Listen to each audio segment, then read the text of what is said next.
can now come and hang out at the King's Lounge located right next to the buffet and directly opposite the poker arena to try out some of the best shisha in all of Europe. For those of you that aren't aware, shisha is a steamed instrument that's used to vaporize and then smoke flavored tobacco. After a long day of playing at the poker tables, for me personally, this is the perfect way to unwind and relax in comfort and luxury. So why don't you come and check out the King's Lounge? Cut.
You can now come and hang out at the King's Lounge located right next to the buffet and directly opposite the poker arena to try out some of the best shisha in all of Europe. For those of you that aren't aware, shisha is a steamed instrument that's used to vaporize and then smoke flavored tobacco. After a long day of playing at the poker tables, for me personally, this is the perfect way to unwind and relax in comfort and luxury. So why don't you come and check out the King's Lounge?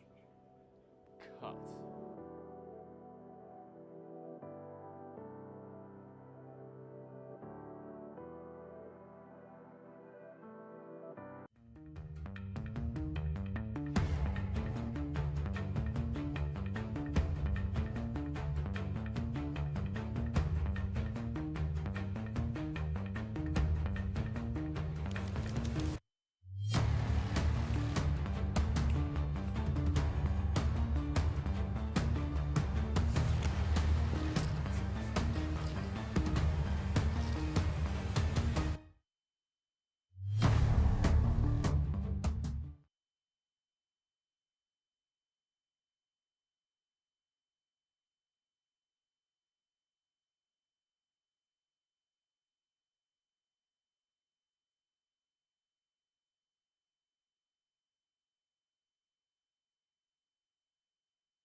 can now come and hang out at the King's Lounge located right next to the buffet and directly opposite the poker arena to try out some of the best shisha in all of Europe. For those of you that aren't aware, shisha is a steamed instrument that's used to vaporize and then smoke flavored tobacco. After a long day of playing at the poker tables, for me personally, this is the perfect way to unwind and relax in comfort and luxury. So why don't you come and check out the King's Lounge? Cut.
Take a seat.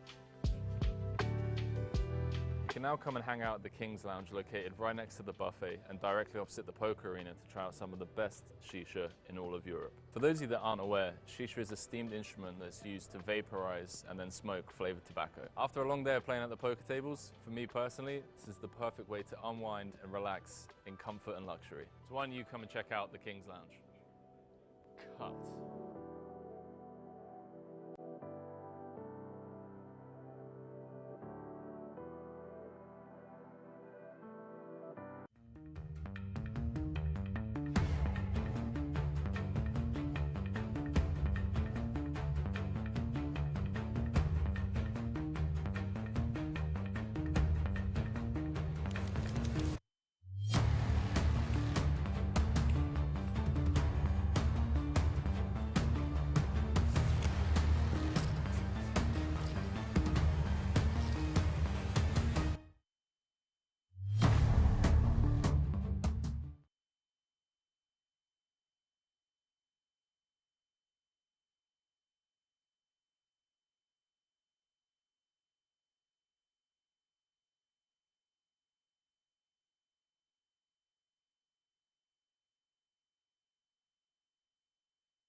You can now come and hang out at the King's Lounge located right next to the buffet and directly opposite the poker arena to try out some of the best shisha in all of Europe. For those of you that aren't aware, shisha is a steamed instrument that's used to vaporize and then smoke flavored tobacco. After a long day of playing at the poker tables, for me personally, this is the perfect way to unwind and relax in comfort and luxury. So why don't you come and check out the King's Lounge? Cut.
You can now come and hang out at the King's Lounge located right next to the buffet and directly opposite the poker arena to try out some of the best shisha in all of Europe. For those of you that aren't aware, shisha is a steamed instrument that's used to vaporize and then smoke flavored tobacco. After a long day of playing at the poker tables, for me personally, this is the perfect way to unwind and relax in comfort and luxury. So why don't you come and check out the King's Lounge? Cut.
You can now come and hang out at the King's Lounge located right next to the buffet and directly opposite the poker arena to try out some of the best shisha in all of Europe. For those of you that aren't aware, shisha is a steamed instrument that's used to vaporize and then smoke flavored tobacco. After a long day of playing at the poker tables, for me personally, this is the perfect way to unwind and relax in comfort and luxury. So why don't you come and check out the King's Lounge?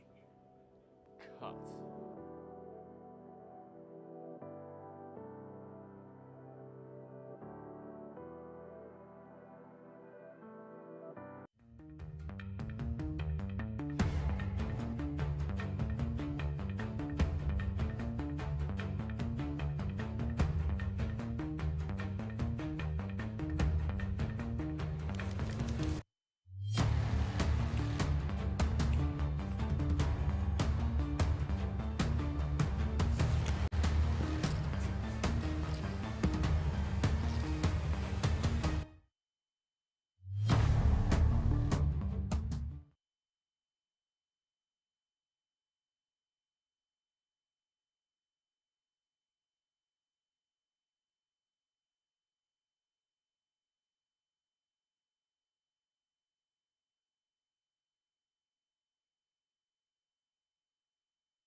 You can now come and hang out at the King's Lounge located right next to the buffet and directly opposite the poker arena to try out some of the best shisha in all of Europe. For those of you that aren't aware, shisha is a steamed instrument that's used to vaporize and then smoke flavored tobacco. After a long day of playing at the poker tables, for me personally, this is the perfect way to unwind and relax in comfort and luxury. So why don't you come and check out the King's Lounge? Cut.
can now come and hang out at the King's Lounge located right next to the buffet and directly opposite the poker arena to try out some of the best shisha in all of Europe. For those of you that aren't aware, shisha is a steamed instrument that's used to vaporize and then smoke flavored tobacco. After a long day of playing at the poker tables, for me personally, this is the perfect way to unwind and relax in comfort and luxury. So why don't you come and check out the King's Lounge?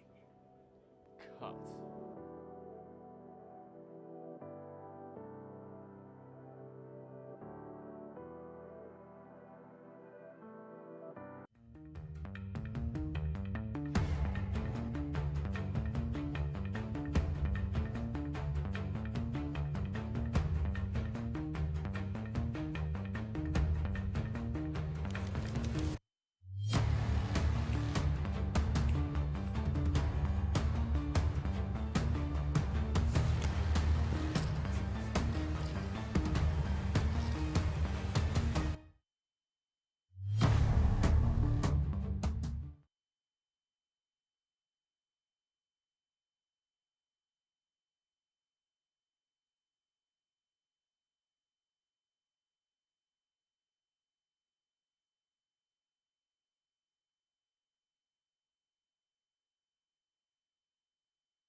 Hello everyone and welcome to the final day of the Italian poker sport from the King's Resort here in Rozvadov.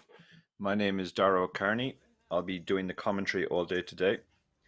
For those who don't know me, I'm a professional poker player from Ireland. I've been a professional for about 15 years now, mostly play online but play quite a bit live too. I co-host a couple of podcasts with David Lappin, the Chip Race and the Lock-In. I obviously do some commentary, I do some coaching, and I've written 3 books on poker strategy. These are the players we're going to look at today. Chip leader on the table is Allegro from Germany. He's got 69 big blinds. MB has 33, and then the other players are in the 10 to 22 big blind zone. This is the final day, so we're playing down to a winner today. And welcome to everybody joining us on both Twitch and YouTube.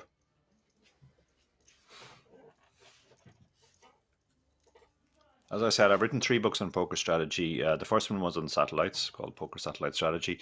The second one was on knockout tournaments, called PKO Poker Strategy.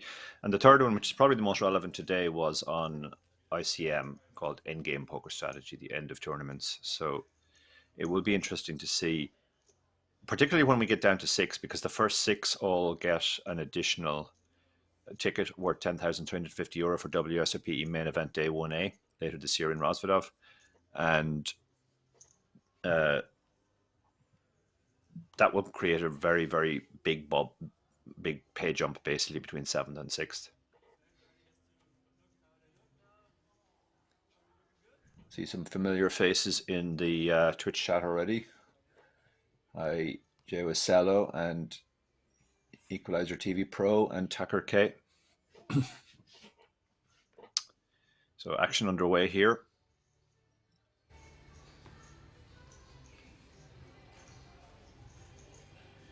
Big blind $250,000 now. So Vanis has just over 20 big blinds. He's going to open the Queen Jack under the gun. We are down to 20 now, so the tables are all playing short-handed.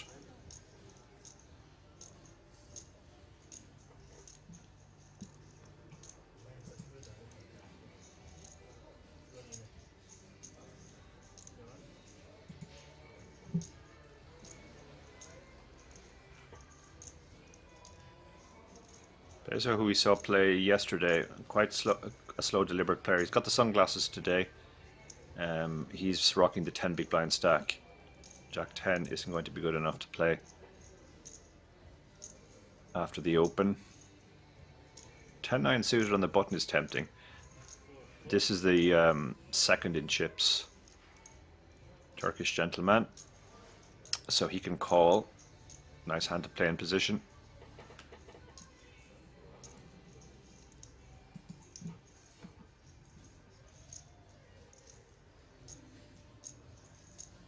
Queen 10 suited is also very, very tempting with 11 big blinds, or just under 11, just over 10 big blinds in fact.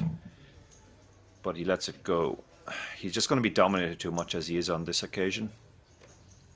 And Queen 9 suited, so a lot of queens out. Queen 9 suited is probably going to call here. He's super deep as well. This is the chip leader at the table. So everybody misses. This is a hard board to hit. Obviously, a lot of hands that have a 6 or a deuce in them just fold pre-flop.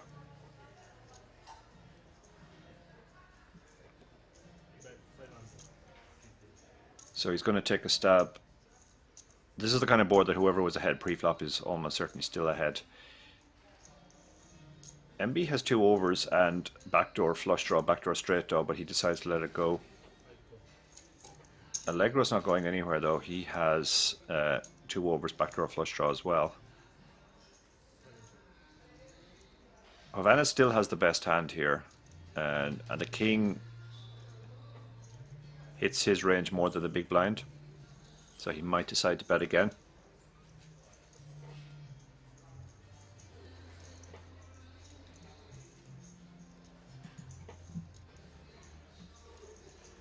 It's a tricky spot because most of the hands that he would get to fold now are actually hands he's ahead of. Like gut shots on the flop, maybe 5-4 or 5-3 type hands. Also backdoor hands. But he has bet, yeah, he's just representing the king there. And gets the fold. So down to 20 players. We are playing down to a finish today, obviously today being the final day. First prize is €80,700 plus that seat I mentioned worth 10,350.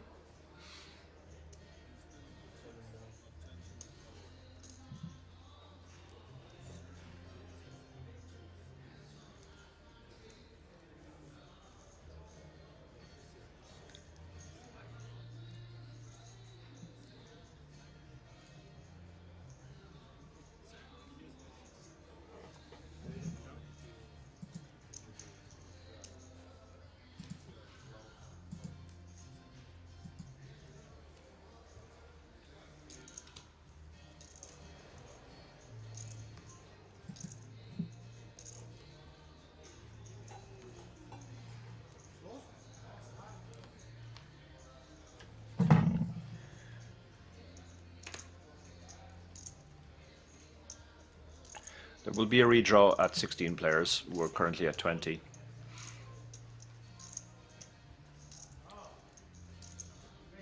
Peso next to act in the hijack. That idiosyncratic way of looking at his cards one at a time. Very deliberately.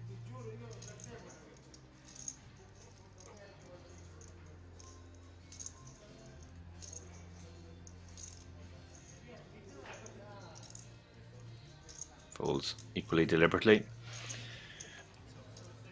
Second in chips, he gets to play a lot of hands. 10-8 suited is definitely going to qualify from the cutoff. Button with the king deuce, just over 10 bigs, won't be interested. Chip leader surrenders his small blind, and the big blind surrenders as well.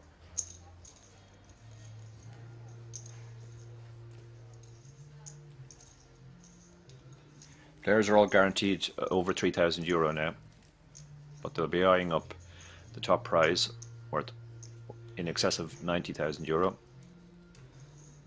Incredible prize pool really for a 250 event.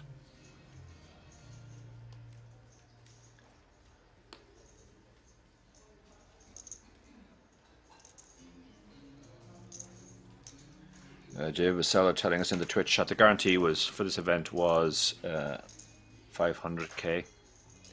It obviously smashed it, getting over 2,500 runners. Okay, so that's the 9-6 suited go. MB has another hand, so he's going to open the king queen. Now Luca has a hand he can probably go with here. A pocket pair with just over 10 bigs against a guy who seems to be playing every hand. This seems plenty strong enough to go with.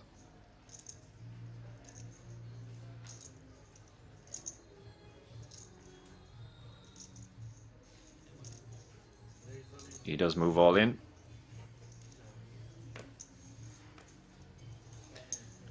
Players behind him fall quickly, and Hoodie has the same hand, and he has 9 big blinds, so he might see this as a good spot.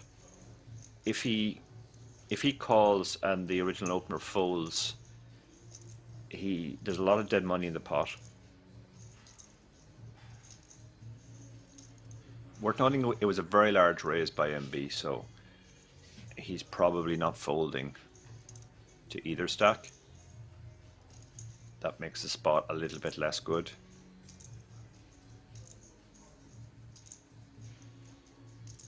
It'll be an amazing spot for Luca if what he does call. He'd be up against 2 of the same hands for a triple up.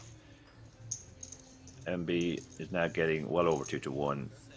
This seems like a fairly standard call. Because it's the raise size. If he had raised to 2 big blinds, he could possibly fold to the shove, but because he's made such a large raise. King Queen's a hand you hate in this spot because obviously Ace King, Ace Queen, Queens, Kings and Aces are all there, and you're not dominating. You're not really expecting a worse King or a worse Queen to be in there. So it's kind of a spot where you're either flipping or dominated. But he's getting such a good price, I think he's going to have to call here.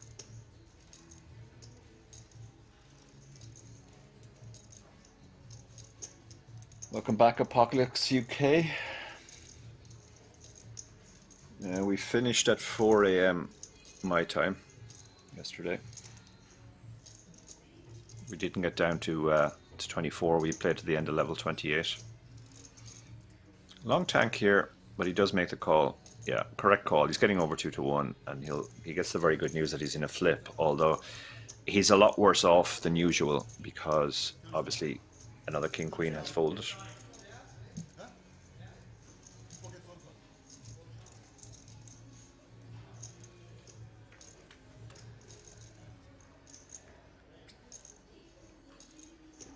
However, he's hit his queen and he's also got a gut shot and an over. He's hit his flop very, very hard. 10 kills it. Queen doesn't kill it. Lucas still has the 5s working for him. But he'll need to find one of those 5s, and he doesn't. Full house for the King Queen, despite the King Queen folding. And the other King Queen will be ruining his decision to fold.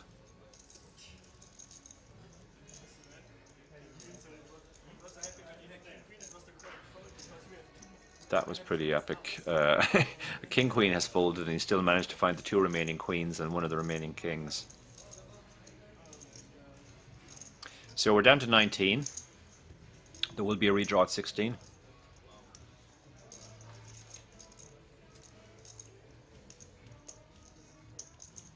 You guys have any questions for me in the chat? Fire away. I'm keeping an eye on both YouTube and Twitch.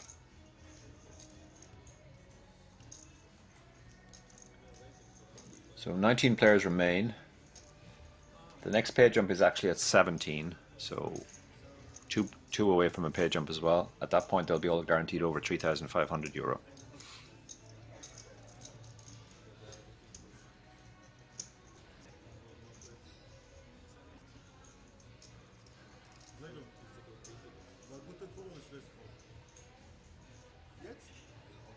So Allegro, very big chip leader, but MB has a big stack as well, 12 million.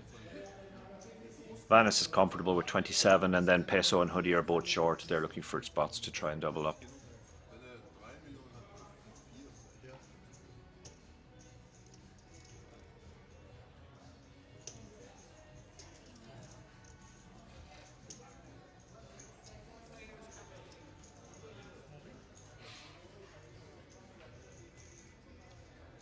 Expect we'll be getting a new player fairly soon, given that we're down to 5 at the feature table now. In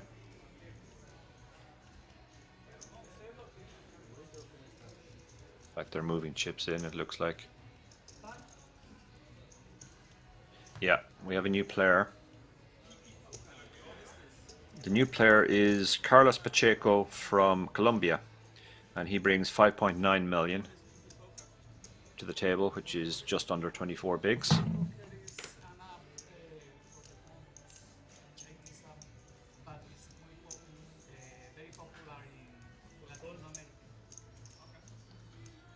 So 19 players remain. 2 tables of 6 and a 7. This is one of the 6s. Carlos folds his first hand. On the button, Johannes with the, or Hovannes with the Queen Deuce. Expect this to be a fold. 4-3 suited. Does he want to go with this? It's suited. He's very short, but it's going to have a chance, a decent. It's going to have decent equity against anything that calls. He's going to try and limp in. He's going to try and see a flop against the other shorty. The Jack 4 suited. Probably going to check behind.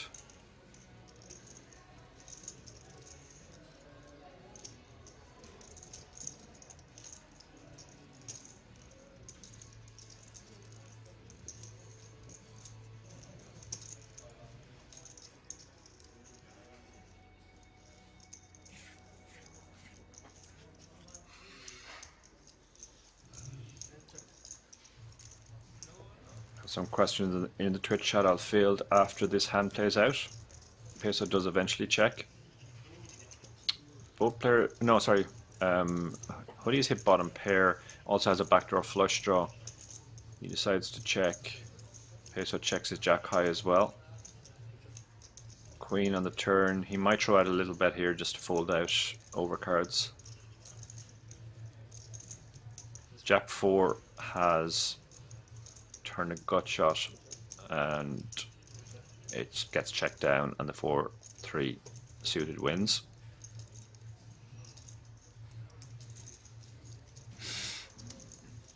Arnatus asks, is it bad play to push from small blind with Queen 9 suited about 70 bigs versus cutoff when I have a big bounty on final table bubble? Good question.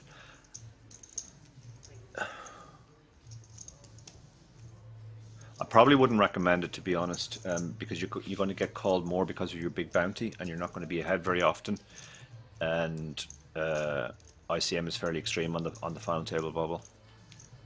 It obviously depends. It depends if the guy covers you by not much, you have more fold equity. But if he has a lot more chips than you, you don't have much fold equity. A hand like Queen 9 suited, you definitely want fold equity. It also doesn't block a lot of the calls.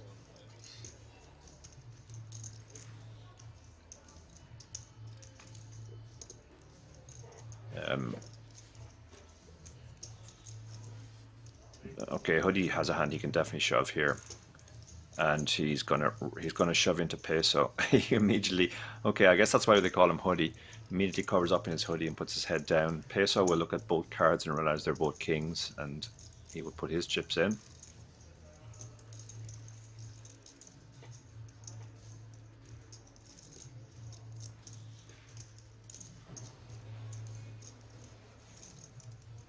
He does call, and the big blind gets out of the way, and Hoodie lifts up his head and gets the bad news that he has the underpair. He has more chips because he won the last pot, so he won't be eliminated here. It's Peso who's at risk.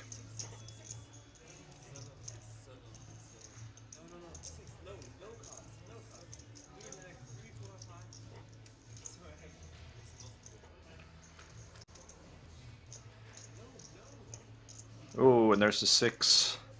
There's the 6. Peso is going to need a king or running straight cards, or he's going to be crippled. Now he can only hit his king.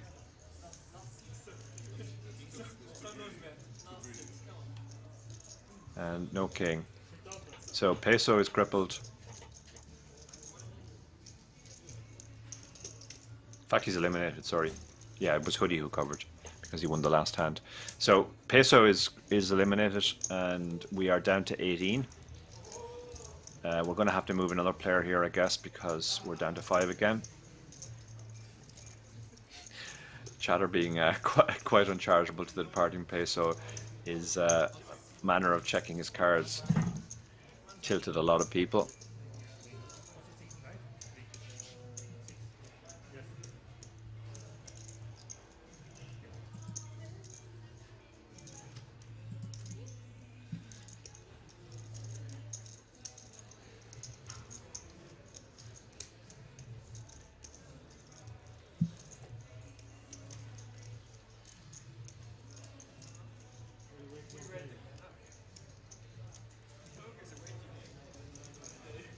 So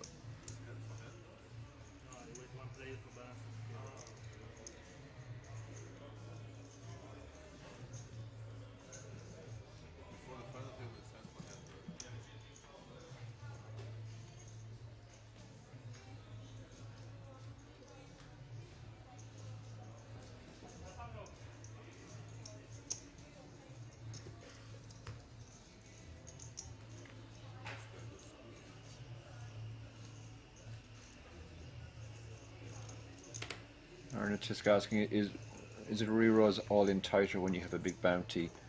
Yeah, I mean, in general, you expect to get called more. I mean, you're not exactly tighter because you're getting called wider. So, for example, bad aces become better reshoves because you can get called by king high, queen high more, and also, you know, 7-6 suited. So you will be ahead with those. But hands like small pocket pairs or middling suited connectors, they become less good because you're getting called more often. So Hoodie, having got lucky last hand, finds a perfect reshove hand here. Pocket jacks. We're actually down to 17, so that's why there's only 5 players on this table now. We have 2 6s and a 5. We lost somebody on an outer table. With the redraw, only 1 player away as well. The players are kind of incentivized to take their hand, maybe stall a little. Might be a little bit of that going on here with the jacks. Because the players, particularly on the 5-handed table, the blinds are racing around very fast. So he's 3-bet, trying to induce action here. He had just over 20 bigs, so he has a non-all-in 3-bet size. Now he's getting a very good price to call here, over 3-1, but he has a hand which plays really badly. He's going to be dominated a lot.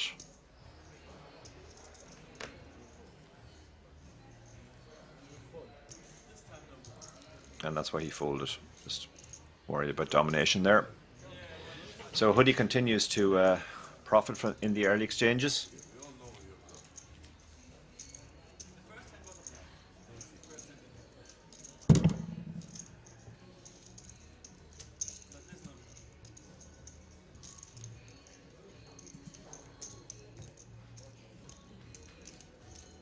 Those of you watching on YouTube, if you click the like button, the thumbs up, that helps us greatly to get word out that the stream, that we are streaming. And those on Twitch can click follow or subscribe if you haven't done so already.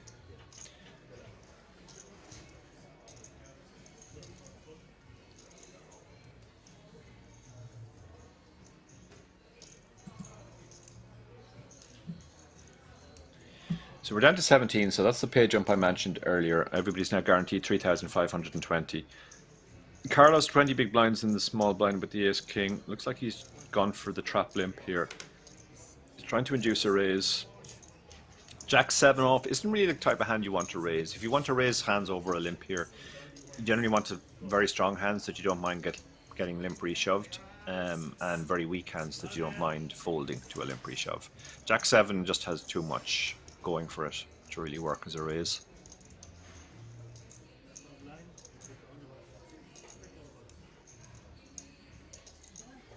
Oh, he did actually want to raise, yeah, that's been pointed out by our gentleman in the chat. He wanted to raise there, but he didn't say a raise, so it was ruled as a call.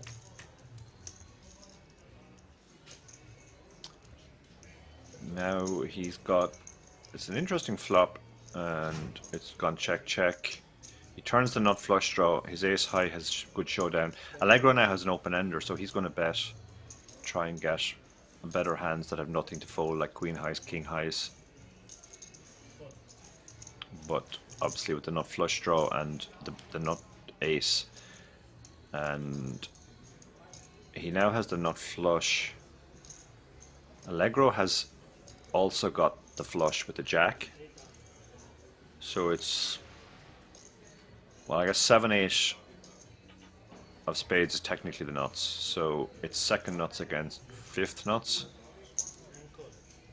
Allegro just calls because no point in raising, you're only getting called by better.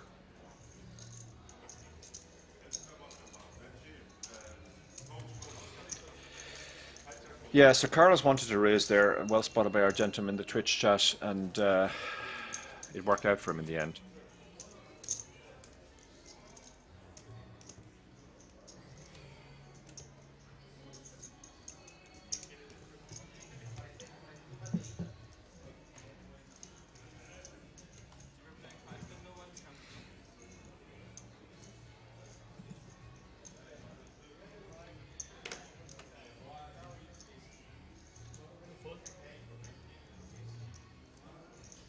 Ace 9 offsuit in the cutoff. When you have a big stack, definitely an open. He's using big sizes. He raised to 800 before with the King Queen. He's gone for 750 this time.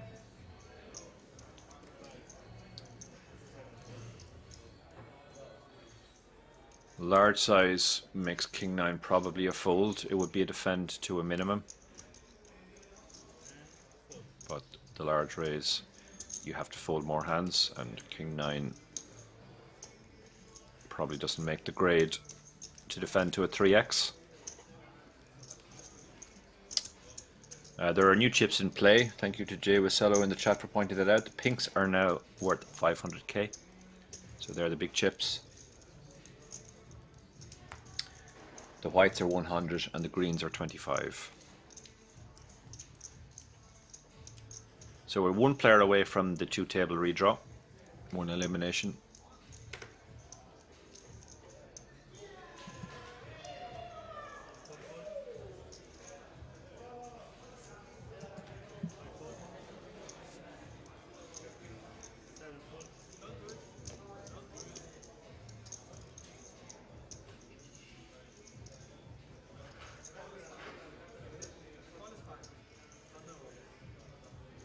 King 6 offsuit in the small blind, 23 big blinds.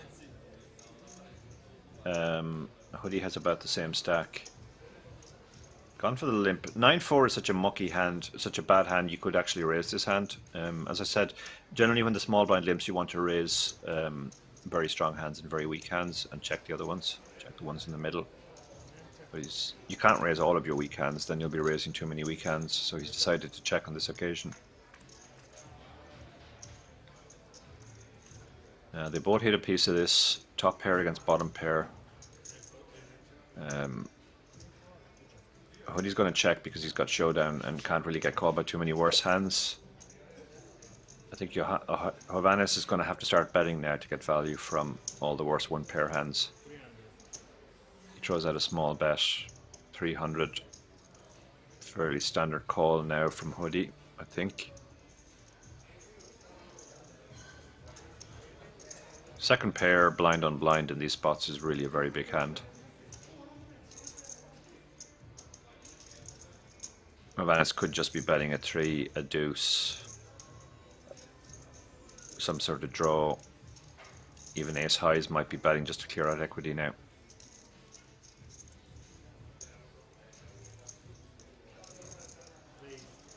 He's actually gone for the raise. Don't know if this is an informational raise. He's trying to find out whether he actually has the best hand or not, and if he has, protect it. The raise doesn't make a ton of sense. You're not going to fold out better hands, and you're not going to get called by too many worse hands.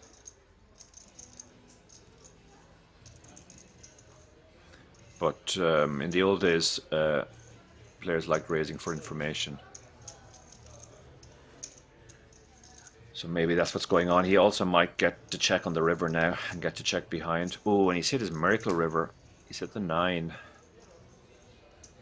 Hard to put him on a 9 after raising the turn.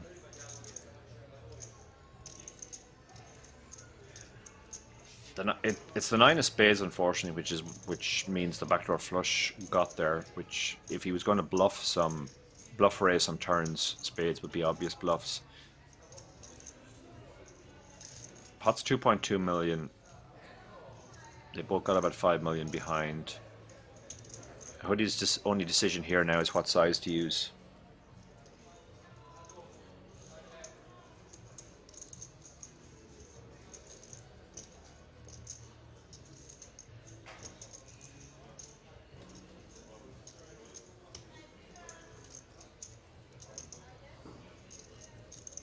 Very hard to represent a bluff now because most of the bluffs would probably be turn spades.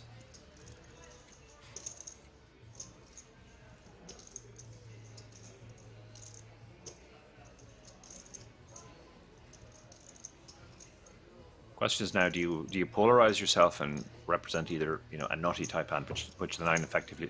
Wow, he's just checked. Just checked in the end. Yeah, I thought he was deciding between sizing there small to target a weak king or another one pair hand, or big to polarize, but in the end he went for the third option, check.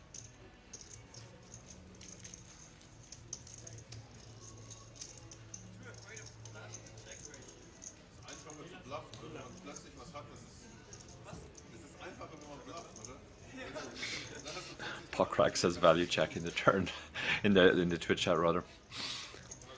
So stacks have all come back together now. Nobody's super short anymore. Hoodie in particular has chipped up in this early part of play.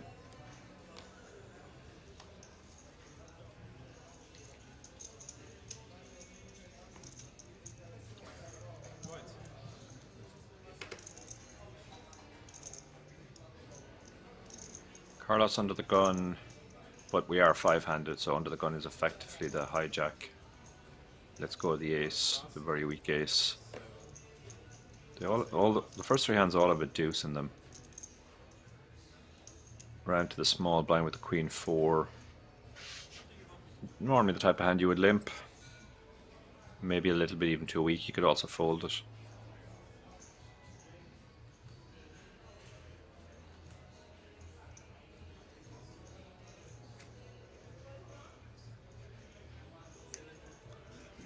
Looking at the big blind, trying to decide what he's going to do.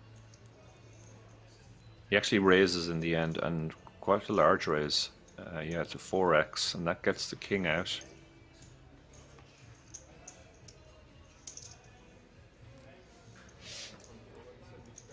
So continues to chip up here.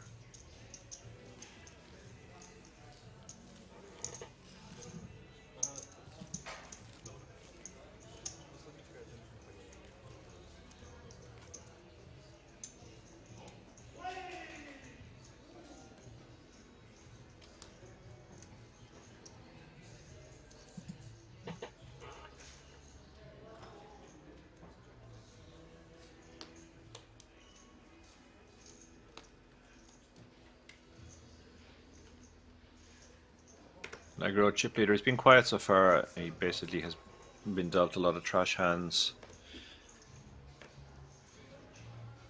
Pocket 5s, 20 big blinds. You can shove this profitably, but you can also just go for the raise, which is what he's done. Ace 4. You want to get involved with a very bad unsuited ace? Nope.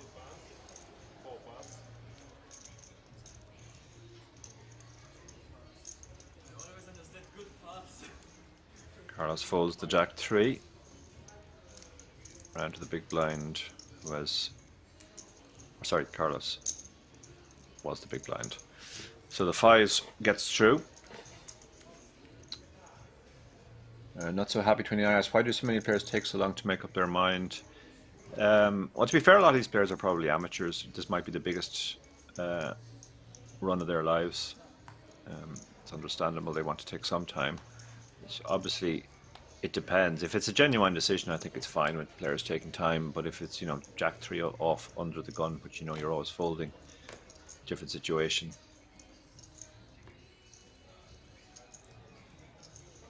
Yeah, the action clock's an interesting one. It obviously has pluses and minuses. It does keep the action moving, but I sometimes think it's too much of a disadvantage to amateur players. They can get flustered, whereas professionals are used to thinking quickly. Hi Donna, Dark Angel in the chat. Great to see you. The I stands for Italian. It's the Italian poker sport. IPS. So a hoodie opens with the ace-10, gets a call from the queen-10, who is dominated. Allegro getting a really good price to call now. Actually, it's a limp with the ace-10. Interesting. So Allegro didn't have to put any chips in the pot to hit middle pair.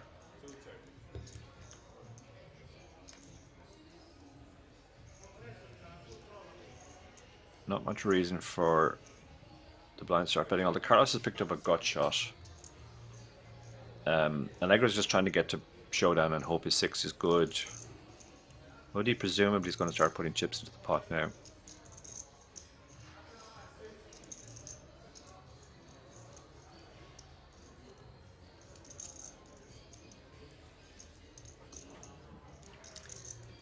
Yeah, he's going to put chips in the pot here. Try and get a call by a jack or maybe a 6 or a pocket. Well, pocket pairs are unlikely given it's limped, but... And it's a small bet, but Carlos lets his gut shot go. And Allegro lets his third pair no kicker go. Hey, who are you, Donkey, in the chat? Nice to see you as well, my friend. A lot of familiar faces in the Twitch chat now. We're up to 363 already in this final day on Twitch and 160 on YouTube. So over 500 watching across both platforms. And I expect that number to grow as we get down towards the business end of this tournament. 17 left at the moment.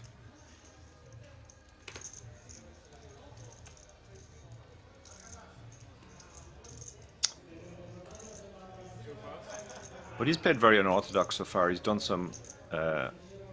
we just saw him limp the ace-10, made a large raise with queen-4 offsuit from the small blind. But so far so good for him. It's working out for him today. Then be another big old raise. He loves these big raises. He's gone for 900k this time with the king-9 suited. Ace-2 suited and 20 big blinds. There's so much out there. This is very tempting now. If he's been paying attention, he'll have noticed that the big raise isn't necessarily a huge hand. It was king queen earlier, and he tanked before calling off, getting almost 2-1. So I'd be very tempted to shove the ace-2 suited here, but he lets it go. Against the bigger raises, there's just more out there for you to win when you reshove. But the big raise works.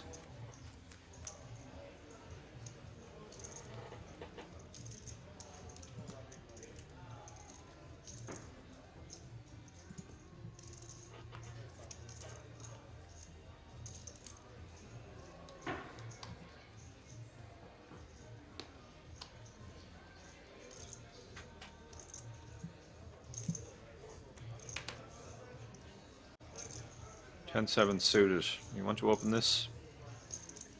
His opens have been getting through, and he's using a very big sizing, and people haven't really been 3-betting him too much, but decides to let this one go.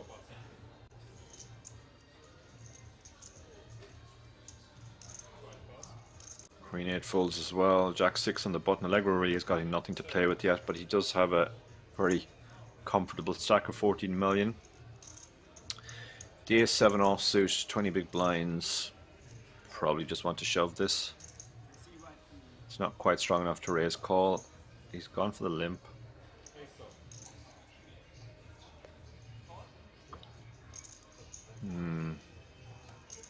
But he might decide to shove this now. It's 20 big blinds effective. but he's decided to check. So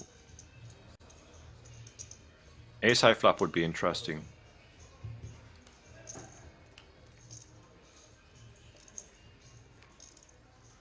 And there we go.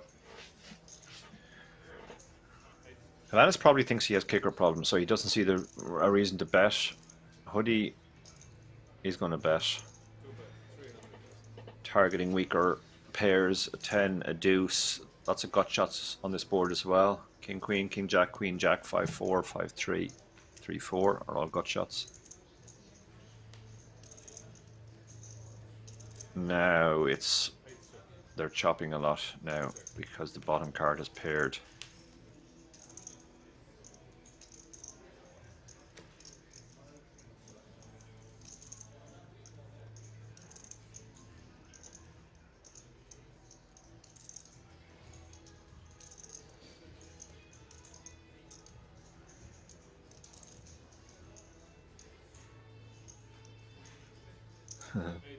What did I spoil, or who are you, donkey?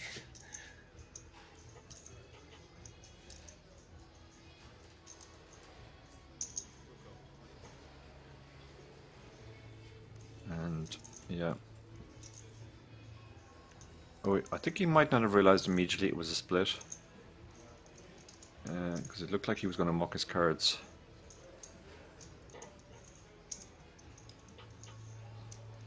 Oh, right, okay, the ace high flop, yeah. I didn't actually know the ace high flop was coming, but hand didn't work out as interesting as I thought, I have to say. The 2 on the turn kind of killed it. Everybody was happy that there was an ace, but you thought you had me and you had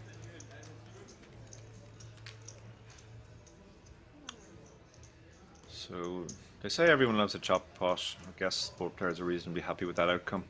Effectively, they just chopped the big blind ante.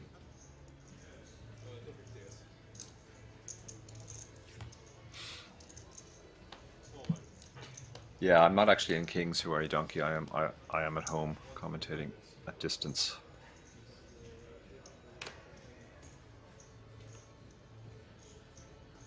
Carlos hasn't really got much playable yet. He's not going to play the King 2 suited from first to act. Allegro has picked up a hand, and he has raised to 600, 2.4x. Smaller size than some of the players have been using. I like it. MB has an interesting spot. This is the first hand he's seen the chip leader play, so he has very extreme ICM now. Wow, he just folded pocket sevens in the big blind because it's the chip leader. I mean, I think you can call and at least set mine there.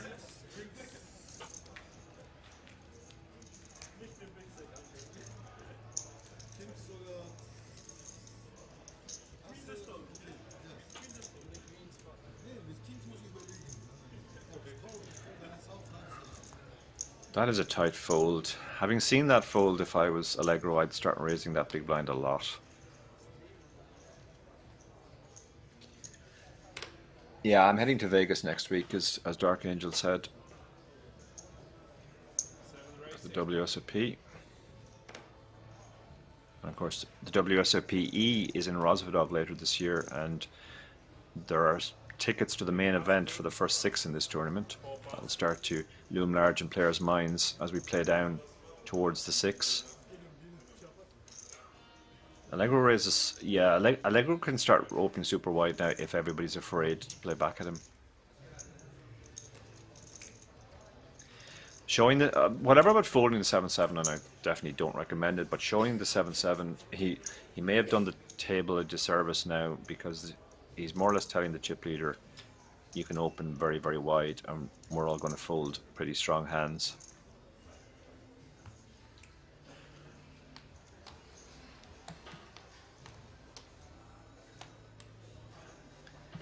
Also, I mean, they're so deep, like, you don't really have to worry about getting stacked so much. They were about 50 blinds deep, so, you know, if you get a fairly favorable flop even without a set, like, you know, 10-6 deuce, you can check call. There's not much of the stack gone in yet. And he's going to open the ace-10 suited. We saw him limp ace-10 before. This time he's gone for the raise. Carlos in the small blind with the king 8 is going to let it go. Hoodie can definitely defend the jack 9 suited. He can put a pressure on a lot of boards. If the board comes 3 low cards, he pretty much has a license to bet.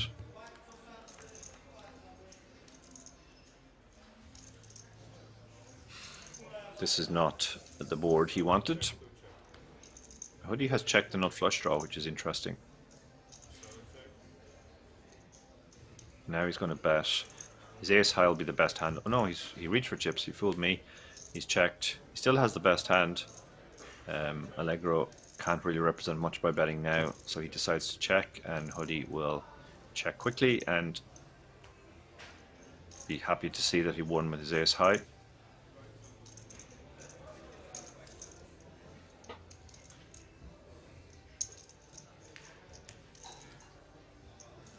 Still 17 players. One more elimination and we will have a redraw.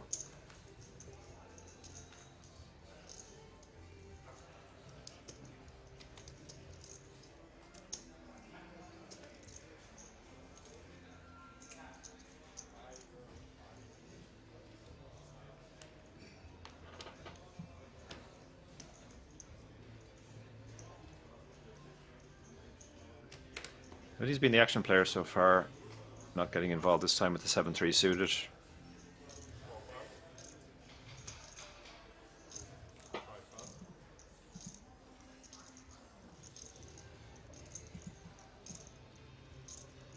So the race of 800. Allegro can really start using a stack now to push people around, and he's definitely going to get the fold from the 8-4. Short-handed when you're the chip leader is just such a great spot because you can play so many hands. The blinds and antes race around.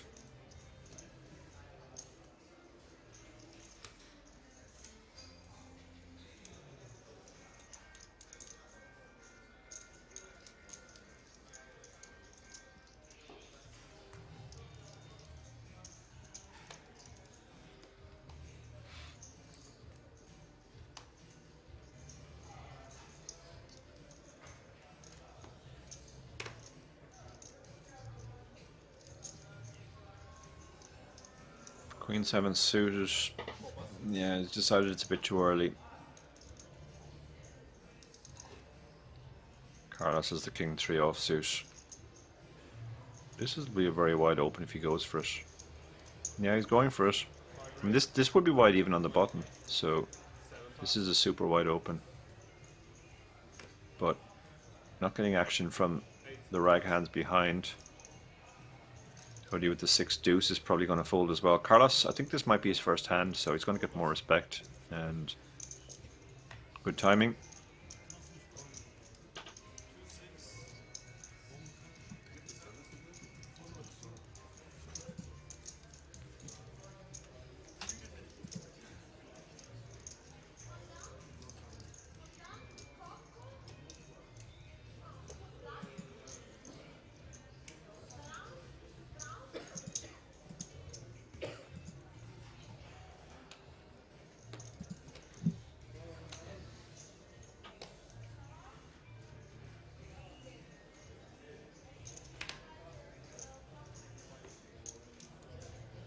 Still 17 players remain.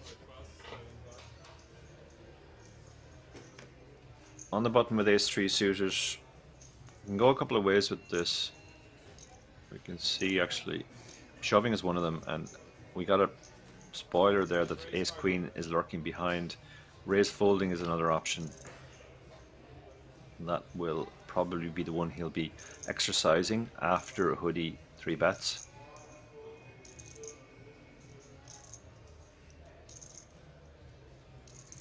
But he's got his serious face on now. He knows this could be a very big pot.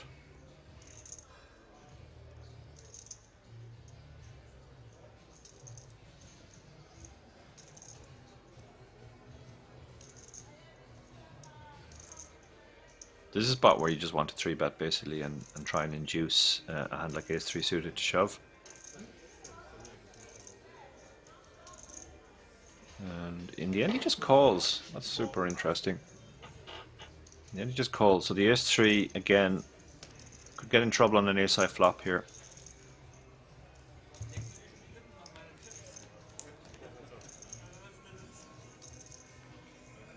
Okay, the ace-3 has just backdoors and an ace-high. The ace-queen won't love this board either, though. He has backdoor flush. He also has backdoors and backdoor nut flush draw. Jack 9-5 board. A lot of hands connect with this. This is not a hand you want to just automatically fire out a c-bet on. Yeah, I like this check.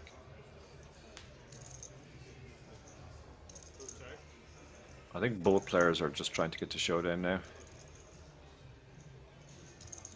But he certainly made it quite obvious there that he wanted to get to showdown. Now they're actually chopping again. Action replay almost of the last time these two guys played a pot, both with ace high. They chopped on the river. Not a lot of reason to bet now. And Ovanes in particular will be very happy to see that he gets a spit out of that.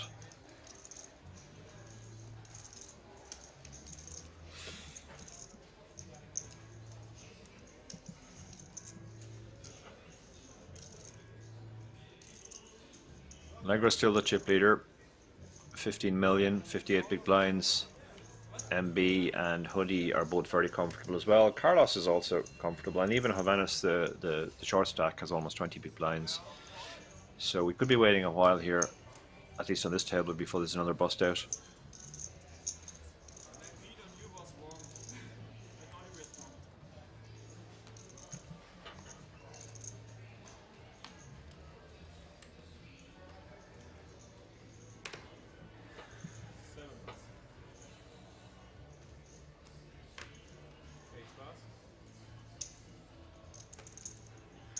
Top of the morning to you too, Asifo, in the Twitch chat. How are you, my friend? Or more importantly, where are you?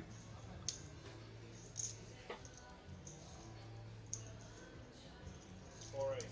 1,225,000. Okay, so what's happened here? Hoodie's opened the button with King 9, fairly standard. Standard enough 3-bet. Although the size is very small here. Size is so small, Hoodie's getting almost 4-1 on the call. King 9 offsuit is a particularly mucky hand though. You're going to be dominated a lot.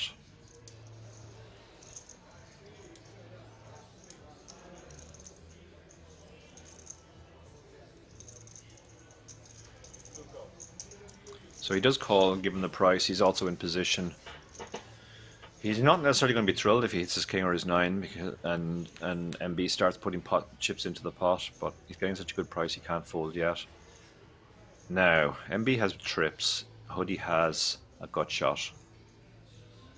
This could definitely get spicy. But he's going to bet his gut shot. Hard board to hit, so you can get some hands to fold over 2 streets.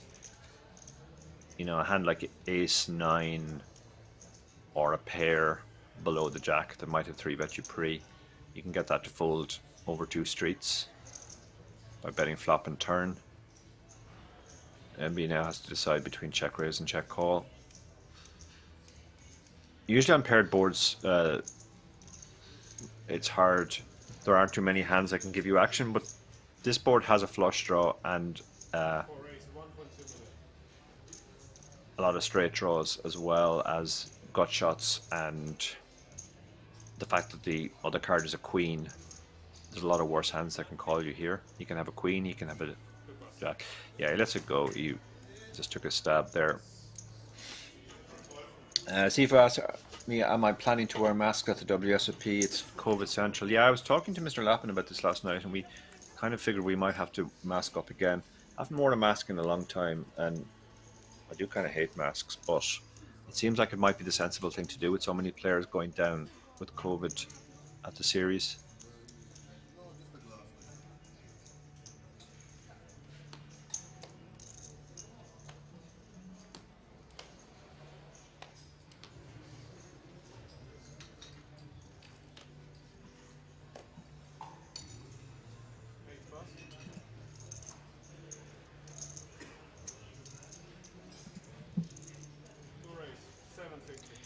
When he raises the king queen suited in the cutoff, he's been dealt a lot of premiums already. Check on the small blind.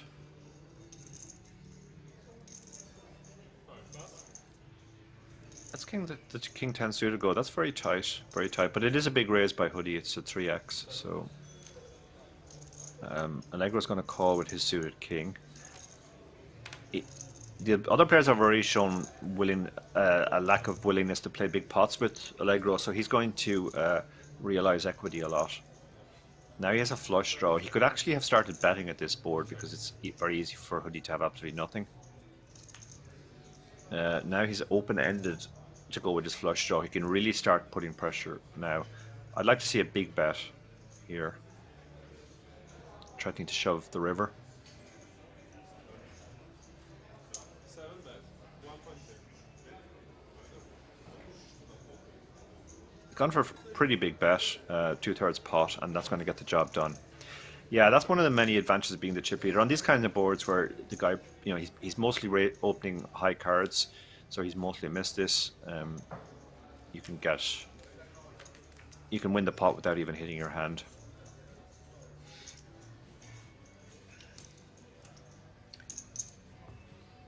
Oh, Sifa, sorry to hear you bubbled the main event package. Hope to see you over there. Do you remember going out to you bringing me out to a breakfast place in Vegas once? That was fun.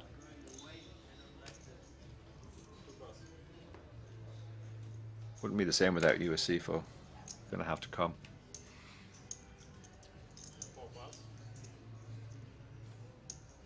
Carlos has found a hand. I've only seen him play one hand so far, I think, and that was or open one hand, that was the king 3. Now he's got 10s. 10-5 suited. Tempting to defend this. Suited, somewhat connected. I mean, you can flop gut shots, let's say. If there are 3 cards between the 10 and the 5, you'll have a gut shot. But he lets it go. All right, was that? Okay, Sifo says it was after that breakfast I came second at the Pepper Mill. Yeah, I remember it being the Pepper Mill now. Didn't remember that was the year I came second. Definitely need to go again then. It's obviously a lucky place.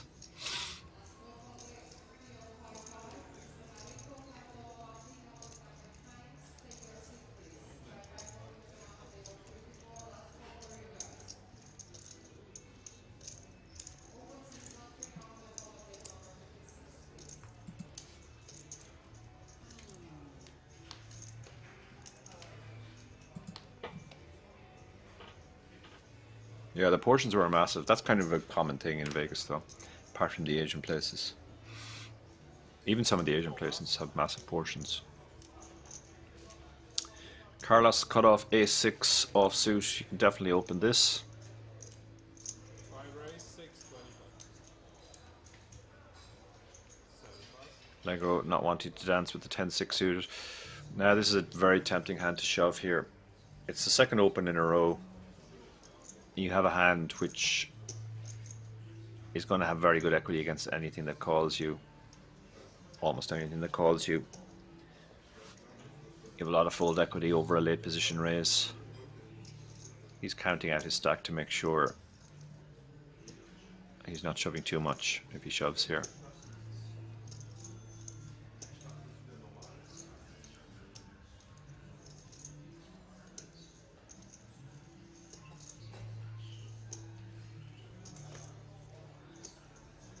Moves all in. Yeah, Caladrius, you do always flop a gut shot if you flop 3 cards close to your cards. This is true. I'm not staying in the Gold Coast this year because it's too far away from where the series is now. So we're staying in Bally's this year. Because we don't fancy the idea of commuting. This will get through now because the ace-6 is just too worried about being dominated.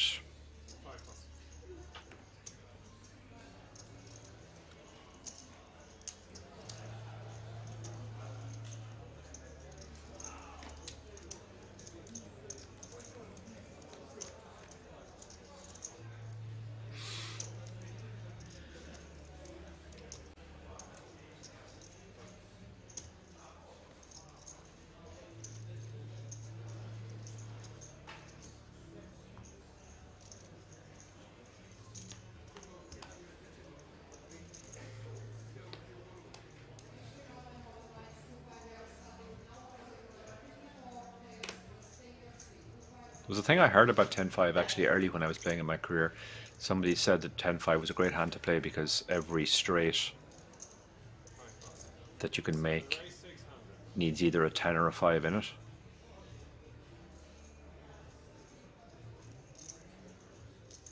Or and that you can flop every straight, or you can make every straight by the river with 10-5, which is not actually true because you can't make a 9 high straight.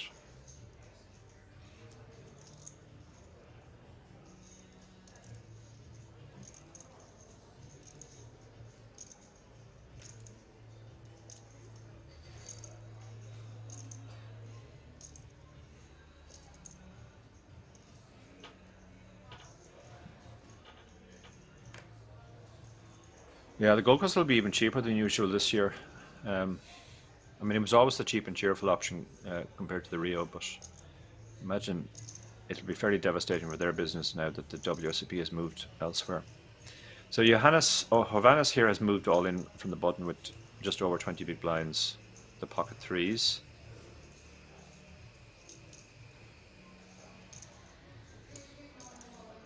Over Allegro's raise. MB has a tricky one with the ace-jack. This is one of those spots where I think if you have ace-queen, you know you're definitely calling. If you have ace-10, you're definitely folding. So ace-jack feels very close, but I think he's going to let this one go. It would be almost half of his stack as well. Allegro had been getting it all his own way, nobody wanting to play with him. So he lets go the king 10 suited as well.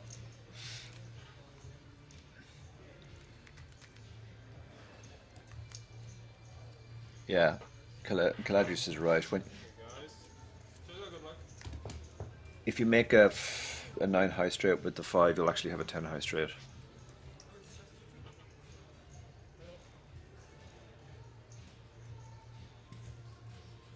Good to see you as well in the chat, Caladrius. Long time since we've chatted. Hope to see you in Malta later this year, maybe.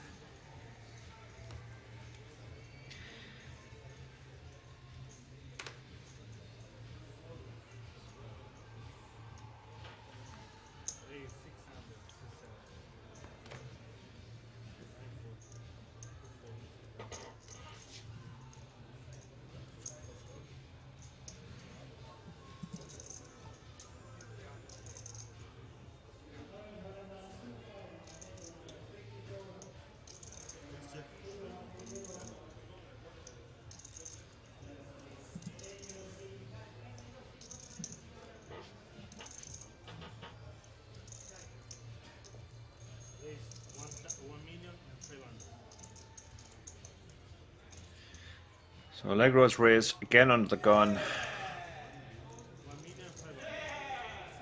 Carlos has 3-bet half of his stack almost. Well, actually, no, it's. This is an interesting 3-bet now. Allegro must start to wonder now, are they starting to pick on me? Second hand in a row, I've got 3-bet.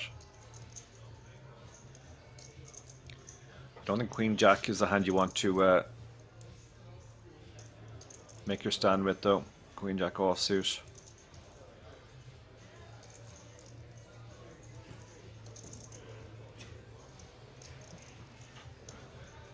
Yeah, I think he's going to let it go in the end.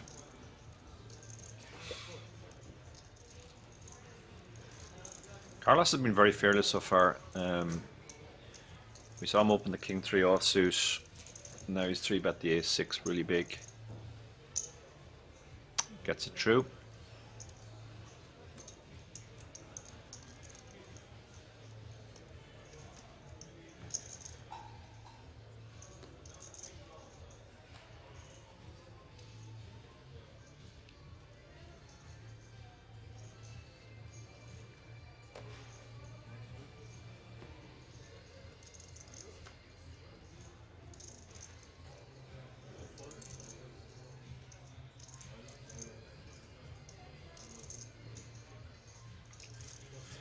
He's been playing very loose so far, but he decided to let the 4-2 suited go, even though it's suited.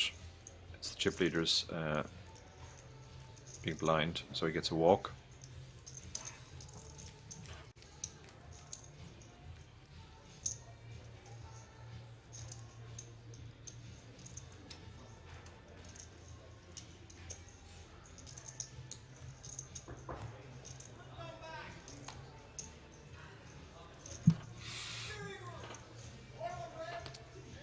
So we had quite a lot of bust outs early on when we started our stream, but it's slowed down.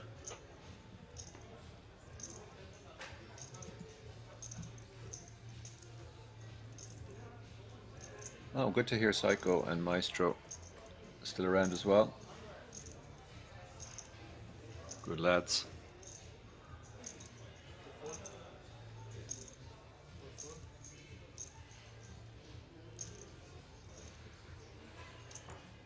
Carlos lets this one go on the button, round to the chip leader in. Got the A6. I mean, I think that's effectively committing against the shorties stack. Actually, no, it's not. Sorry, he's got more than I thought. Yeah, I forgot the pinks were the big ones. So, but the raise gets through.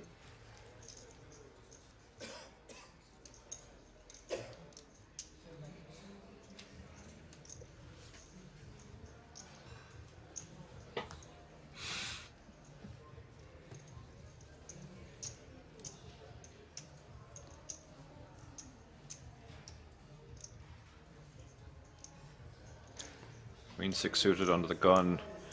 When you have the stack that he has, this is a candidate to open, but he decides to let it go. 8-7, not really a normal open, but Carlos has opened some unorthodox hands so far. Just decides not to open this one. Allegro's going to open the king on the button. Wouldn't normally be an open, but with ICM, people behind are going to have to fold much more. King Jack, this is awkward. The blinds have actually gone up as well, so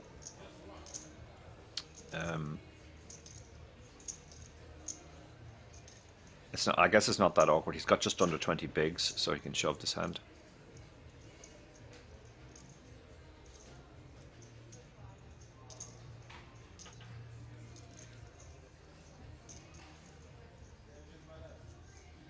Looks like he might not fancy it though. No, he does move all in, yeah, which I think is the standard play. Oh, he's got a really bad ace, so that's not a hand you can call off. He folds that pretty quickly, and Allegro will be folding the king 3 as well. You'll be thinking, are they picking on me now? This is just, he's gotten shoved on 3 times in his last 4 or 5 opens.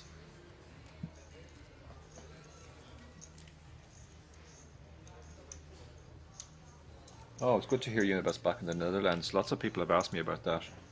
That is great news.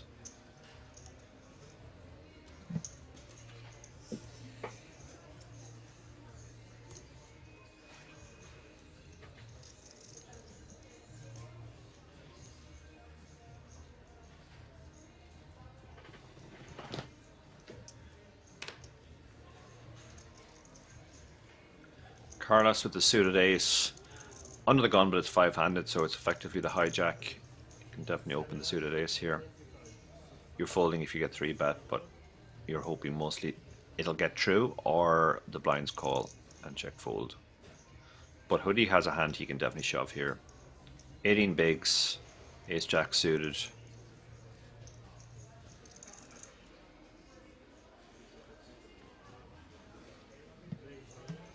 Does move all in. Players are so much better trained in these spots than they used to be. You go back 5 or 6 years ago, you generally found a lot of players didn't know their shoves in these spots, but thanks to all the study tools that are out there now and the content, players generally play very close to optimal.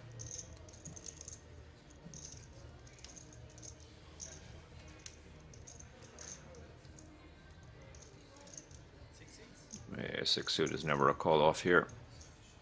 As I said when he opened it, it's the type of hand that it's fine to open, but when you get shoved on, you should be folding.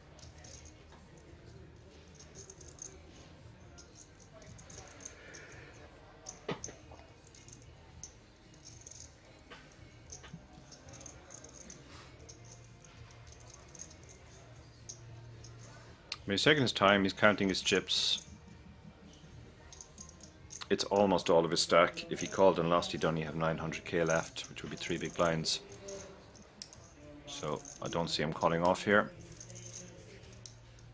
Even if it's something like King Queen, you're not that much better than 50-50, and when it's something like Ace Jack, you're in terrible shape.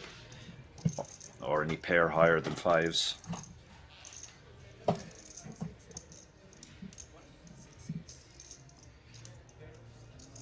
Yeah, this maybe feels a little bit like posturing,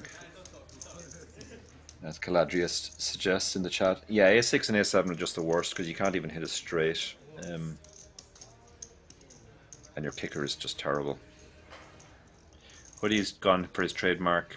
Put his head down. Put his hoodie up. Put his head down.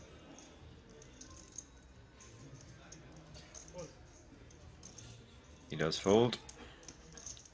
Hoodie would have been fairly relaxed there anyway. Once you fade the snap call, you know you're almost certainly ahead with your Ace Jack.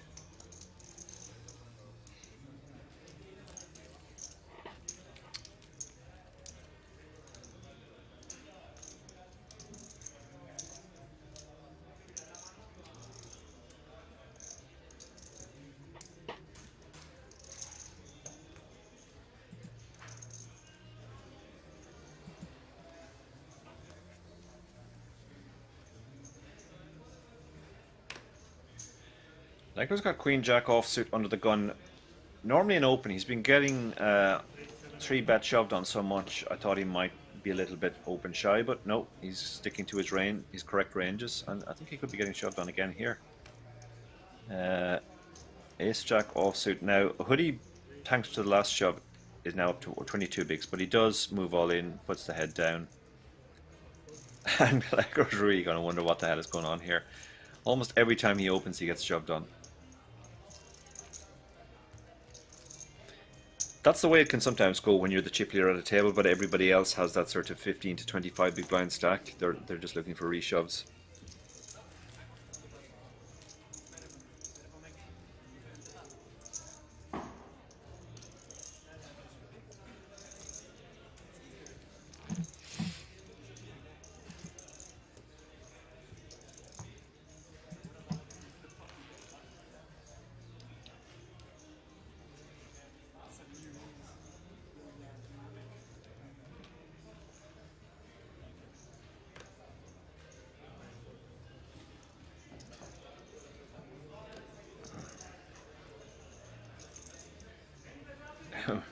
But he does have quite an expressive face.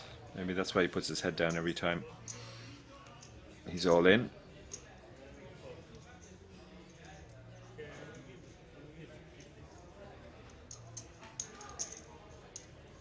And another walk for the chip leader. They might be shoving over his opens, but at least they're giving him walks.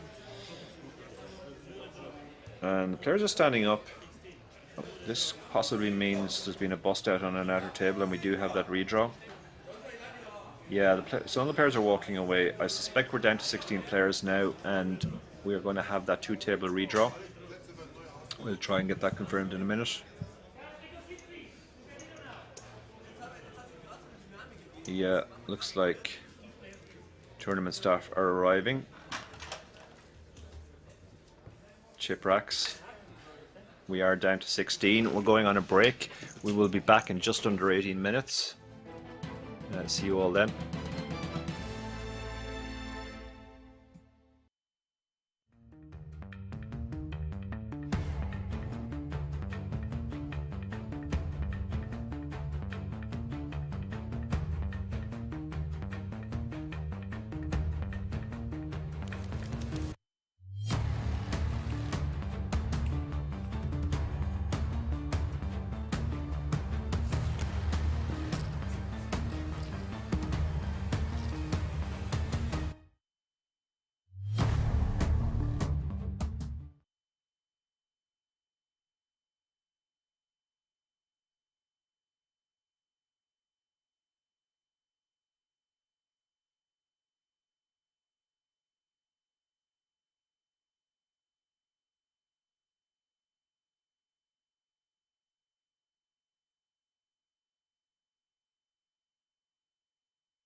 can now come and hang out at the King's Lounge located right next to the buffet and directly opposite the poker arena to try out some of the best shisha in all of Europe. For those of you that aren't aware, shisha is a steamed instrument that's used to vaporize and then smoke flavored tobacco. After a long day of playing at the poker tables, for me personally, this is the perfect way to unwind and relax in comfort and luxury. So why don't you come and check out the King's Lounge? Cut.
Take a seat.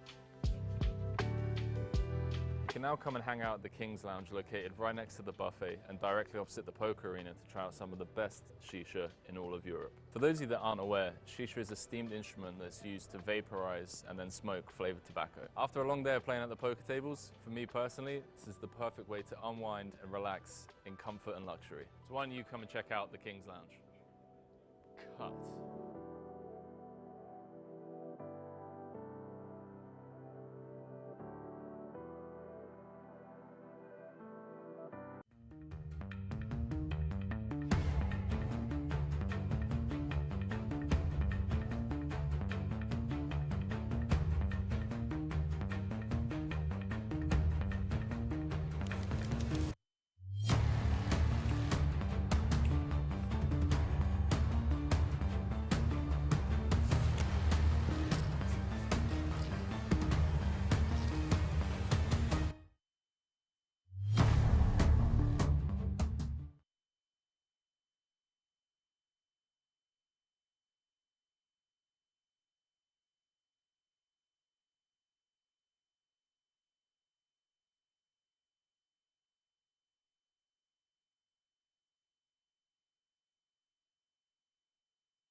can now come and hang out at the King's Lounge located right next to the buffet and directly opposite the poker arena to try out some of the best shisha in all of Europe. For those of you that aren't aware, shisha is a steamed instrument that's used to vaporize and then smoke flavored tobacco. After a long day of playing at the poker tables, for me personally, this is the perfect way to unwind and relax in comfort and luxury. So why don't you come and check out the King's Lounge? Cut.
Take a seat. You can now come and hang out at the King's Lounge located right next to the buffet and directly opposite the poker arena to try out some of the best shisha in all of Europe. For those of you that aren't aware, shisha is a steamed instrument that's used to vaporize and then smoke flavored tobacco. After a long day of playing at the poker tables, for me personally, this is the perfect way to unwind and relax in comfort and luxury. So why don't you come and check out the King's Lounge? Cut.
You can now come and hang out at the King's Lounge located right next to the buffet and directly opposite the poker arena to try out some of the best shisha in all of Europe. For those of you that aren't aware, shisha is a steamed instrument that's used to vaporize and then smoke flavored tobacco. After a long day of playing at the poker tables, for me personally, this is the perfect way to unwind and relax in comfort and luxury. So why don't you come and check out the King's Lounge?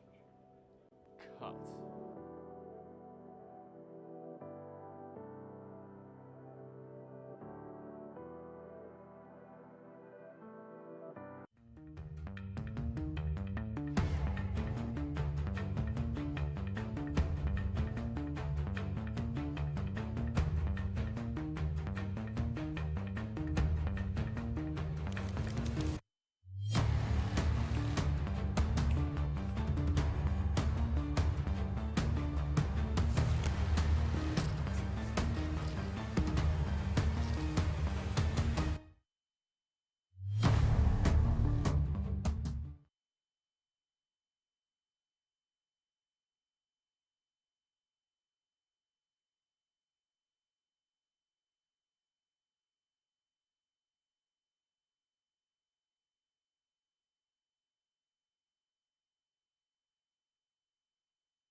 You can now come and hang out at the King's Lounge.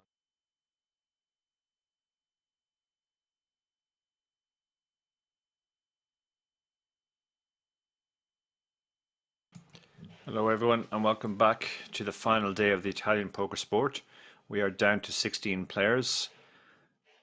My name is Dara Carney and I will be doing the commentary all day today as we play down to a winner. This is our feature table coming up. Steve Galletti, 6 million. We haven't seen him yet. Florian Bilan, who we also haven't seen. We haven't seen most of these players.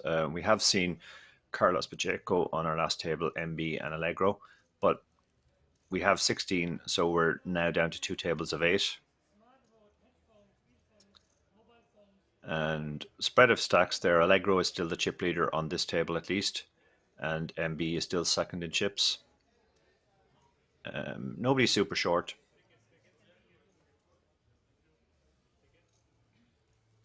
So all to play for. Welcome back everyone after the break.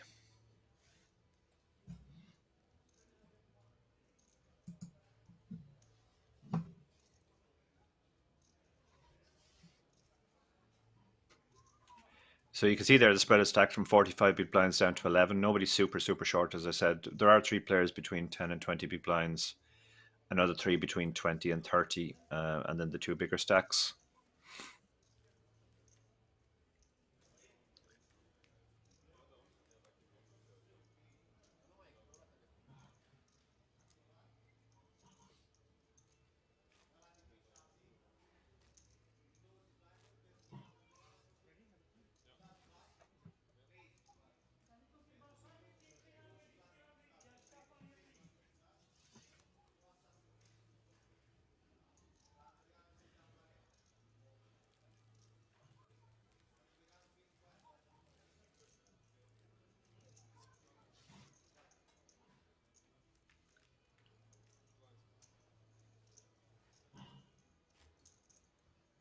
So action about to get underway.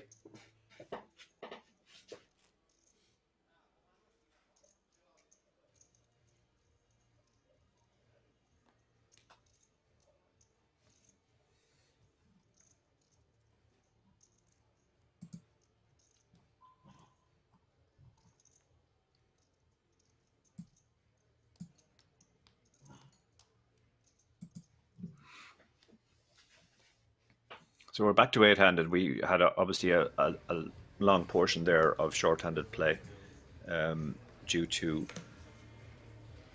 there being 17, 18, 19 players left, etc. Now we're back to eight-handed.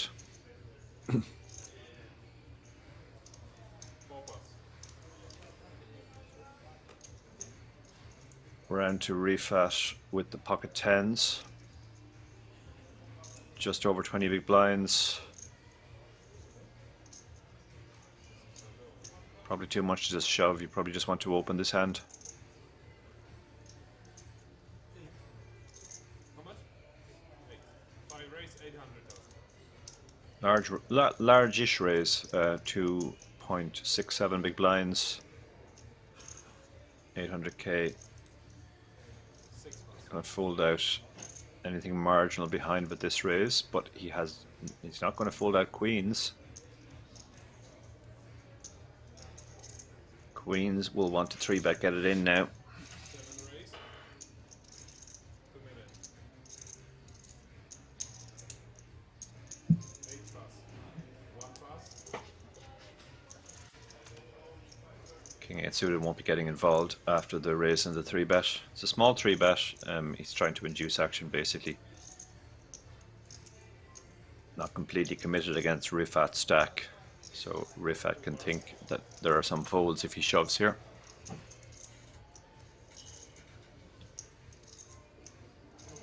He does move all in, which is the standard play. It's just a cooler that he's running to queens. And no snap call from MB. Looks like he doesn't like this. We saw him take a long time to call earlier in the previous session with King Queen in a spot where he was getting such a huge price he couldn't really fold. I think once he thinks this through, he'll come to the same conclusion here. 4.7 million to call. He's getting exactly 2 to 1, and he has queens, so can't see anything other than a call here. 2, 4, 6, 6, 7, 6, 7, 5. But he doesn't like it. It is 2/3 of his stack.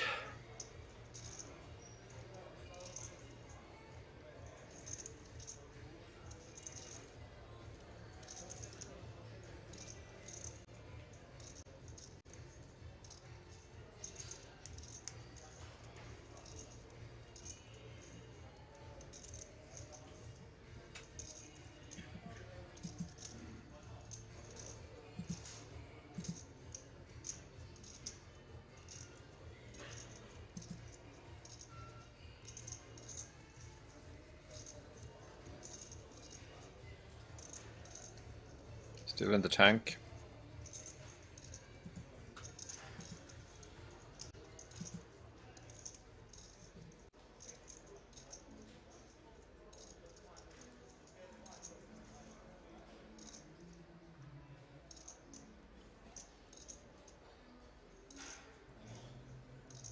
Can't imagine he's 3-betting. 3-bet folding a hand as strong as queens though. But yeah, this is genuine agony. He doesn't like this at all, clearly.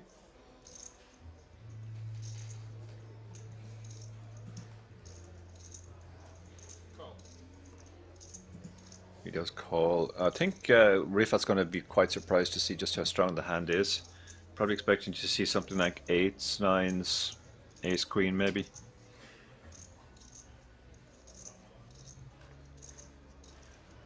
So queens against 10s, the suits are covered as well, so the 10s are not in good shape at all. Can't hit a 4 flush.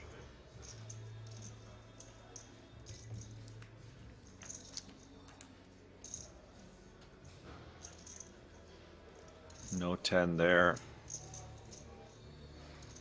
Actually, sorry, no, he does have the diamonds, of course, which are actually irrelevant now. A diamond on the turn would give him a flush draw.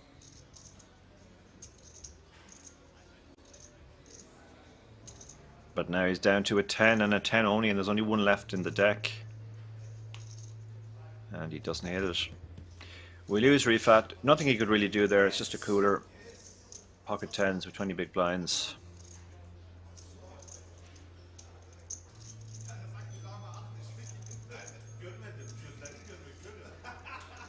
I think there's a bit of joking about how long the call took there, maybe. That's a huge pot there for that gentleman.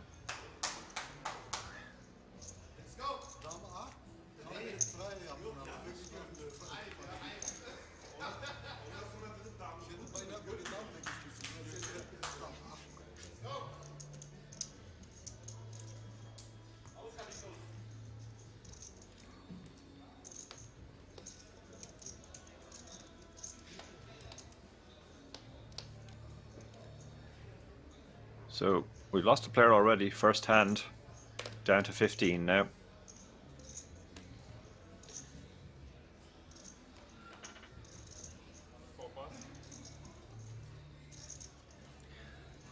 They will join at 9, not 8, so we're effectively 6 players away, 6 eliminations away from the final table.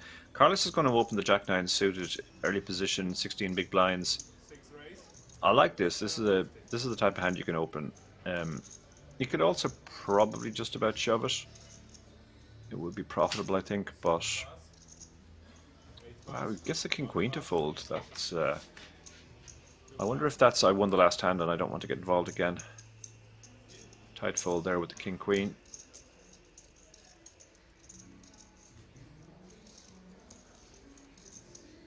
Radu in Twitch asking about the remains. We haven't seen them today. Haven't heard whether they were still in or not.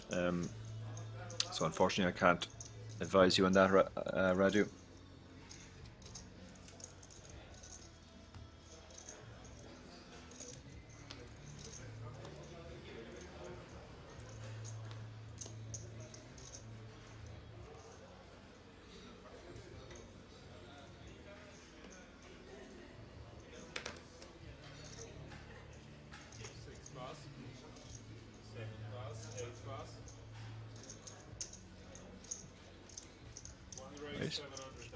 Did Ace Jack? No, it's been folded around to Ace Jack in the cutoff. He's raised to 700, just over 2 big blinds. He has less than 20. Leon is going to fold the King 7 suited. Jonathan is the short stack. He's got Queen 6. Can't imagine he's going to defend here. He lets it go.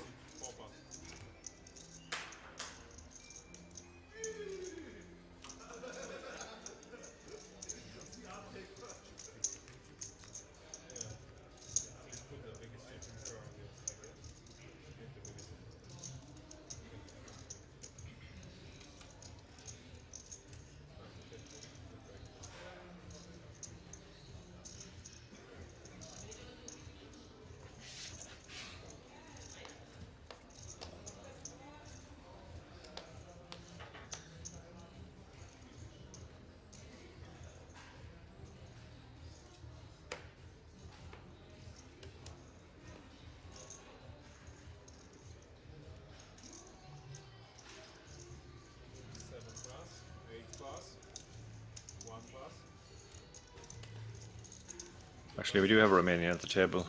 Florin Bilan is there. We haven't seen him on the stream yet. This is his first appearance. Leon with the Ace-4 suited raises on the button. This is the spot now. Jonathan's been waiting for. Queens in the small blind. Less than 10 big blinds. Over a button raise.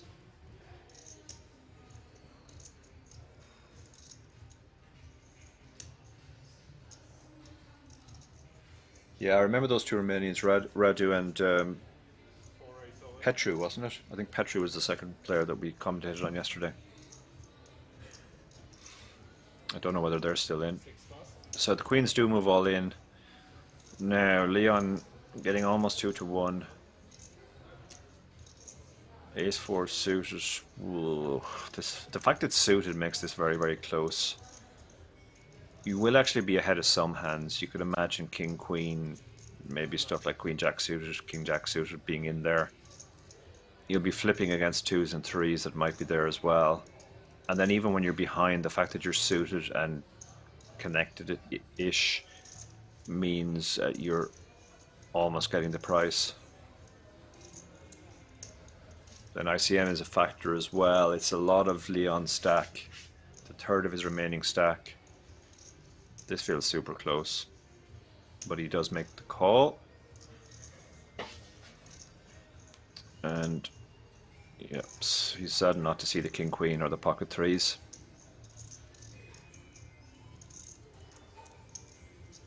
Thank you, Redu. Thank you for your kind comments in the chat. So the queens are all in, but Leon has many ways to win this. He can hit his ace, he can hit a straight, he can hit a flush. But Jonathan's a 2-to-1 favorite. Okay, he's picked up a gut shot, so now a 5 works for him as well. Running diamonds would chop the pot. Black Jack is safe, so now Jonathan just has to fade a queen or an ace. Sorry, a 5 or an ace. And he does. Gets the double.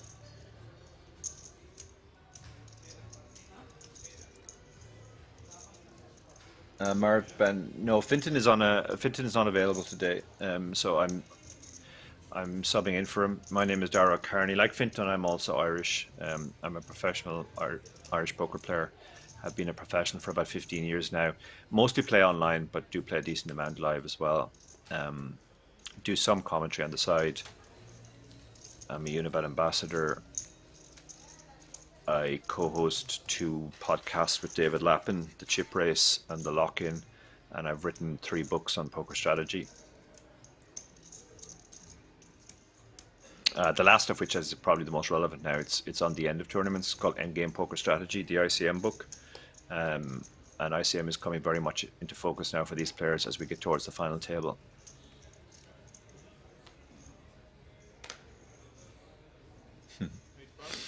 Yeah, the other Irishman, indeed. There's actually 3 of us. David Lappin sometimes does commentary as well. And we all have different types of Irish accents. Mine is probably closer to Finton's accent than David's. So Florian, the Romanian we were talking about, has raised with the Queen 10 in the hijack. Leon with 15 big blinds just behind. Yeah, this is a fairly standard shove. You're mostly rooting for the fold here, but you'll have decent equity against a lot of the hands that'll call you. I don't think Queen 10 is going to call, but you know, if you get called by Ace Queen or Pocket 10s, you're actually in decent shape. So.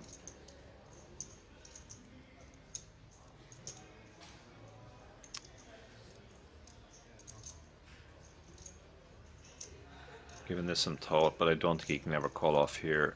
3.9 million. The pot would be... Can I do maths anymore? Pot would be 9.8, so he would need 40%, and you probably don't have that with Queen 10 very often.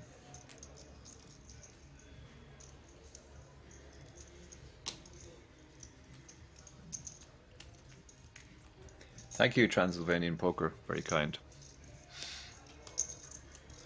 Peso got eliminated earlier on, Paramahau. Got unlucky, but he has been eliminated. Kings against 6s, I believe it was, if I remember correctly.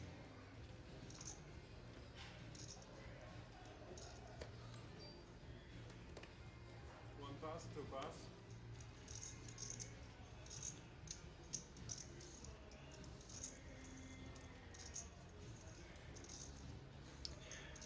Leon has a tricky spot here with the Ace-7. It feels strong enough to open with 20 big blinds. You're going to fold to a 3-bet, but you're basically rooting that it either gets through as a blind steal or one of the blinds defends and check folds when they miss. Still 15 players left. You do have to stay active even when you're relatively short. That's one of the things that's changed actually over the course of my career. When I started poker, people used to say don't open off 20 big blinds because you have to, it's too much of your stack when you have to raise fold. But that's very old school thinking. So Allegro finds a good hand to defend here, the king 10 suited. He also covers Leon very comfortably. So on low card boards, he could do a lot of betting. But he's decided to check here. Leon will, yeah, he has decent showdown here, but he doesn't see much point in betting other than protection. He turns a flush draw, and Allegro now picks up a gut shot. Again, check. He just wants to keep the pot small. He's hoping to get to showdown and win, basically. Now he's hit his flush. If Allegro bets here, Leon will call. If Allegro checks, Leon has a decision to make as to whether to bet himself or not.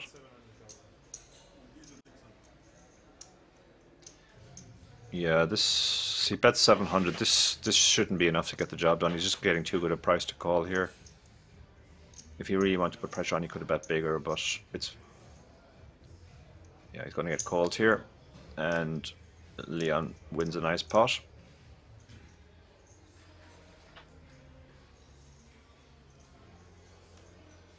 Alex Martin says, hi there, enjoying your books this past month. I read Satellite Strategy and now on to Final Game Strategy. Thank you for that, Alex. Yep, that's great to hear. We put a lot of work into the books, so it's great to hear that people are getting something out of them.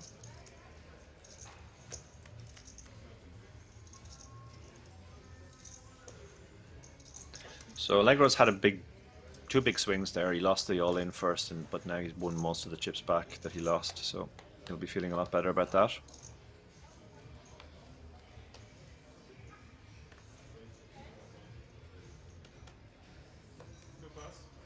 Still 15 players remain.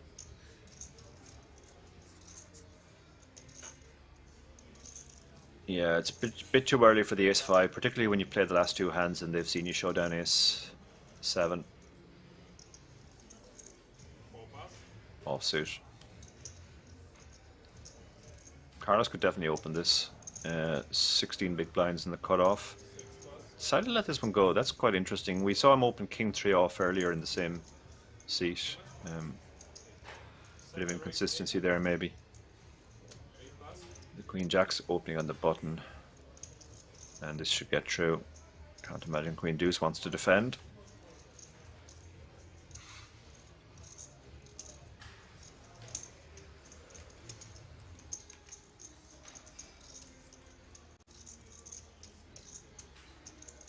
There are going to be a lot of raise and take it's at this portion of the tournament. Just that's a function of the stack sizes and the ICM.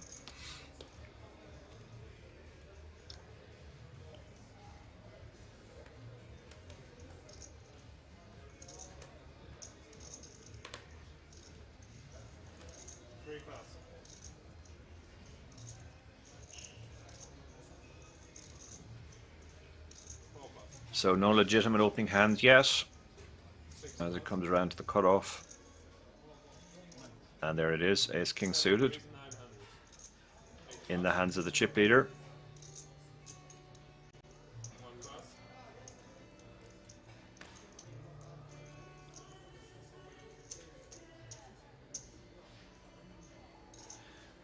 Ten-4 suited is the type of hand you might defend to a min raise, but this is a large open, it's 3x.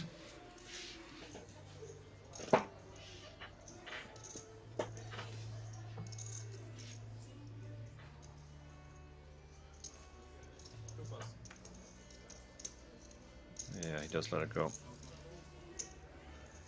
I think MB is asking him if he wants to see.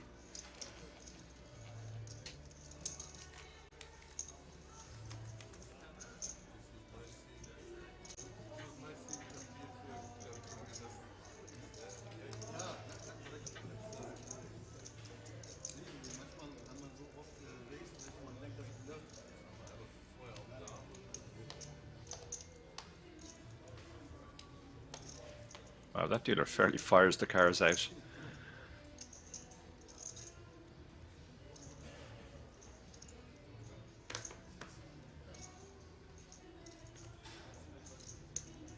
Very strong wrist action from that dealer.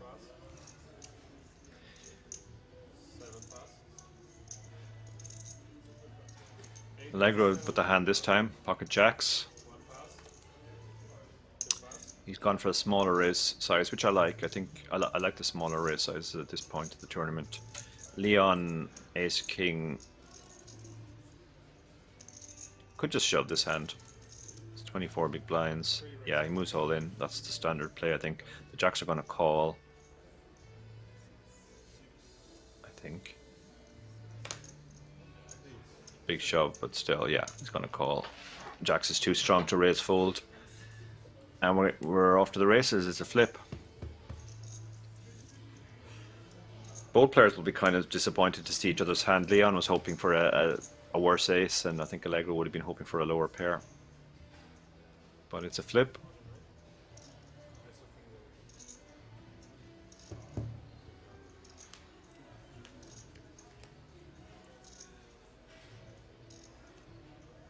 And the ace pulls ahead. Big turning point for both players if the aces hold here. If the ace holds here, running straight cards are a jack.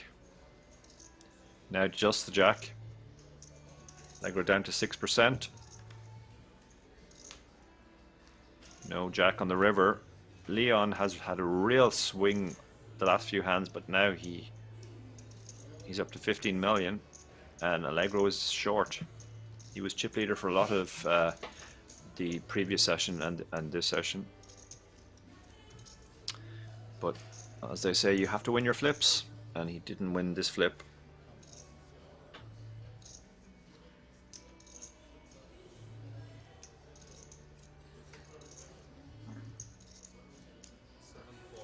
So the dealer counting down the stacks to make sure he gets it right.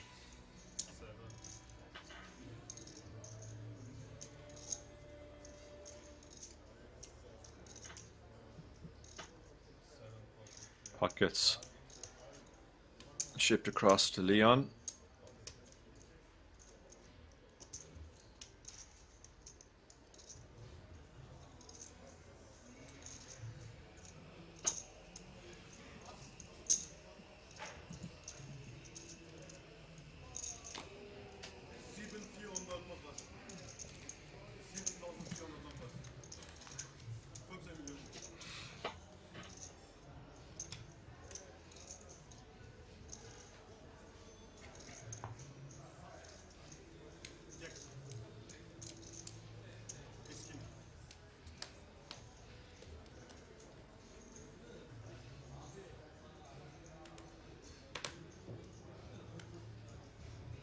Still 15 players remain, so we haven't lost anybody on the outer table. Just one elimination here. A lot of junk hands being folded around to the small blind, who has been the action player the last while.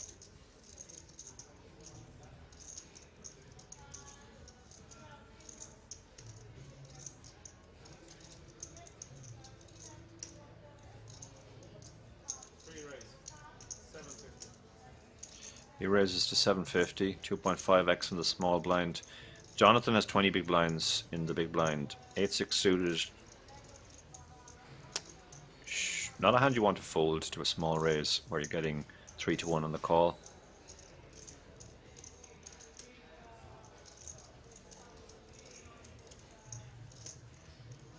You can go a couple of ways with this. You can shove and hope the guy folds, knowing that even if he calls, you probably have about 30 to 35%, or you can just call and play the hand in position.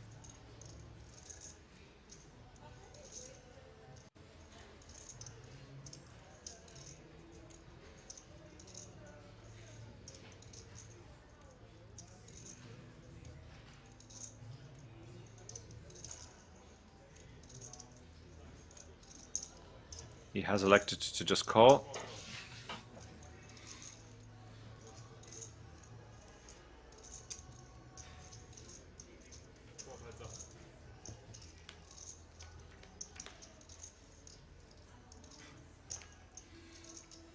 So gut shot for Leon, plus it's his board with the two high cards, the ace and the king. But Jonathan has hit a bad bottom pair.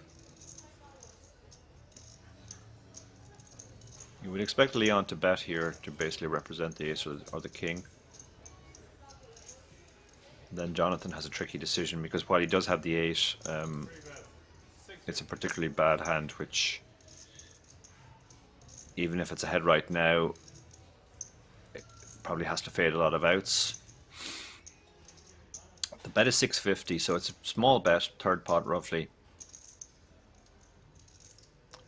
So Jonathan is probably going to hang on for 1 street here and see what happens on the turn.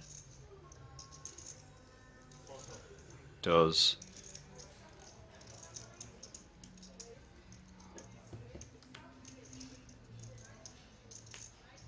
Another ace on the turn. Interesting card because then that makes it less likely that Leon has the ace that he was trying to represent on the flop. On a brick turn, I definitely think Leon could have fired again because Jonathan has so many hands that can call 1 bet but not 2 bets. But on the ace, yeah, it's more difficult to represent now because there are obviously only 2 aces left. So it goes check, check. It might go check, check now as well. Not much reason to bet the 10. If he'd missed completely, he would have had a good reason to bet as a bluff. But with the 10, he's picked up showdown.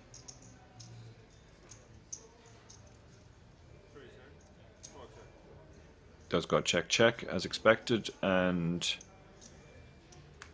Jonathan's going to find out he was rivered.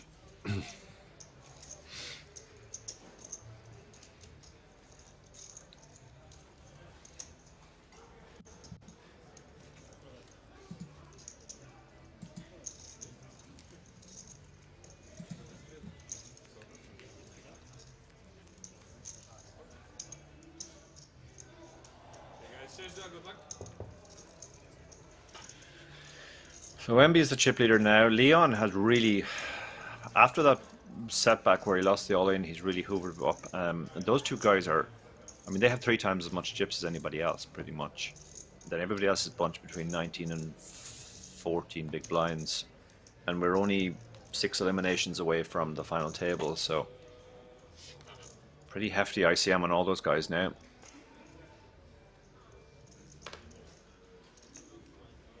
Mard Ben asks, are you playing in Vegas this year? Yeah, I'm heading there on the 22nd, just over a week from now. The seniors will be my first event, and then I'll be there till the end.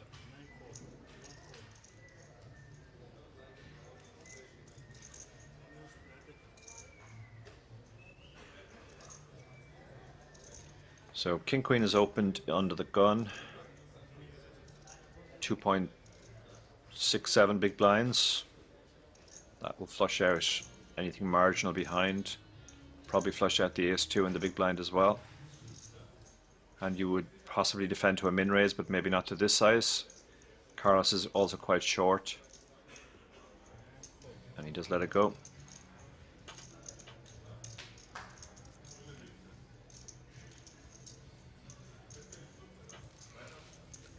And the rich get richer.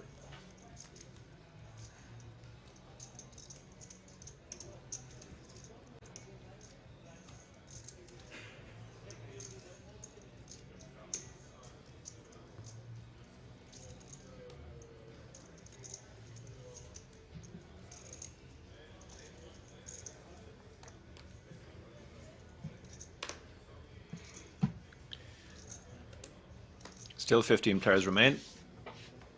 Just that one bust out that we saw earlier. A lot of junk hands in early position getting folded. 6s. Leon, again, he's really picked up a lot of hands recently, and this is another hand he'll want to open. Goes for the big size as well. Trying to fold out marginal hands behind, many of which he'd be flipping against. Jack-7 suited doesn't really feel strong enough to go with here. If you had a Jack-10 suited, maybe even a Jack-9 suited, you could think about it with 15 big blinds, but Jack-7 suited, a bit too weak.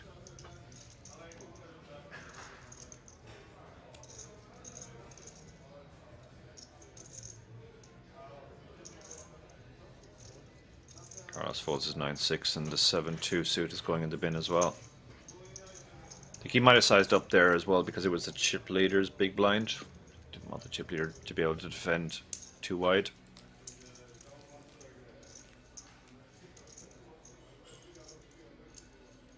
So 15 players remain. They're all guaranteed €3,991. The next pay jump looks like it's 11. But they'll all be eyeing that first prize of 80,700 plus a WSOP Main Event Day 1A ticket worth 10,000, an additional 10,350.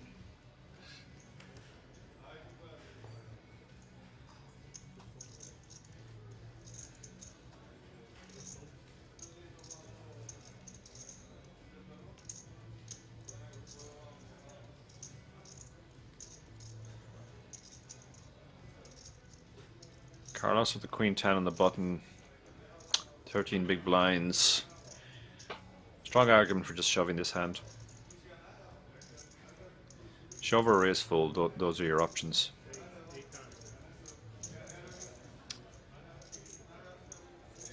It's the Queen 9 to fold, and we'll get the 5 deuce to fold as well. Legro, remember, was the chip leader for a long time, but he finds himself short now. Looking for a spot to get all his chips in and get the double.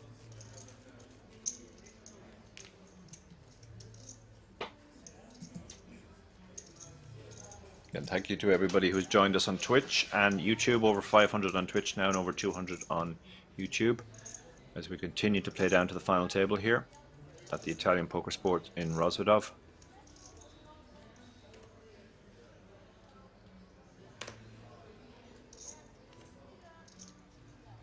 Florian, tricky spot here now with the entire table behind him and pocket eights. Looks like he's going to go for the open.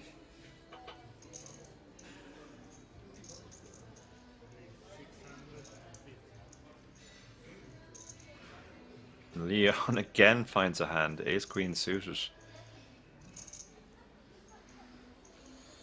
It's a tricky spot here because if you 3-bet, you're pretty much committing, and yet you'll be not in great shape against the 4-bet shoves. But if you flat, you've got the entire table behind you who might squeeze you out. So he's having to think about this. See what he's going to do. He does make the raise. 2.3 million. So he's clearly committed himself against Florian's stack. Bet more than well over a third of Florian's stack. Carlos has a hand he might have been interested in had it been folded around to him, but when it goes under the gun open and 3-bet, King 9 suited shrivels up in value. The other players are all getting out of the way behind.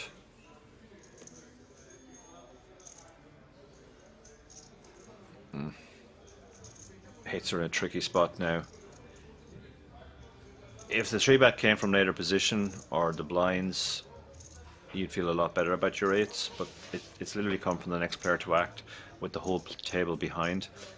Hard to imagine he ever has sevens here, so it feels like a flipping or crushed spot.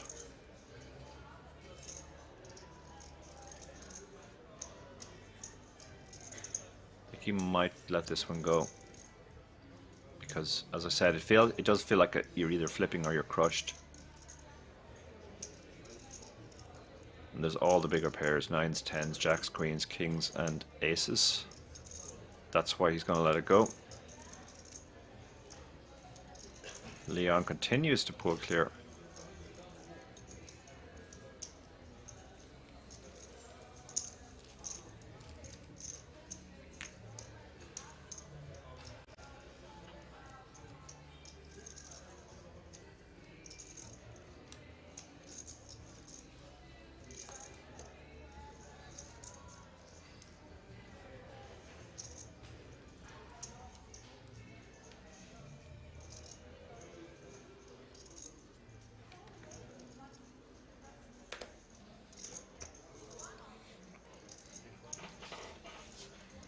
So we have 3 denomination chips in play.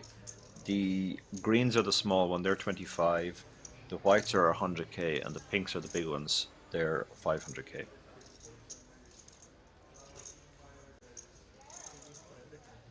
Maybe let the ace-8 also go in the cutoff. With a big stack, you would expect that to be opened a lot of the time. He's been a little bit inconsistent in spots. Seems to depend on how he feels in any given moment, what his opening range is.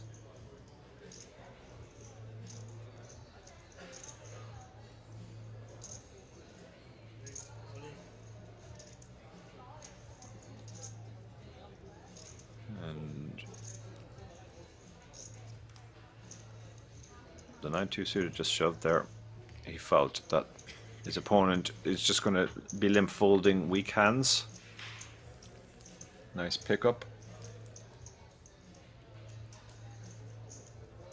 Gets the better hand to fold. That is the power of the shove, getting your chips in first.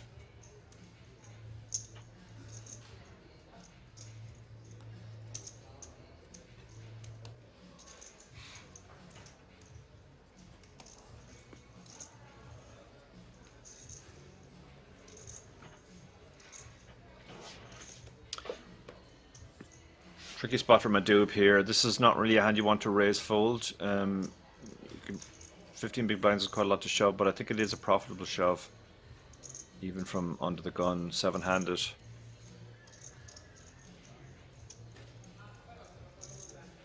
But looks like he's going for a third option. He's gone for... No, sorry, he has raised. He's going for the raise. Raising from under the gun, so he should get a lot of respect. Also raising off a short stack. Unless he runs into something behind, this should get through, and he doesn't.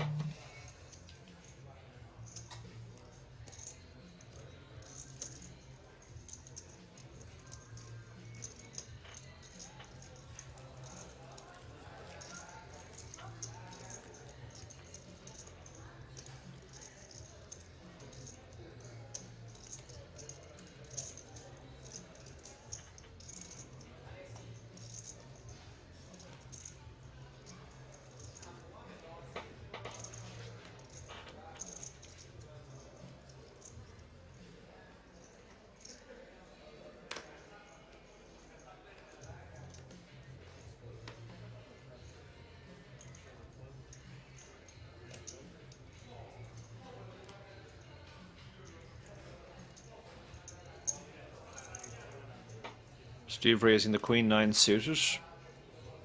Same plan, hoping everybody just folds. Queen Jack suited is an interesting one in the small blind.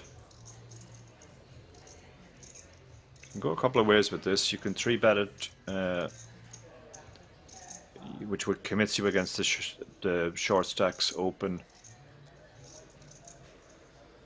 There's a short stack in the big blind too, so you can just shove it, or you can call. Keep in hands you dominate. He has gone for the call option.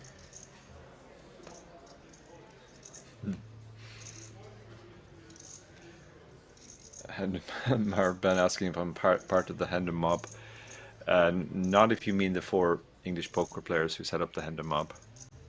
I do have a Hendon mob for my live results, but yeah, I'm not part of the original Hendon mob. I do know 2 of them very well though, Joe Beavers and Barney Boatman, good friends with them. So the Queen Jack suited has flopped very well here. He's got 2 overs to go with his flush draw. Backdoor straight draw. The Queen 9 has a backdoor flush draw.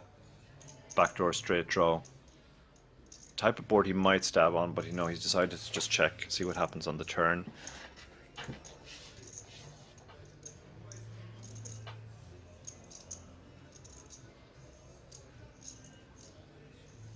Tricky spot for Leon now. He has a lot of equity here, but yeah, he doesn't want to bet and get raised, and his hand is strong enough to check call. So it goes check check. And the ace on the river definitely favors the opener, so he might be able to bluff here. He can go for a bluff and represent the ace. Yeah, it looks like he's reaching for chips.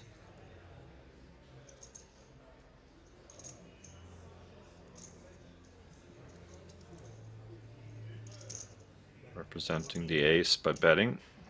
And yeah, Leon's head sinks and he thinks, okay, I'll be now drawn. Well, not outdrawn. I mean, he was behind. If his opponent had an ace, but missed everything basically. Does he show the bluff? Wow, that's spicy. He showed the bluff there.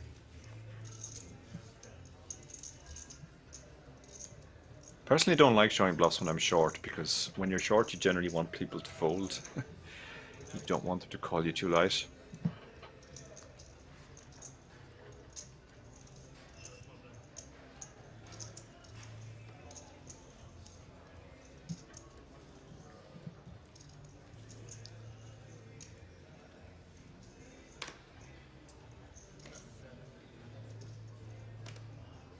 He's also alerted to players behind that he's opening his hands as weak as Queen 9 suited.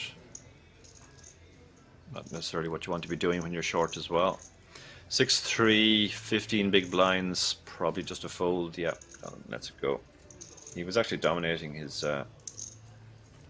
potential opponent in the big blind, but 6-3 offsuit. Not really a hand you want to get involved with when you're that short.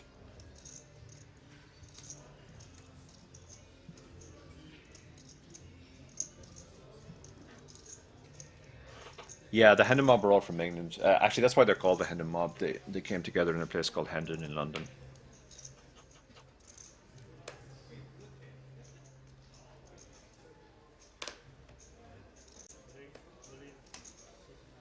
Raise all in from Allegro. He was chip leader for a lot of the earlier portion of play. Then he got crippled, and now he's found the hand he's willing to go with. 12 big blinds under the gun, pocket nines. So far, nothing that can even think about calling. And the King 5 suited doesn't work either. So Allegro gets it through.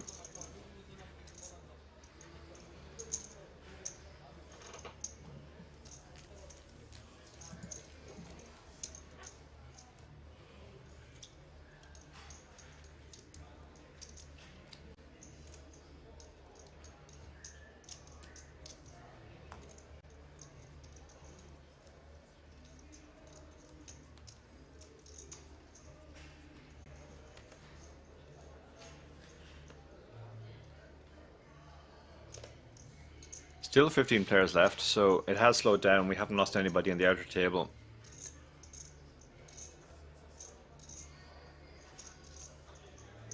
Leon, he has been the action player so far this session of play. King 8 suited is a perfectly legitimate hand to open in the hijack when you have a commanding chip stack.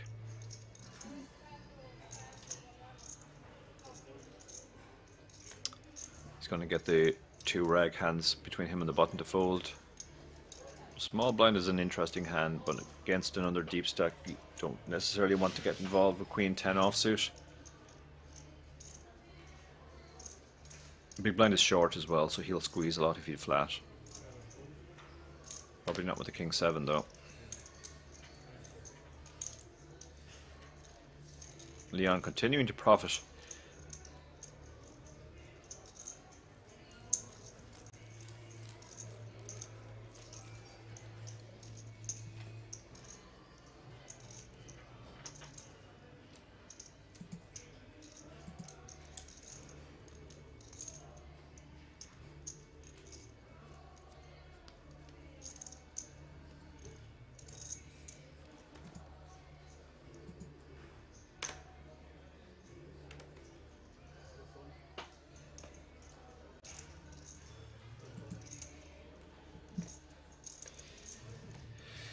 So it falls around to Jonathan in the hijack. He's got just over 15 big blinds and ace 4 offsuit.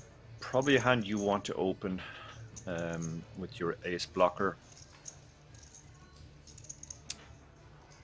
Not really strong enough to shove. Too many blinds to shove, I think, with ace 4.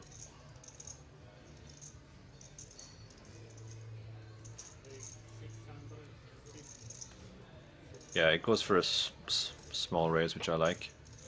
He'll lose the minimum if he gets shoved on. MB has a similar spot. He's on the button with a pretty good hand, but he has squeezing stacks behind. Doesn't want to get involved. I think Steve will probably put the chips in now. 20 big blinds. Well, 19 big blinds, pocket eights. You actually cover the guy that you're shoving, which is great as well. No, he's just gone for the call. Interesting. Personally, I would prefer a shove there and just fold out a lot of hands that are pretty good nick against you. He's not going to like all those clubs. 2 over cards. Jonathan might take one stab here.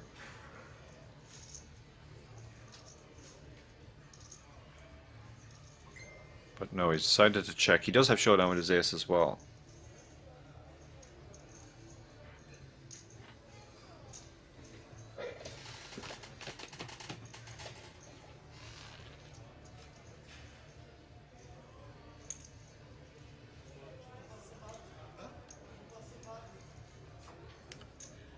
All those clubs now in a set for the eights, but he's basically playing the board.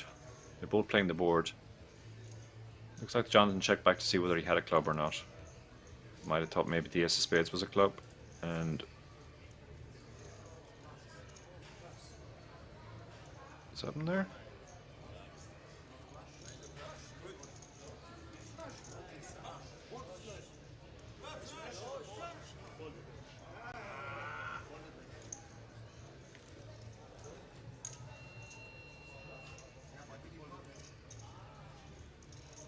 Looks like he folded there.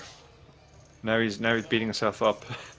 What should have been a split pot has actually gone to. Wow. He mucked. Now they're calling over for a ruling to see what happens. Don't think he can get half the pot though, having mucked his cards. That was quite a blunder. He lost half the pot there.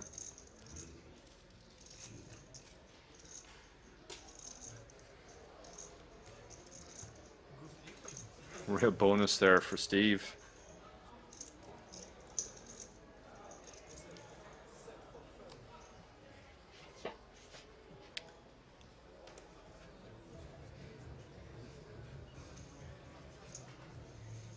Let's see if it lets him if it affects him now. He doesn't look happy. Still shaking his head ruefully at that momentary lapse of concentration, which cost him half the last pot. Carlos, Queen 10 offsuit in the hijack. This is very early and he only has 16 big blinds, but he's probably going to go for an open and just hope it gets through. So far so good. Steve, who got an additional half of that last pot.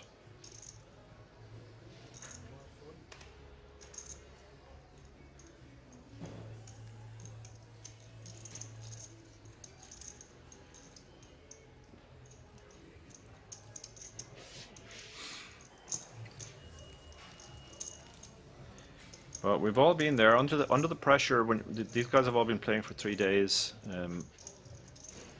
Mistakes happen.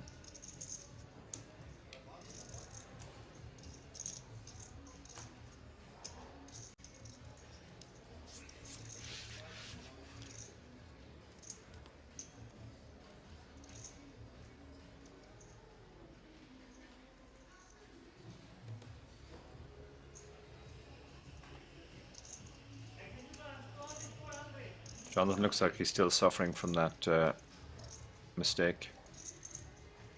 But he's being... It might be for the best that he's been dealt a lot of trash hands. Allow him to clear his head before he gets involved again. Negro's going to push all of his chips into the middle with King Jack suited. Ace 6 suited. It is a 12 big blind shove. I don't think you want to call off with Ace 6 here. For chips this is probably okay, but with ICM just near the final table, this feels like a fold, and he does fold.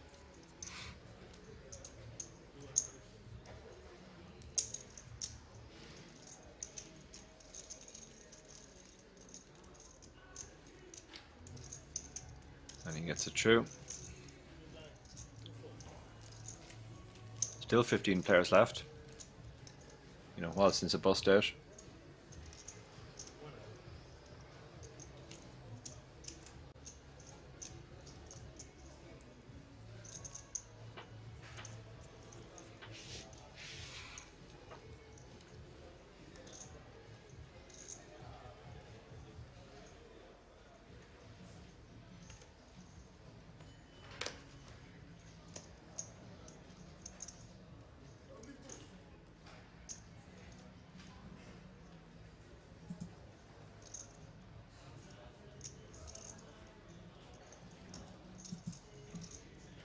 So Steve picks up tens. Blinds have gone up to 200, 400. So that's 15 big blinds.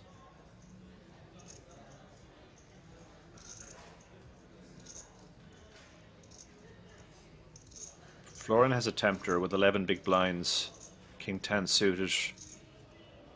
It's a reasonable hand to consider shoving with here. Rooting for a fold, but figuring you have equity against a lot of the hands that'll call you. Your ace queens, your ace jacks, your pocket nines and lower. You're all in reasonably good shape against all those hands. The raise is on the large side though. The open is to 2.75x, so he has less fold equity as a result with his 4.5 million. Steve will be getting a very good price to call off. All of those factors come into consideration, but he does decide to shove. There's more money out there if it gets true. And I think the tens will call reasonably quickly now, given that it's only a 12 big blind shove.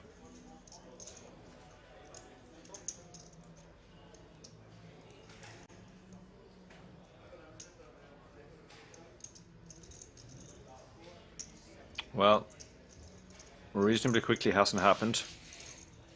Can't imagine he's raising to 1.1 to fold for an additional 3.4, getting almost 2 to 1 with pocket tens. Yeah, he flicks in the chip.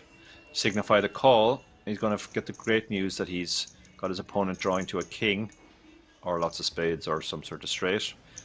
But he's a significant favorite here, although not as big as he would normally be, I guess, because probably no kings have been folded and there's lots of spades out there as well. Speaking of lots of spades, that is insane. Look at that. The tens are still technically ahead, but the king 10 suited is now a 2 to 1 favorite. And he hits this straight on the turn. And that leaves him drawing to a king for a chop. So the king 10 suited, fortune favors the brave, he gets the double.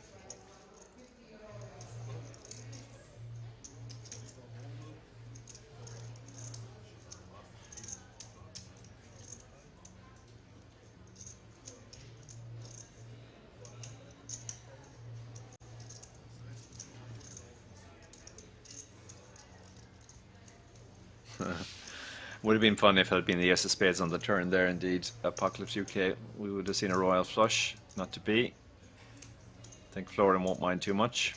Very happy.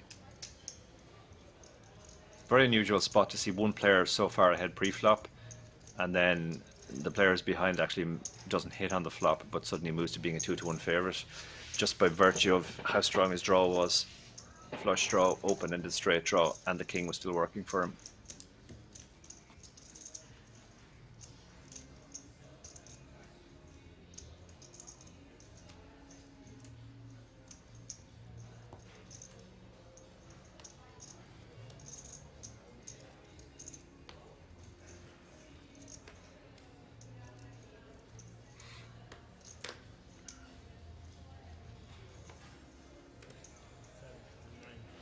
Yeah, it was 67-33 after the flop. Apocalypse for the king 10, despite not having hit.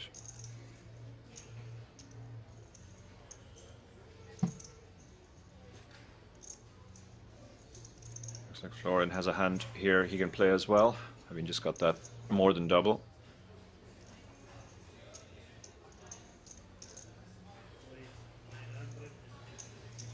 He raises to 900 with the 8-7 suited actually, so he's getting to play now that he has some chips.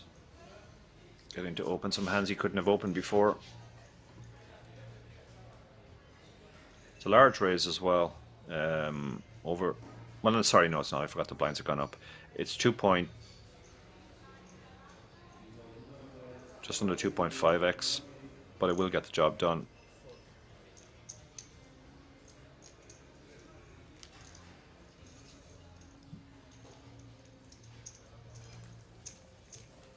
Still 15 players left.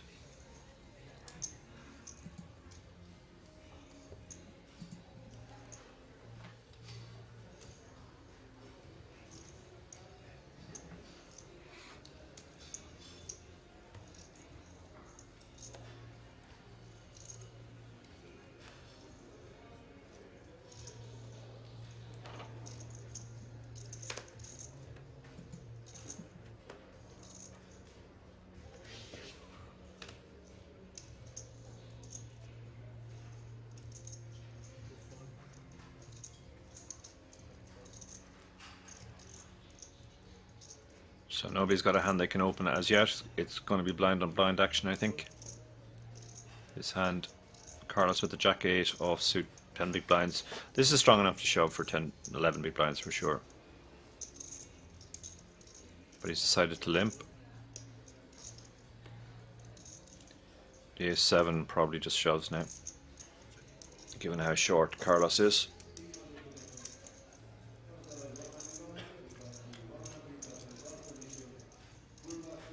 No, he decided to check. Interesting. Now the Jack is hit and he has the better flush draw as well.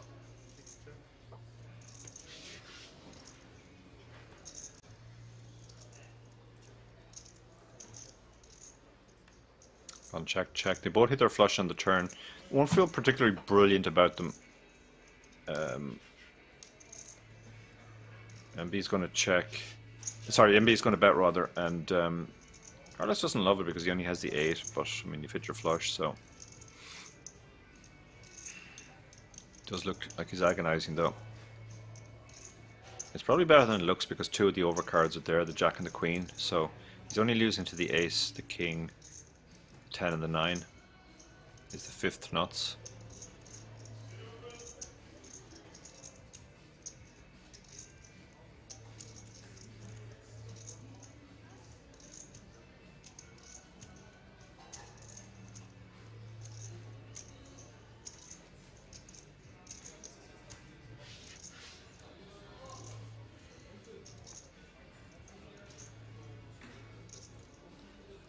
Carlos looks like he's going to make a reluctant call. Didn't exactly hide the fact that it was reluctant as well. Interesting to see if MB decides his hand isn't good on the river now and turns it into a bluff. No, he's decided to take his showdown, and an 8 beats a 7, so Carlos takes the pot.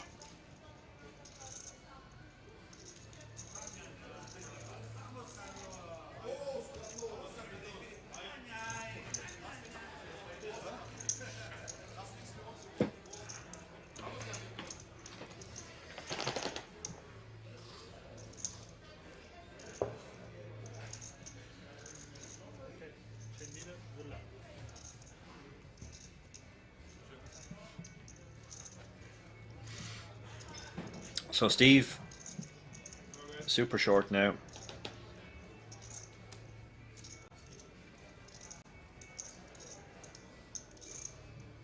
Leon is now the chip leader. He's had definitely the best start to this session, despite that all-in he lost. The Ace 4 suited.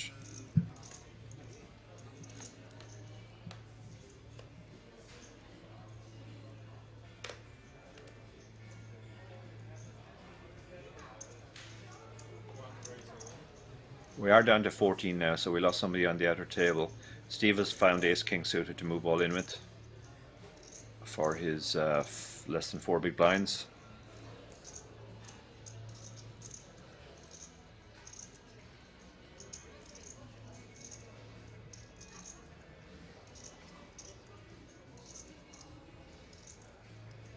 That gives the Ace 5 suited a tricky decision, but he's decided.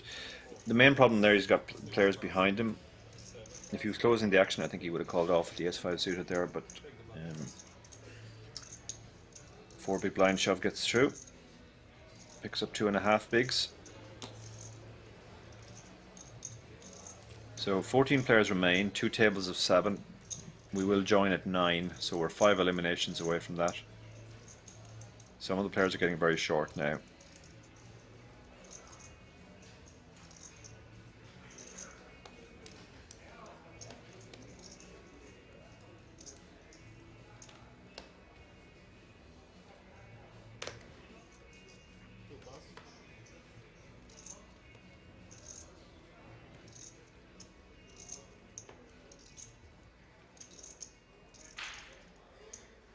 Yeah, with the Ace 6 suited and lots of chips. Expect an open here.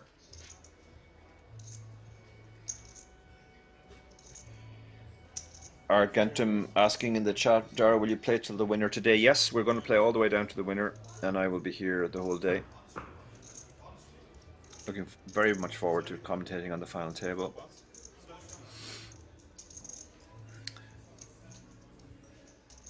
So Leon opens with the ace-6 suited, as you would expect.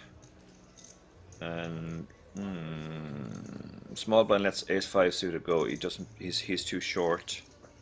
But Steve moves all in from the big blind with pocket eights, and it's only 1.2 million to call. So getting 3-1, the ace-6 suited is going to have to call off here. Don't love it because you're dominated a lot, but even when you're dominated, you're roughly only a 2-1 underdog, and you're getting 3-1.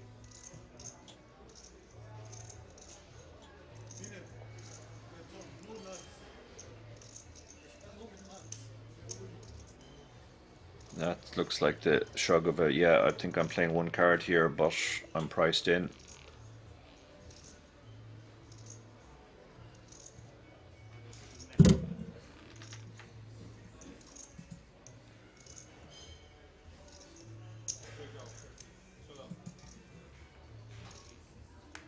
Doesn't make the call. Sees he's playing his ace or his clubs.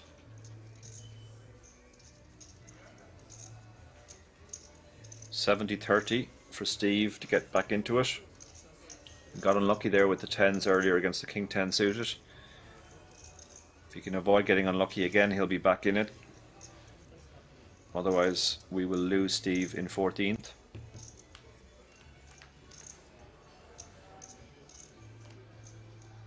So far, so good. Some runners clubs or straights, but other than that, it's mostly the ace. He just has to fade. Now that's an interesting card. Now he does have to fade not just a club, but also a 5 and an ace. 2 is close, but the 8's double. Obvious relief there.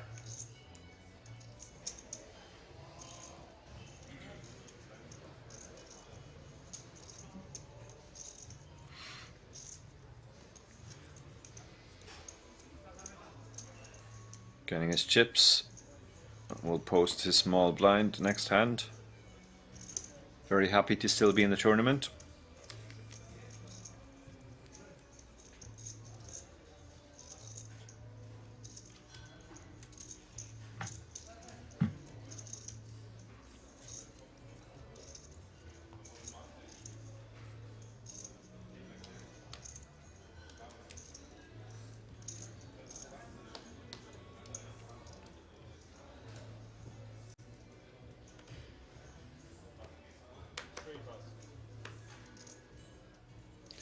Jonathan, 10 big blinds, ace-8 suited.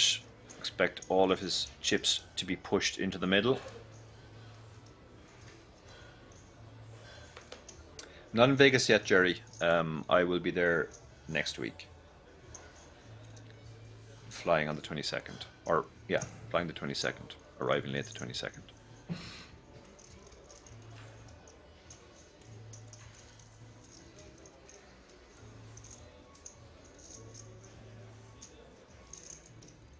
You don't love it here with ace-8 suited. You obviously prefer to have ace-king or something like that, but with less than 10 big blind. Oh, he's let it go. Wow, that's a tight fold. 6 plus, 7 plus, 8 plus.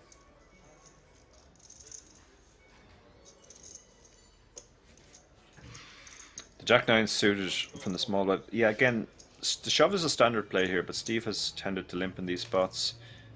Florin should probably just shove now. Hand is strong enough, but vulnerable. There's 1.2 million out there, and Steve only has 4.4 behind, so shove is a standard play here. To raise 1.2 million. Instead he's gone for a raise. What's his size here? 1.2, so I guess he would have some folds.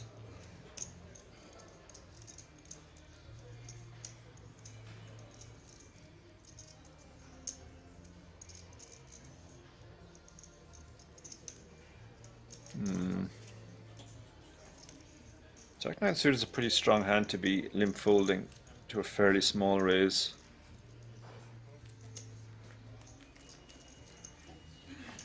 I mean, in this spot, it's great, obviously, because his suit was covered. But in general, I wouldn't recommend limb folding a hand that strong when you're that short.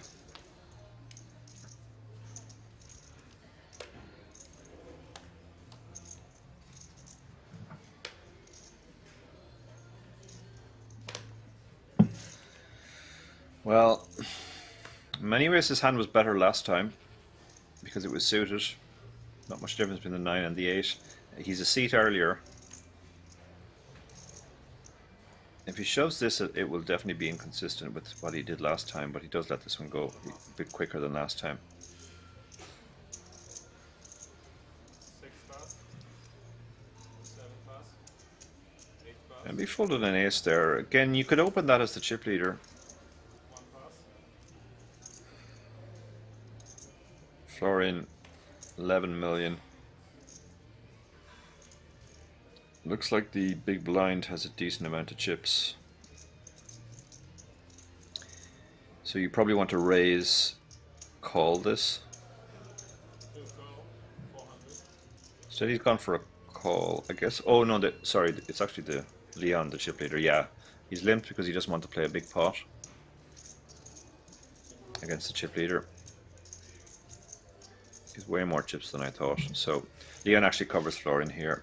He's going to apply the pressure with the raise. It's a large raise. 2.2 million out there. Florent has 11 million in his stack. It's a reasonable spot to just go for the shove now. You can call, but you're going to miss the flop 2 times out of 3, and you're probably going to have to check fold when that happens. Tricky spot.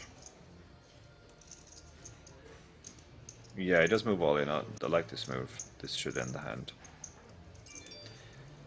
Once you've done this as well, even once, it stops your limps being picked on in the future.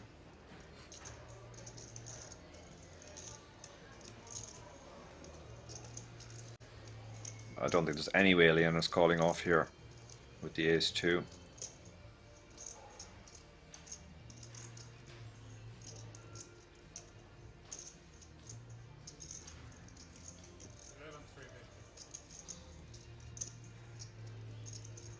Leon's shaking his head. He suspects this. He thinks this is a strange line, but yeah, I like Florent's play here, and he's going to win the pot. Showed the ace as well. That's a little unnecessary. It shows the king. Wow, bit of the wind up there. Bit of the wind up.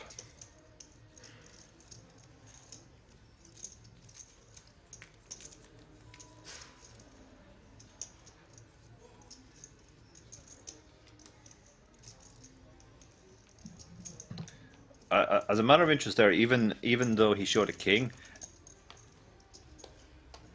anytime a player shows one card in such a manner as which they're trying to suggest that they're bluffing, or that they might have been bluffing, they pretty much never were. Because if they were actually bluffing, if he had like king deuce there, he would show either the deuce or both cards.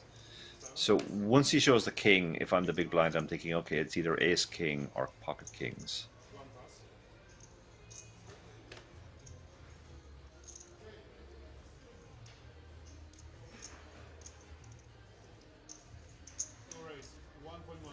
Florent opens on the button. Now that move the last hand, that does send a message to players at the table, and it does mean you have more fold equity now when you raise.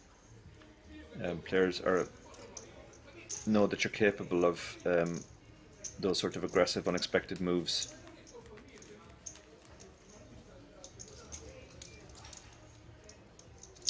Yeah, good point from Apocalypse UK in the chat. The 10k WSOP ticket, there are 14 players left and 6 of them are getting it. So it's starting to play a little bit like a satellite now as well, with over half the with almost half the field getting that additional 10k seat. That's going to affect the play as well.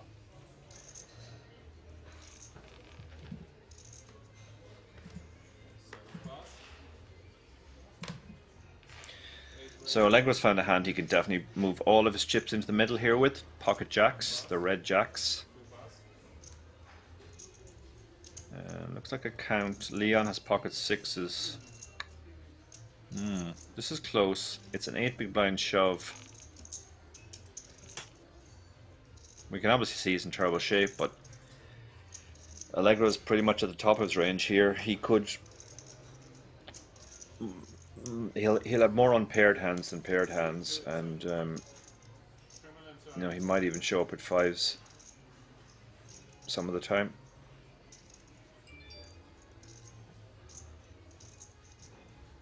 Tricky spot there for Leon. He has a lot of chips as well, so it's less than a quarter of his stack to call. Size, let it go.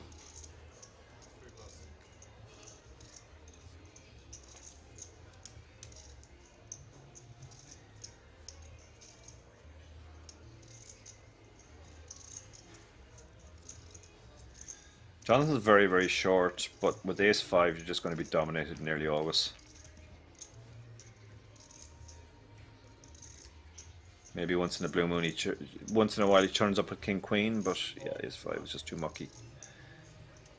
Big blind hasn't lost interest yet. He has the ace-9. He's closing the action, but again, fear of domination is very strong here.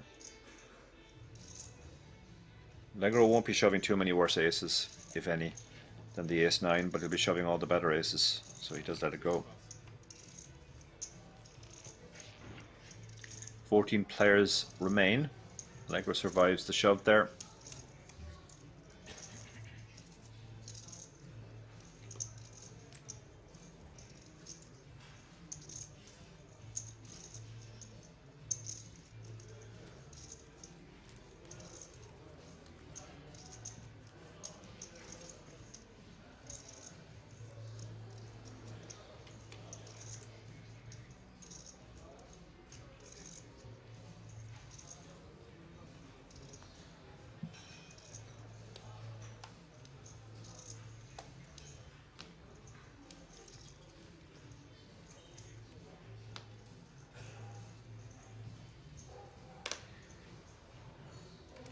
Allegro, having shoved the last hand, won't be shoving the 9-4 offsuit under the gun.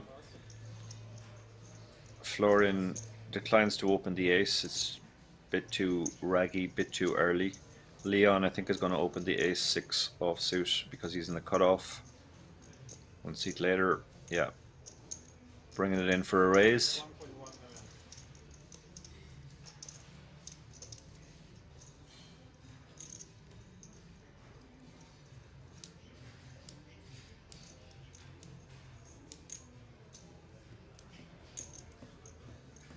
Jonathan again, he has a nice hand, but he's just not ahead really very often here. So he's going to wait for a better one.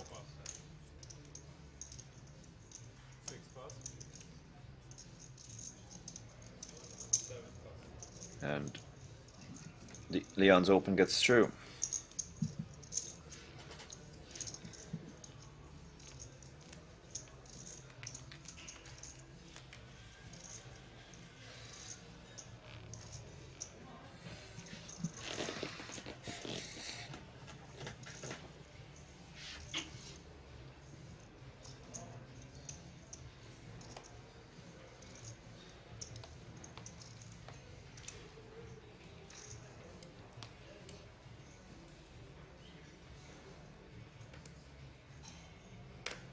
Another 9-4 offsuit on the gun.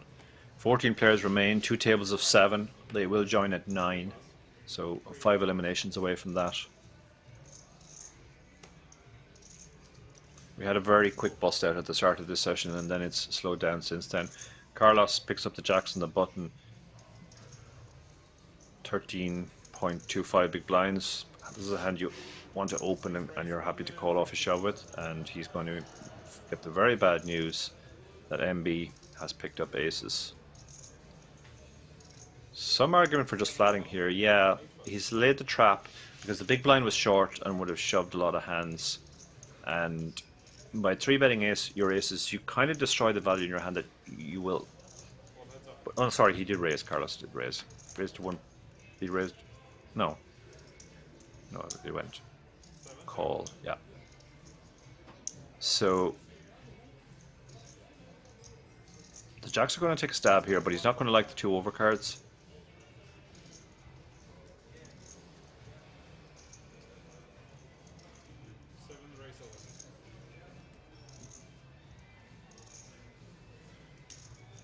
And now the aces have moved all in. He's trying to get called by king or a queen here, or all the draws that are there possible as well. Your jack tens, your diamonds. I think the jacks might be able to find the fold here. 2 overcards, and you're blocking the draws. You're blocking jack 10 very heavily. You're blocking diamonds. Blocking ace jack. Yeah, he finds the fold.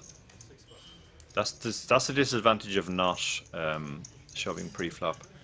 When he does actually have a hand like that, he might be able to get away on the flop.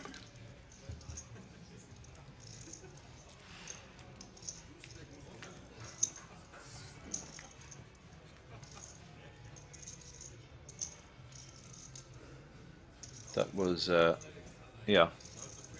Most worlds, those 2 hands would have gone in pre-flop, but Carlos lives to fight another day.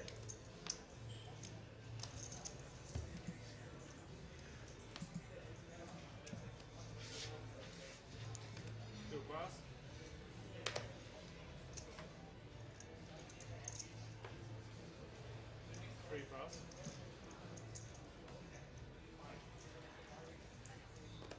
14 players remain.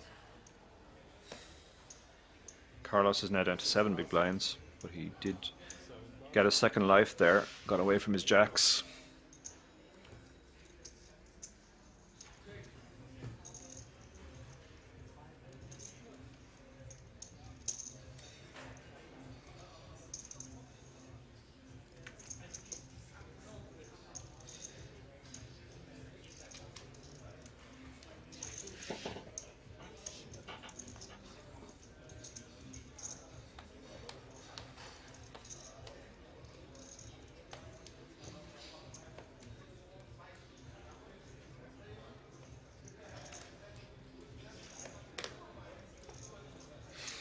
There's a lot of debate in the chat about the flat pre with the aces.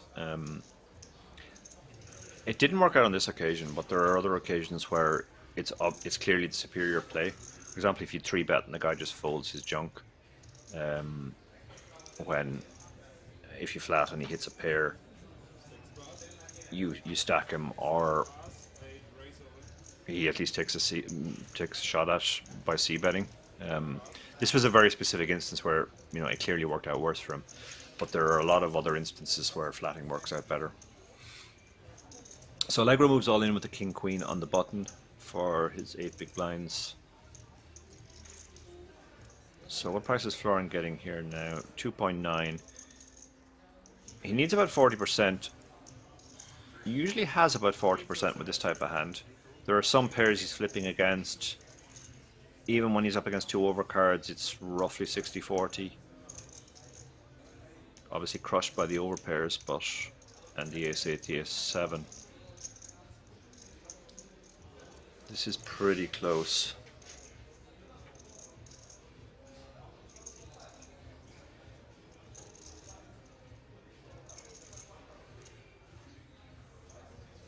I think he's going to let it go though, yeah. Just up and fold. It was close, but I think he was probably just barely getting the price, and you're better off not calling off in those spots where you're just getting the bare price.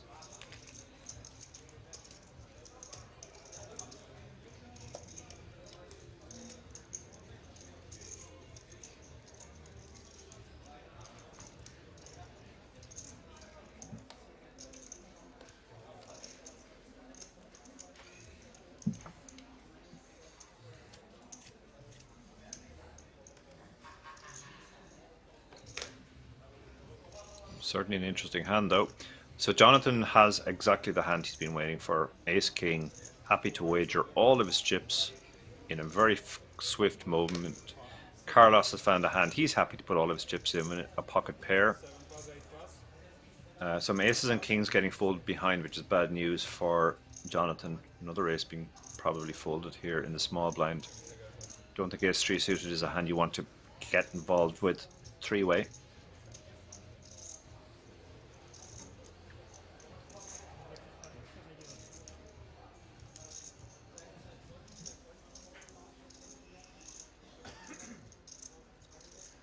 Two 750.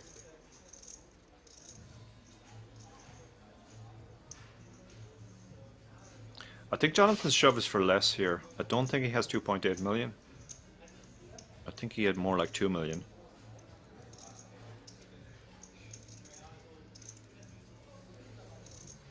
Changes things slightly, but still ace-3 suited is not a good hand three-way.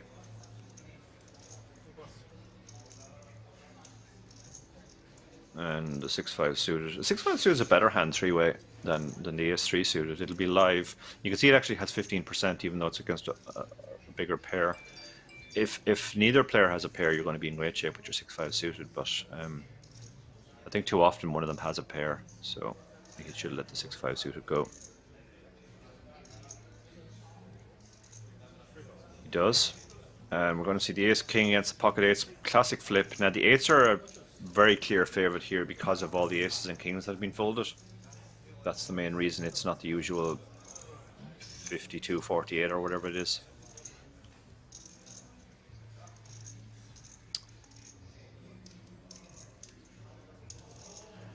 So they're both standing up for the flop. I think Jonathan is the player who's all in. Carlos has more chips. Guys, give me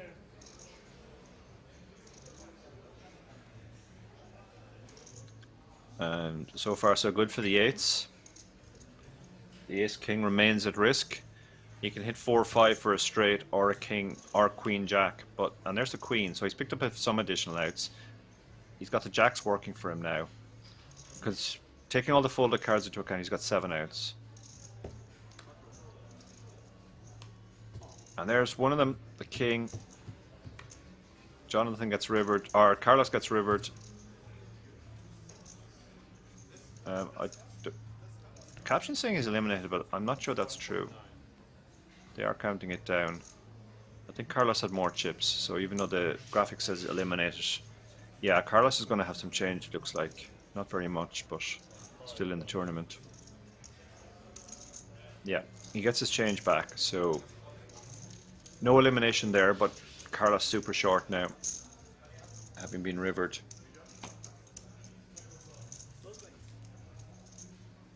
And I think he said 2 hands, which means he's got to get it all in the next 2 hands, given how short he is before the blinds hit him. Actually, he's under the gun this hand. Yeah, so I think he's so short he probably just has to shove blind now, because if he waits till the next hand, he'll have to post an ante as well as the blind. Yeah. Yeah, he's better going with this hand where he can get the full double and win the ante, rather than wait till the next hand and have to post the ante himself.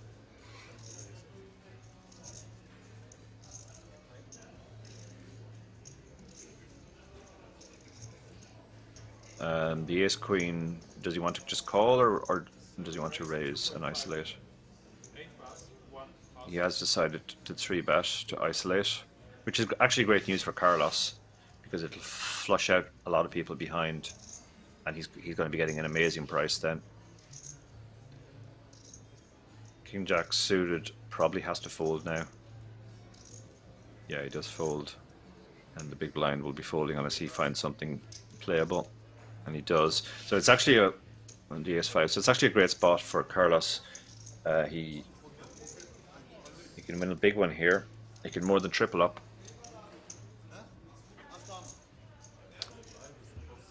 But he's going to need a 7 or 5 or diamonds or low cards for a straight.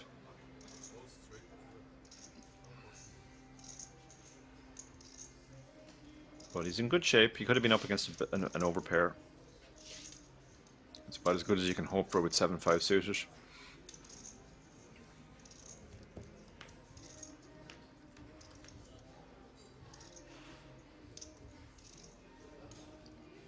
And the queen makes it very difficult now. He's going to need running cards.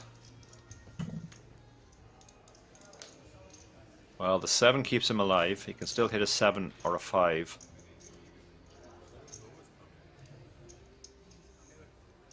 Otherwise we'll lose Carlos. And no help. We lose Carlos. Unfortunate to lose the flip earlier. Previous hand. Well, not really unfortunate. It's a 50-50, but he got rivered. It's a sad way to lose it. Lots of diamonds were folded there, as UNS Chris points out in the chat as well. So that reduced his percentages considerably. So we lose him in 13th. There's the remaining 6 players on that table, 7 players on the outer table. MB now moves into a very commanding chip lead. Leon and Florian are both very healthily stacked as well. And then the other 3 guys are really short. They're in all inner fold mode. And the final table obviously is looming. 4 eliminations away from that.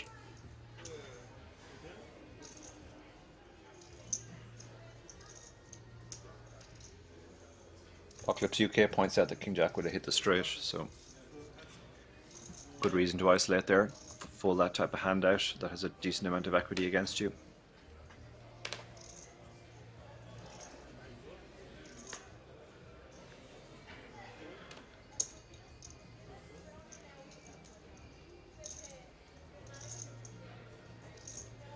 Leon, one of the big stacks on the bottom of the King 10.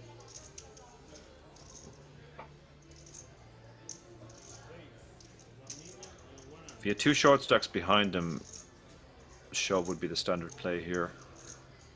Jonathan is short in the small blind, but MB is not short. That's why he opened normally. Shows the king.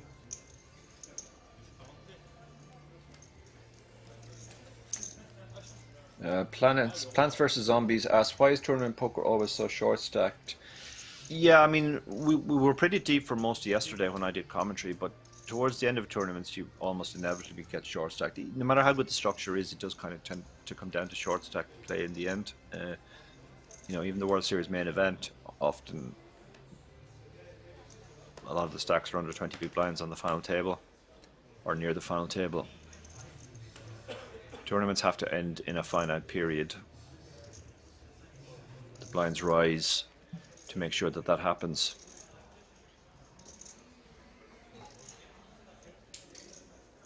MB has huge stack. It's a short stack in the big blind, so yeah, the shove is the standard play there, but he raised, so same effect. Gets the big blind to fold.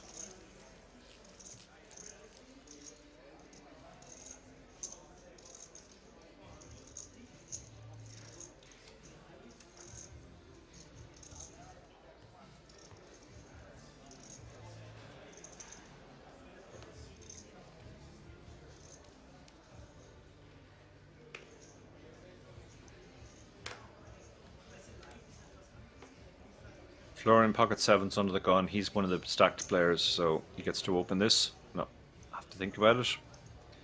Jonathan, one of the short stacks, pocket 9's. He gets to shove this, put all of his chips into the middle. He has less than 10 big blinds. One of the aggressive ship leaders has opened.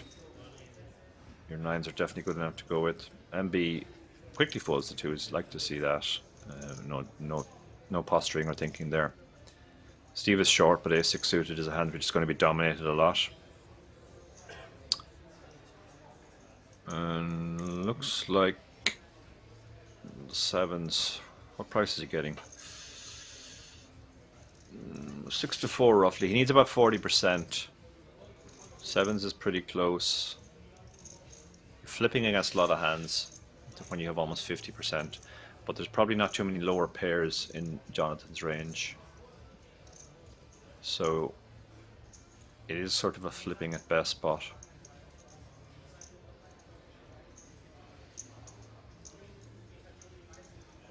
I'm giving this a lot of consideration. It's also a quarter of his stack, so it's starting to get to the point where it kind of hurts him to lose this.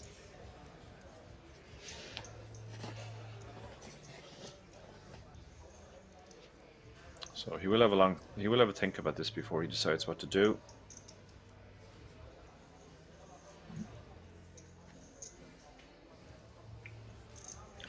Jonathan probably folding Sorry, rooting for the fold right now, but if you could see Florin's hand, he would definitely want the call.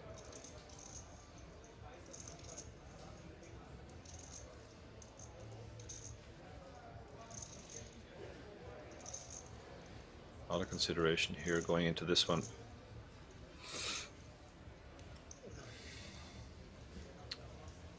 Does call in the end, and yeah, the grimace says, yeah, that's what I was afraid of, the bigger pair. So, great chance for Jonathan to get more than the double here. When you get it all in against the not blinds, somebody who isn't in the blinds, you get to win those extra 2.5 big blinds as well. So far, so good. Doesn't have to worry about spades. 5-6 would be a cruel way to lose, but now he just has to fade a 7.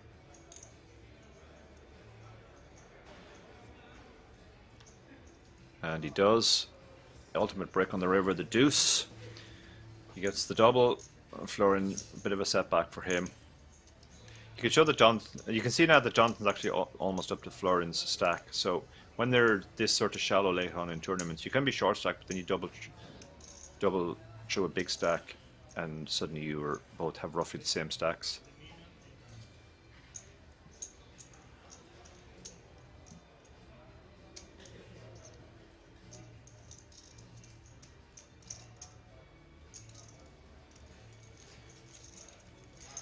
So now Florin kind of knocked back into the pack now. It's very much a tale of three camps. Leon and MB have very comfortable stacks. Florin and Jonathan are just over 20 big blinds. And then Steve and Allegro are under 10. So they are very much in need of a double. Being short stacked when you're six-handed is pretty brutal as well with the big blind ante. You're posting 2.5 blinds every 6 hands.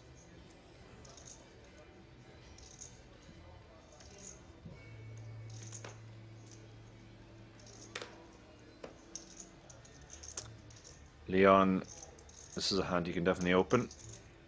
King, Queen. That's one of the 2 big stacks.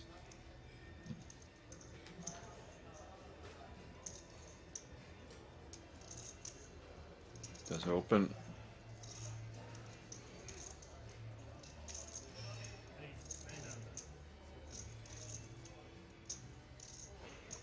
Jonathan, it's a pretty hand, but doesn't play great with 20 big blinds against none of the gun open.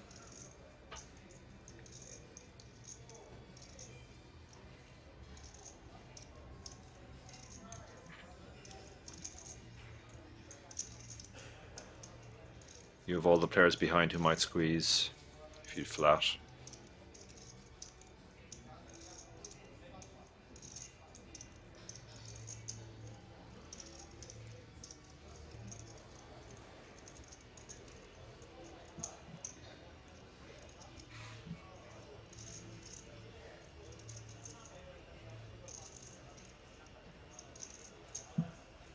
He's gonna flat though. Got some chips to play with now. This is how he's gonna play the 10-9 suited. Anybody behind wake up with a hand they could squeeze?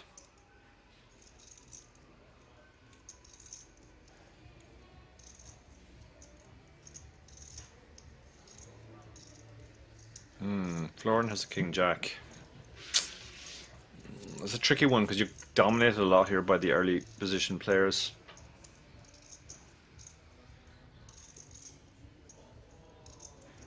Some case to be made for 3-bet folding this. If you 3-bet to say 2.8 million. And then if they shove on you, you pretty much get the message that you're in bad shape. You can obviously flat as well. You're getting a great price here to flat.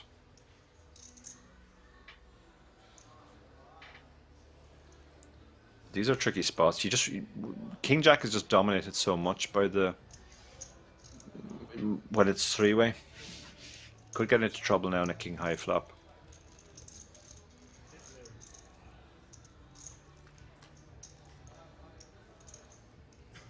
And King Queen flops top pair. The 10-9 is double gutted.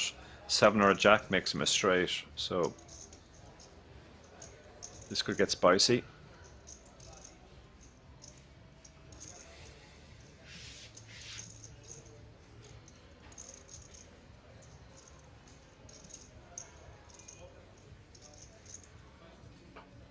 So Leon probably going to bet to try and protect his hand here.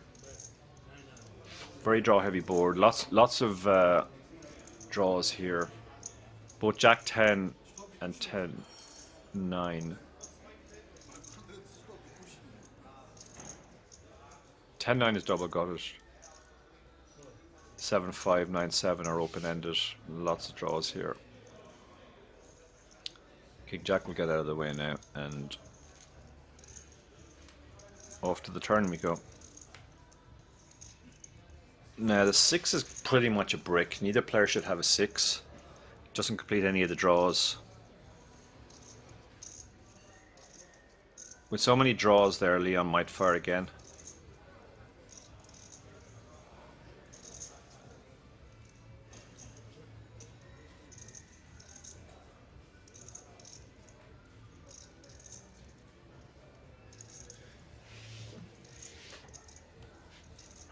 Oh, he checked and he allowed his opponent to get there on the river.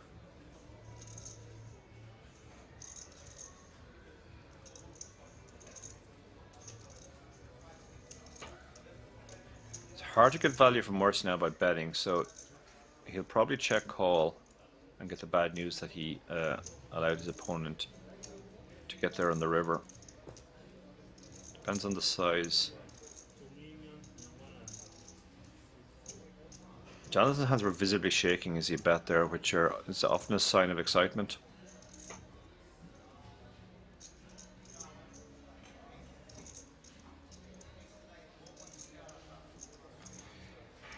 Yeah, I agree with Curry Poker in the chat. I think on the turn we should have bet big. Just so many draws there, and we have top pair.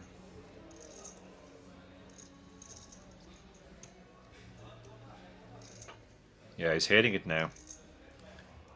It's 2.1 million to call, but the pot is 7.2. He's getting an amazing price. Is he just beating a bluff, or do something like jacks ever take this size? Queen jack.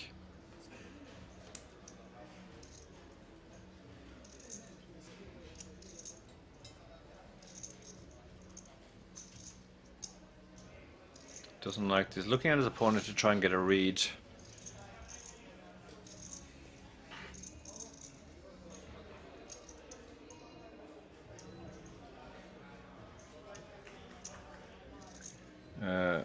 Question from Marv Ben in the Twitch chat. A question. I'm a pretty fast player. Will that be disadvantageous for me or not? I mean, it's not inherently disadvantageous. If you can play well fast, then by all means do it. But if you find yourself making mistakes in spots because where you might not have made a mistake if you'd acted a bit slower, I would recommend slowing down. Yeah, he gets shown the river straight, and he makes that face. I think that's called the technical name for that face is the "I let you get there" face, and then I paid you off anyway.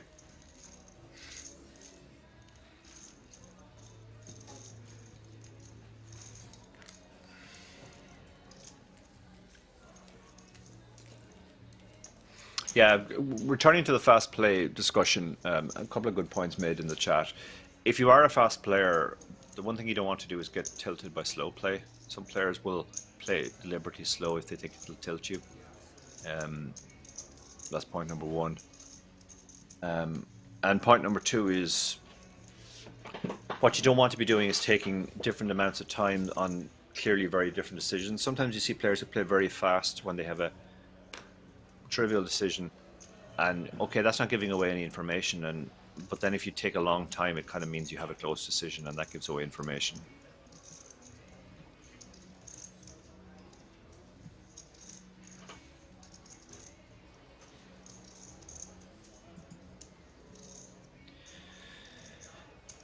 So Jonathan under the gun, lots of chips to play with now. He's all the way up to 14 million, having been all in very short not long ago.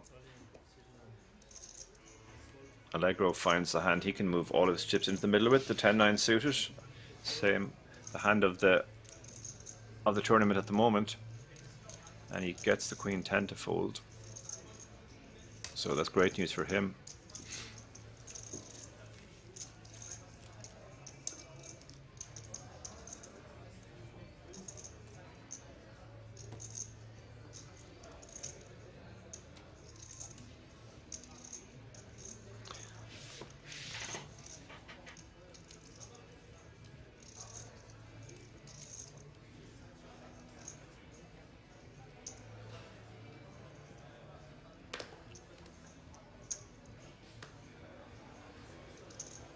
Thirteen players still.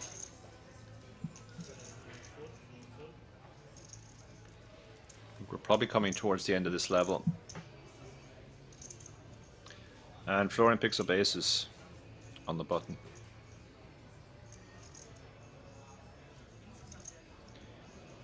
Yeah, some discussion in Twitch about shot clocks. Certainly more and more tournaments are using shot clocks now. Other tournaments introduce them late as well. Okay, this is going to be all in.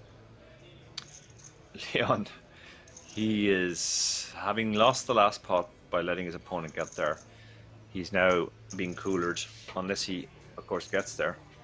But this is a pretty cold deck.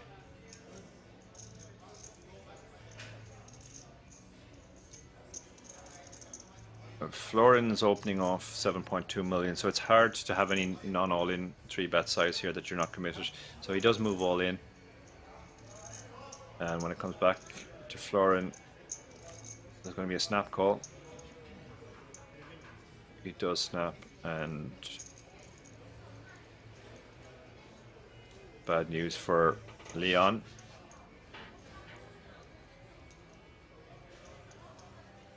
So Florian, who was short earlier as well, now has a chance to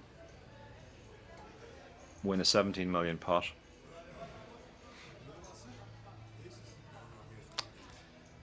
And Leon will be reeling after this one, assuming he doesn't get there. He can't even hit a flush, so needs a queen and a queen only.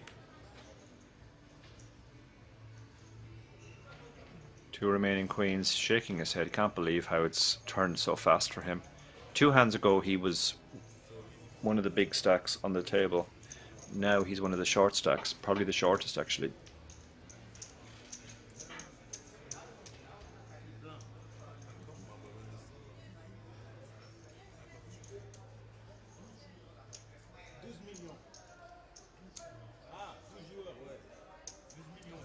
Making sure they get the count right.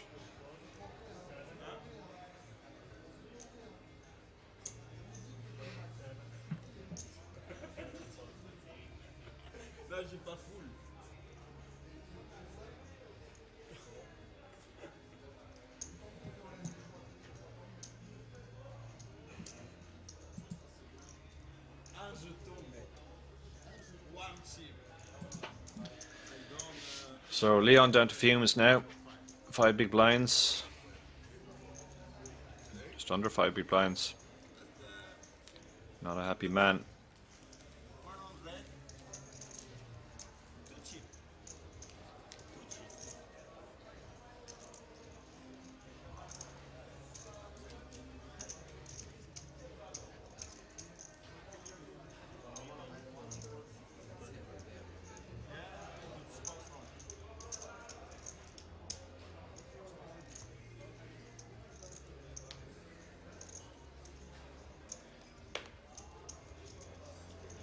Leon down to 3 big blinds there, you can see actually. It's even shorter than we thought. Steve also very short, and Allegro still short as well. Allegro has just been taking his shove spots when they come, and he's found another one with the Queen Jack suited. Moves all in. We're down to 12, so we've lost somebody on the outer table as well. Only 3 players away from that final table, and we have 3 very short players here, so we might not be that long from the final table. But the Queen Jack suited is going to get the job done. Allegro has adjusted very well from losing his big stack and just sat there and played the short stack in a disciplined manner, taking the shove spots when they came. There's a pay jump incoming now. The players remaining are guaranteed €3,991. As soon as one more player gets eliminated, that will increase to €4,462.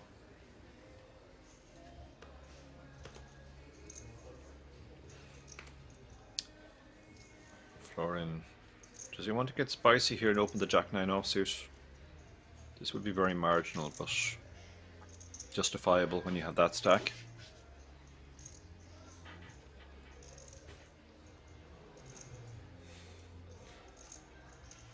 He does go for the open, basically hoping nobody behind has a hand they can play.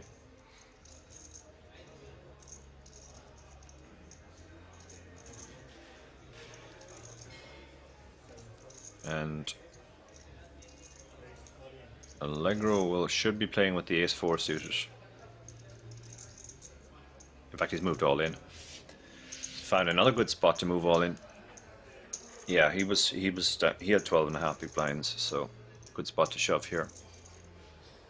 Over a chip leader, a big chip stack was likely to be very wide. Can't imagine the Jack-9's calling off. And he folds.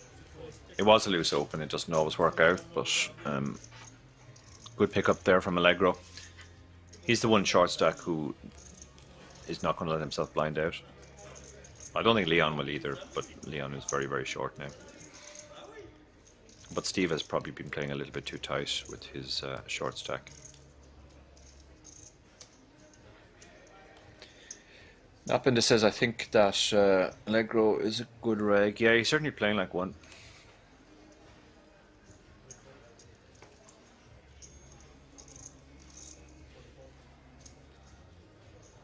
Jonathan with a king-9 offsuit. He could open this. He has lots of chips now, but he lets it go. And be on the button. I mean, if he opens 4-3 off, he's opening any two. But he has Allegro just behind who's going to shove fairly wide, so much more judicious to let this one go. Allegro limps in with the 10-8 again, which I like. Steve is very short. He's very happy to see that he gets to see the flop. The too high card flop definitely favors the limper, but he's decided to check, see what Steve does. Steve has a backdoor flush draw, backdoor straight draw, decides to bet, and Allegro lets it go.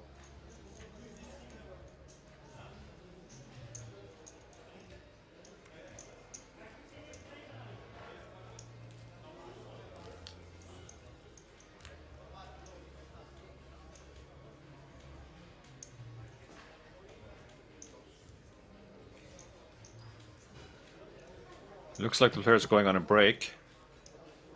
So, yeah, we're going on a break. We'll be back in 14 minutes.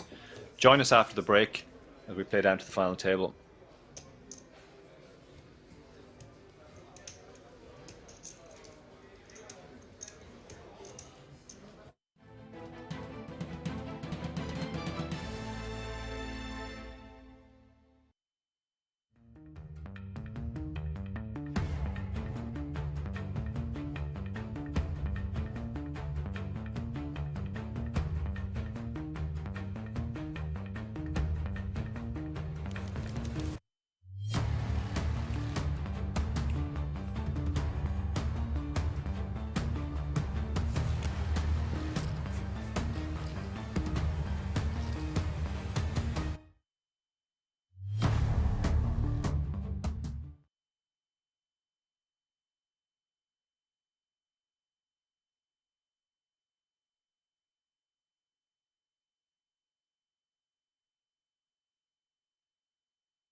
You can now come and hang out at the King's Lounge located right next to the buffet and directly opposite the poker arena to try out some of the best shisha in all of Europe. For those of you that aren't aware, shisha is a steamed instrument that's used to vaporize and then smoke flavored tobacco. After a long day of playing at the poker tables, for me personally, this is the perfect way to unwind and relax in comfort and luxury. So why don't you come and check out the King's Lounge? Cut.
You can now come and hang out at the King's Lounge located right next to the buffet and directly opposite the poker arena to try out some of the best shisha in all of Europe. For those of you that aren't aware, shisha is a steamed instrument that's used to vaporize and then smoke flavored tobacco. After a long day of playing at the poker tables, for me personally, this is the perfect way to unwind and relax in comfort and luxury. So why don't you come and check out the King's Lounge?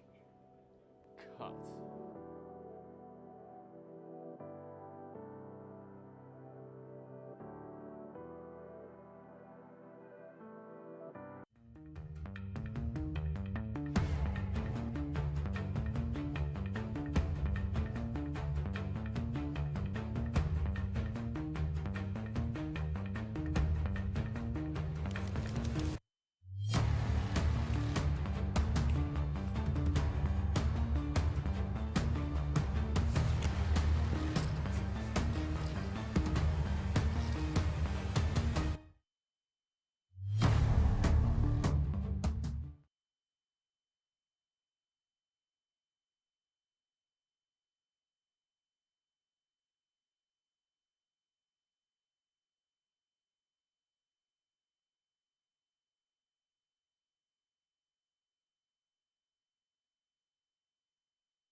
can now come and hang out at the King's Lounge located right next to the buffet and directly opposite the poker arena to try out some of the best shisha in all of Europe. For those of you that aren't aware, shisha is a steamed instrument that's used to vaporize and then smoke flavored tobacco. After a long day of playing at the poker tables, for me personally, this is the perfect way to unwind and relax in comfort and luxury. So why don't you come and check out the King's Lounge?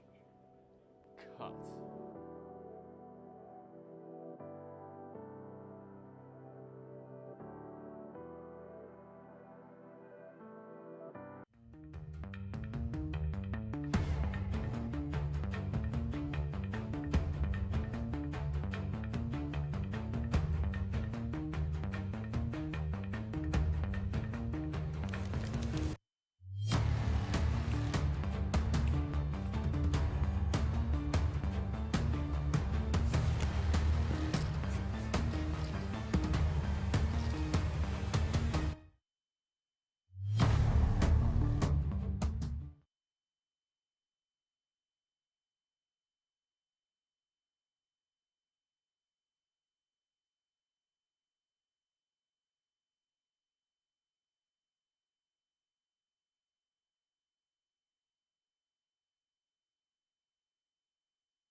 You can now come and hang out at the King's Lounge located right next to the buffet and directly opposite the poker arena to try out some of the best shisha in all of Europe. For those of you that aren't aware, shisha is a steamed instrument that's used to vaporize and then smoke flavored tobacco. After a long day of playing at the poker tables, for me personally, this is the perfect way to unwind and relax in comfort and luxury. So why don't you come and check out the King's Lounge?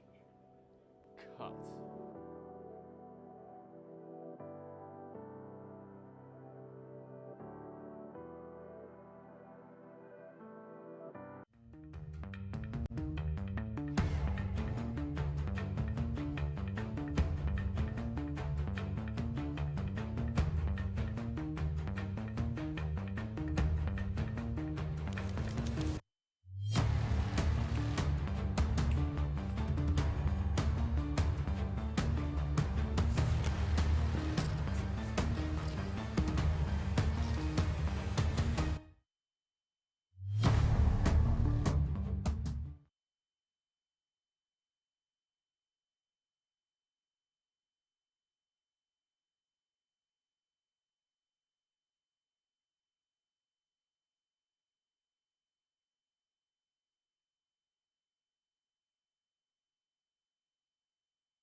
Hello everyone, welcome back to the final day of the Italian poker sport. Before the break we saw we got down to 12 players, so we're getting close to the final table. My name is Dara Kearney. I am commentating right till the end of play today when we will crown a winner. Before the break we saw Leon get crippled down, and actually with the blinds rising up now he has only 2.6 big blinds. MB, Florin and Jonathan are all very healthily stacked in the 25 to 40 big blind zone. Allegro and Steve Galletti are both short as well. Welcome back everyone from your break. Hope you had a nice cup of tea or coffee. We are getting down to the exciting part now where most of these players, but not all of them, will make the final table. We will join at 9.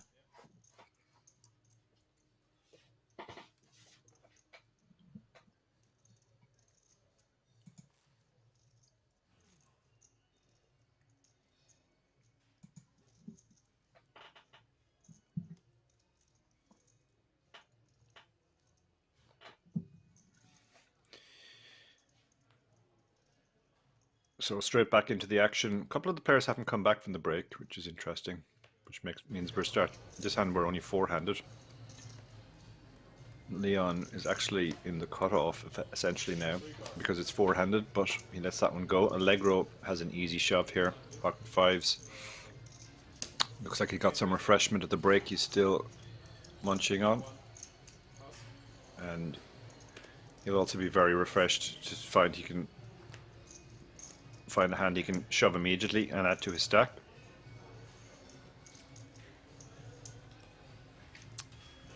Quite surprised to see those two players are still missing in action. The blinds and antes fairly race around at this point.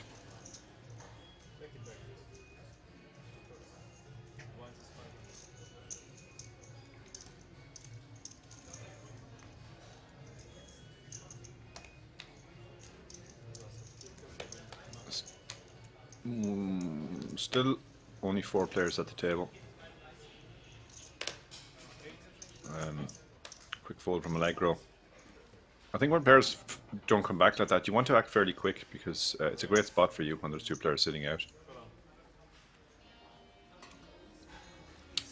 Florin moves all in and Leon finds kings in the big blind. Wow. He looked at 1 king, but it's still 70-30. Even a hand as weak as ace deuce can still hit the ace against the kings. That's why kings is one of the most heartbreaking hands in poker. So he's hit his deuce, which gives him an additional way to win. He can hit a deuce or he can hit running hearts. There's the running heart possibility. Still 70-30 because a lot of outs for the ace deuce. And there's the ace. Cruel end for Leon. He went from one of the large chip stacks to out in a very short period of time.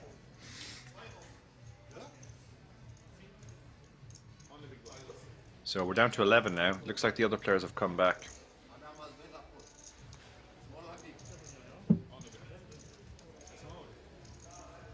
But we are now 5-handed because of that elimination.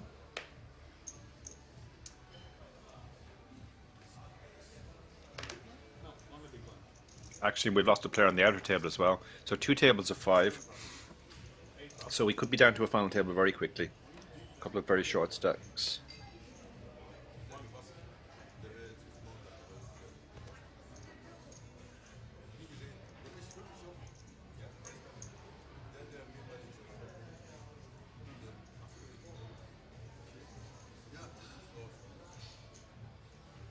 To raise 1.2 million.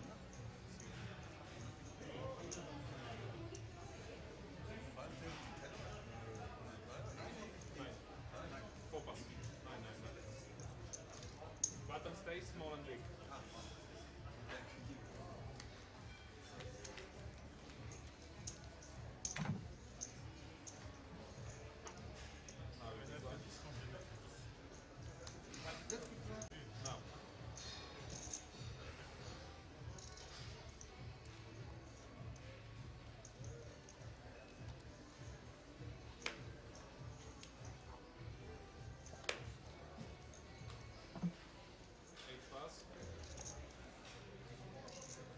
Steve finds the king queen in the hijack. I think this will be enough to send all of his chips to the middle.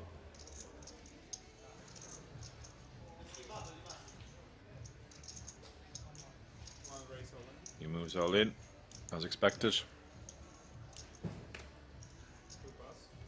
See if we can get any action here. 10 deuce. And what does the big blind have? And deuce will be folded. 4 pass. And so will the 8 deuce. 7 pass. Marv Bean in the Twitch chat points out we're only 4 away from the WSOP, the 6 WSOP e-tickets now. That's definitely a big consideration now for all the remaining players.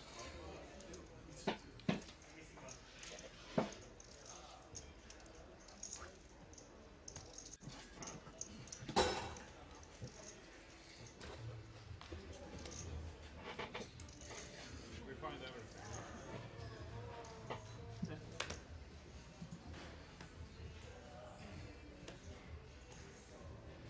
1 pass.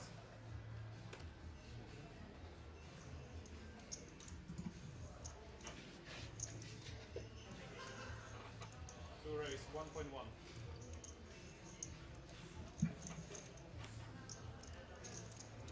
Full pass. Oh, and aces, blind on blind. 7 raise. He played aces trappily before, and he lost a bit of value against jacks, a hand that caused a lot of debate, but this time he has gone for the 3-bet against the deeper stack of Florin. The jack 7 was a very wide open, has to be said.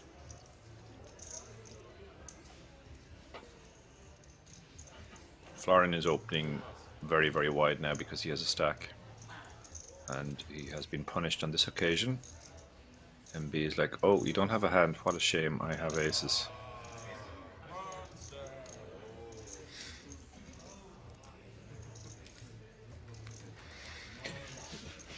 Yeah, Marben points out those 6 tickets, that will be a very major factor at the final table. Normally ICM on a final table is at its most extreme at the start of the final table anyway, and it gets less with each elimination, but actually there'll be this sort of this weird curving upwards as we get down to 6, where it'll be very extreme at 7.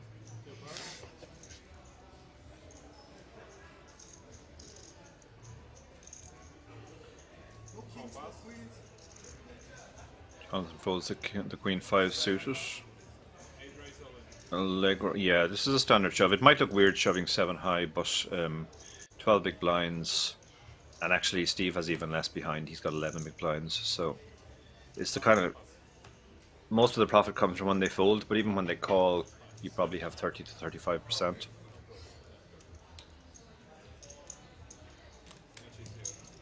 Allegro has played his short stack very well, picked all the good spots. Okay, do whatever.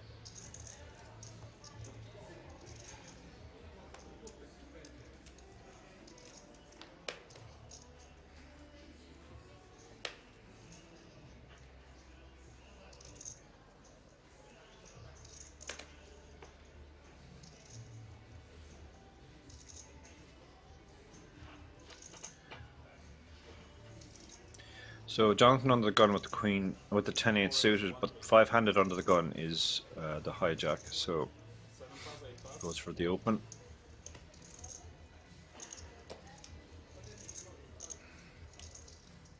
Steve doesn't like the king 9 in the small blind.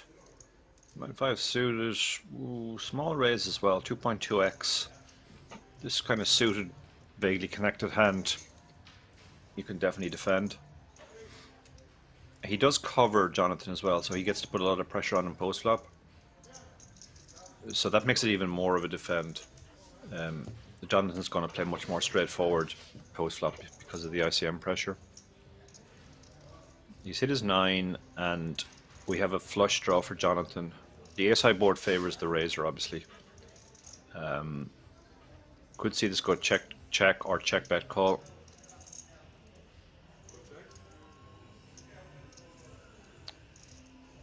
Jonathan's decided to represent the ace. This is a very different board from, say, a 7-high board with 2 hearts, because The ace is supposed to be his card. Now, standard play here for Florian is just to call and see what happens on the turn, because we're not getting an ace to fold. He's decided to just let it go. Wow, that's very, very cautious.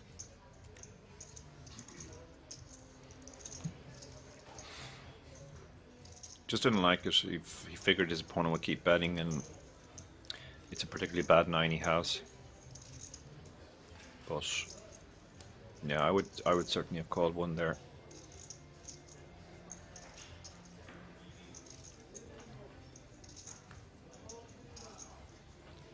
Still 10 players left. One more elimination, and we will be joining for the final table.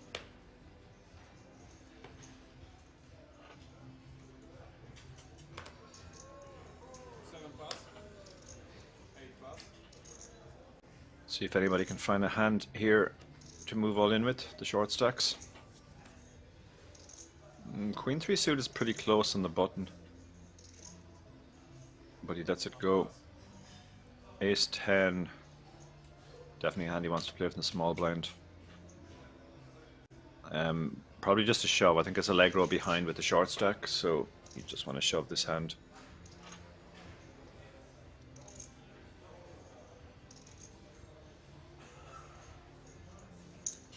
But he has gone for the raise, so he's going the raise call route, I guess. Oh no, sorry, it is Jonathan in the big blind, yeah, not Allegro. So the raise, they're deep, so the raise is much more standard. Gets the job done against 6-3 off.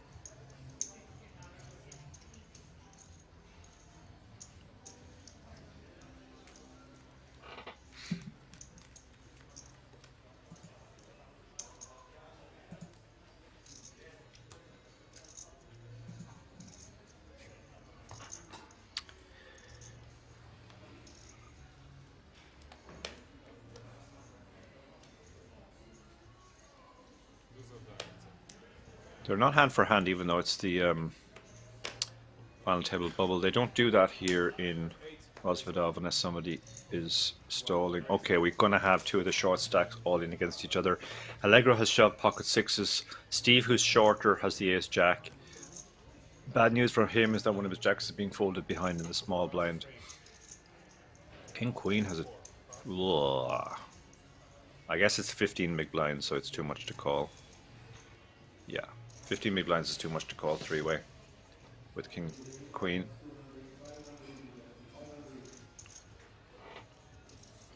He's asking for a count of the different stacks. It's the bigger stack he's interested in, which is Allegro. Allegro having shoved 15 big blinds under the gun. King Queen, like you're not expecting him to turn up with King Jack or Queen Jack, so he shouldn't really be in good shape. King Queen suited plays pretty well three-way, but King Queen off not so much. It's also possible that you're sharing a card with the other player. You can have Ace Queen, Ace King, those types of hands as well. So I think when he thinks this through, he'll decide it's to fold. He does. He shows it just to show that he actually had a decision there. So it's the Ace Jack that's at risk here. He needs to hit. It's almost a 50-50. The sixes are 54%. But this could be it. This could be our final table.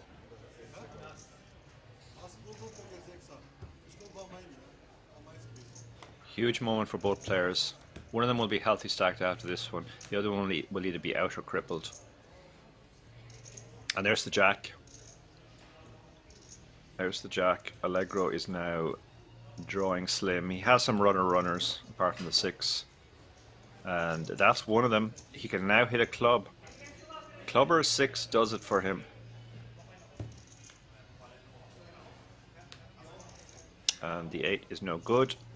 Allegro loses the flip, finds himself down to 2 million. Huge relief for Steve Galletti.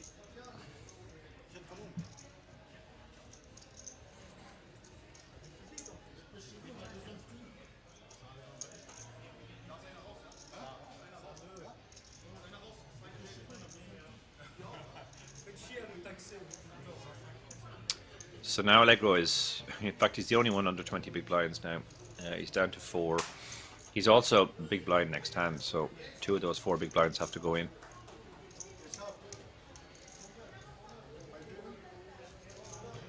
And it looks like we might have lost somebody on our table because we're going on a break, which presumably means we're down to 9. So that's great news for Allegro. He doesn't actually have to post his big blind. So back in 18 minutes for the final table.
You can now come and hang out at the King's Lounge located right next to the buffet and directly opposite the poker arena to try out some of the best shisha in all of Europe. For those of you that aren't aware, shisha is a steamed instrument that's used to vaporize and then smoke flavored tobacco. After a long day of playing at the poker tables, for me personally, this is the perfect way to unwind and relax in comfort and luxury. So why don't you come and check out the King's Lounge?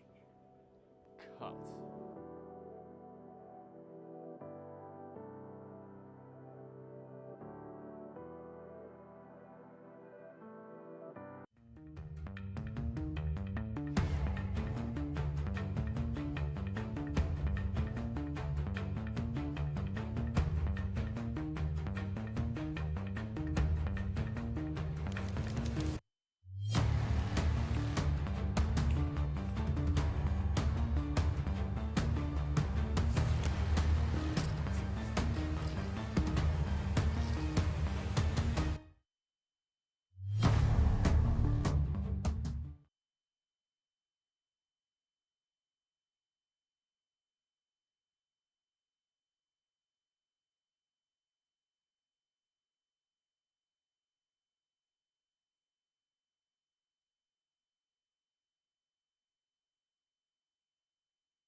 can now come and hang out at the King's Lounge located right next to the buffet and directly opposite the poker arena to try out some of the best shisha in all of Europe. For those of you that aren't aware, shisha is a steamed instrument that's used to vaporize and then smoke flavored tobacco. After a long day of playing at the poker tables, for me personally, this is the perfect way to unwind and relax in comfort and luxury. So why don't you come and check out the King's Lounge?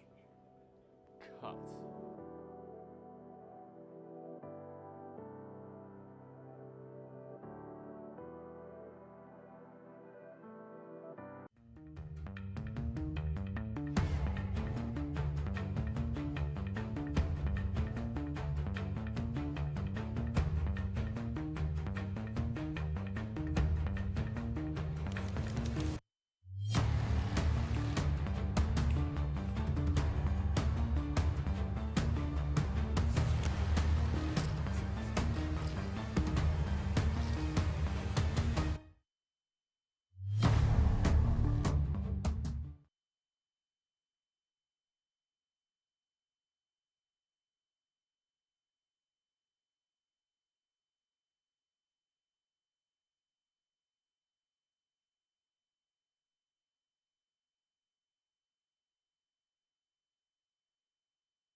You can now come and hang out at the King's Lounge located right next to the buffet and directly opposite the poker arena to try out some of the best shisha in all of Europe. For those of you that aren't aware, shisha is a steamed instrument that's used to vaporize and then smoke flavored tobacco. After a long day of playing at the poker tables, for me personally, this is the perfect way to unwind and relax in comfort and luxury. So why don't you come and check out the King's Lounge?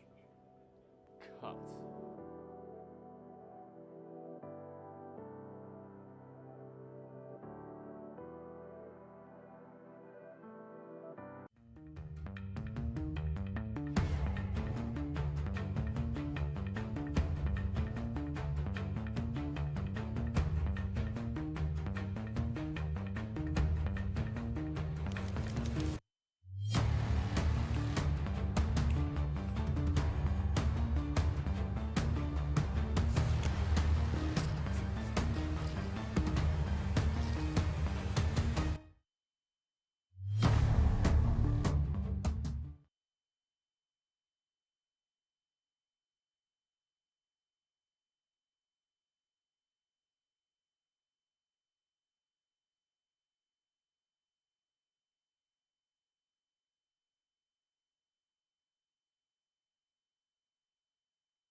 can now come and hang out at the King's Lounge located right next to the buffet and directly opposite the poker arena to try out some of the best shisha in all of Europe. For those of you that aren't aware, shisha is a steamed instrument that's used to vaporize and then smoke flavored tobacco. After a long day of playing at the poker tables, for me personally, this is the perfect way to unwind and relax in comfort and luxury. So why don't you come and check out the King's Lounge? Cut.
You can now come and hang out at the King's Lounge located right next to the buffet and directly opposite the poker arena to try out some of the best shisha in all of Europe. For those of you that aren't aware, shisha is a steamed instrument that's used to vaporize and then smoke flavored tobacco. After a long day of playing at the poker tables, for me personally, this is the perfect way to unwind and relax in comfort and luxury. So why don't you come and check out the King's Lounge?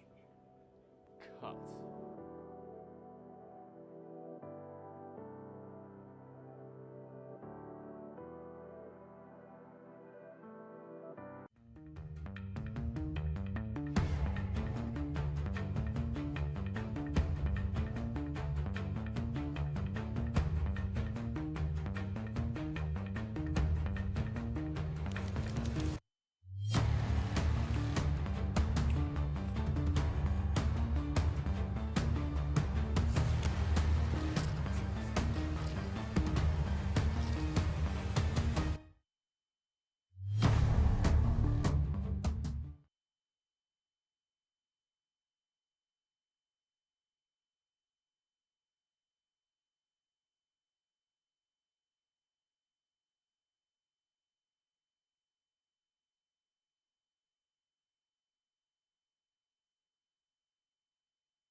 can now come and hang out at the King's Lounge located right next to the buffet and directly opposite the poker arena to try out some of the best shisha in all of Europe. For those of you that aren't aware, shisha is a steamed instrument that's used to vaporize and then smoke flavored tobacco. After a long day of playing at the poker tables, for me personally, this is the perfect way to unwind and relax in comfort and luxury. So why don't you come and check out the King's Lounge? Cut.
Hello everyone, welcome back to Rozvadov, the King's Resort, for the final table of the Italian poker sport.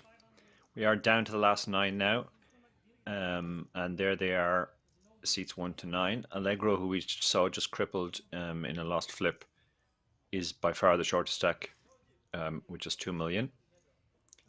And chip leader is Hovannes Asatran, who we saw earlier on our first feature table, with 28 million. MB, who we've seen throughout the day, has 20 million. Matthias, who we also saw yesterday, had 18 million. There they are, structured by chip stacks. We have Hovannes at the top, Allegro at the bottom.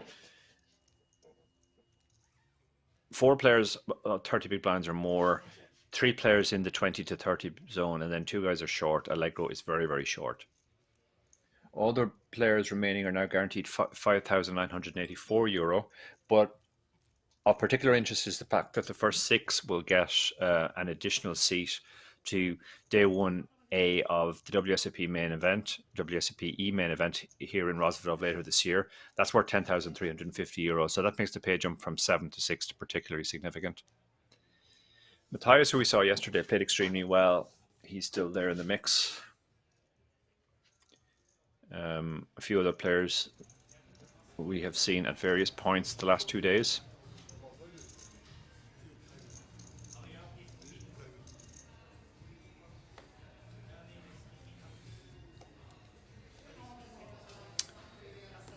Thank you to everybody who has joined us on Twitch and YouTube during the day.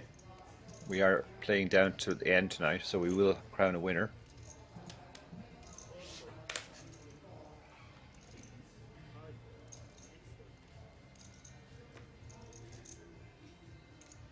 The WSOP that I mentioned, there are 6 tickets for that for 6 of these 9 players. That will take place in the King's Resort here in Rozvadov from Wednesday the 12th of October through to Thursday the 3rd of November. So first hand, we get a walk for the chip leader with the ace-4.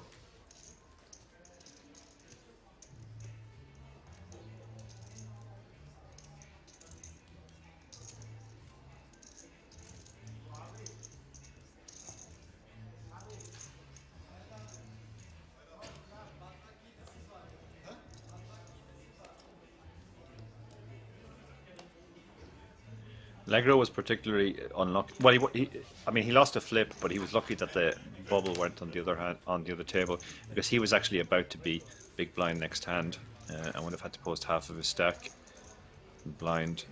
Instead, he gets to wait a few more hands before he finds a spot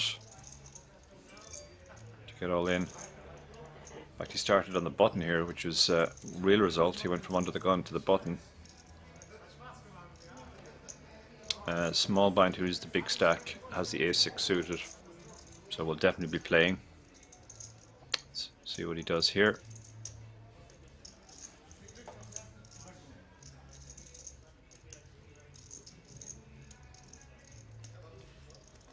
Gonna go for a raise. Normally when you're raising from the small blind, you want to make it 3.5 to 4 big blinds. Otherwise you give the big blind 2 at a price to call. It is 2 of the big stacks. Matthias can certainly call here. Putting on the sunglasses means he's probably going to play the hand. It's a large raise. Well, actually it's not that large. It's 3.4, like I said. 3.5 to 4 is kind of the zone you'd expect. So, hand as strong as King Jack suited, you're definitely calling.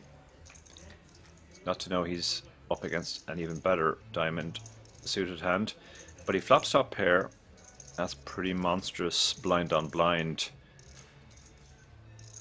Vanes has some backdoors, and his ace high will be the best hand a lot of the time. He might decide to continue the aggression here. He does also cover his opponent, so he gets to put more pressure on. In these extreme ICM situations, the covering player can do more betting. They can also use small sizes. I like this size. This is a small size. It's really only designed to fold out the whiffs. It won't fold out anything that's hit that board, but most of the time Matthias has nothing here and will fold, and this bet will get the job done.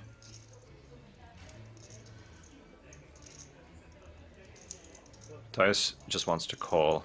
Strong top pair. It's not a particularly vulnerable hand.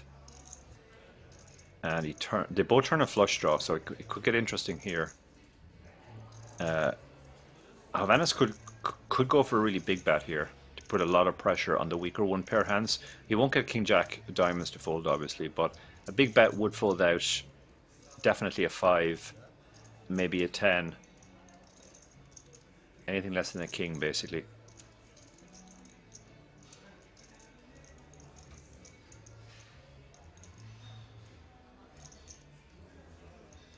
Yeah, it looks like he might be counting out a pretty chunky bet here.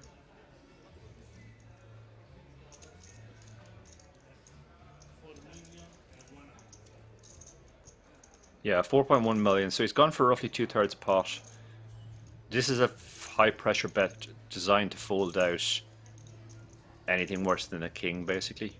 And knowing that even if he gets called, he's drawing to the nuts on the river.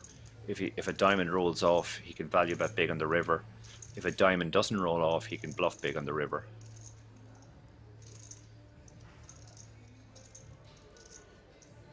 Marben says Havana's made final 2 recently at the Z-Toss Spring Edition. Yeah, I've been very impressed by his play. I've been very impressed by both of these players, I have to say.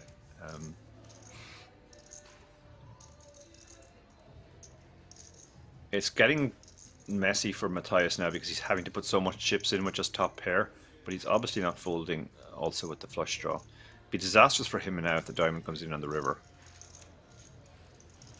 That would be an absolute horrendous cooler if that happens.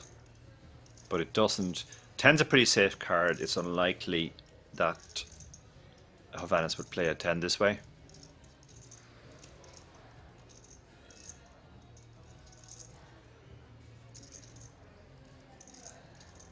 Havanas now, yeah, he decides to raise the white flag. 10, it wasn't a great card for him to represent. Matthias is not going to go for value. He would absolutely hate to get check raised on this board, so he'll just take his win. They both play their hand very well there, I think.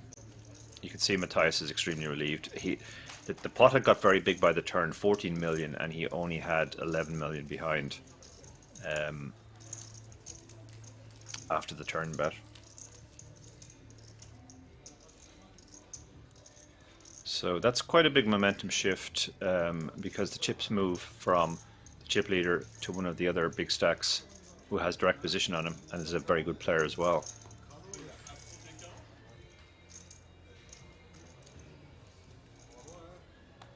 Had Havanas gone for the shove there, it would have been a horrendous spot for Matthias to find himself in. But the bricked flush draw, backdoor flush draw, is not a particularly good hand to turn into a bluff.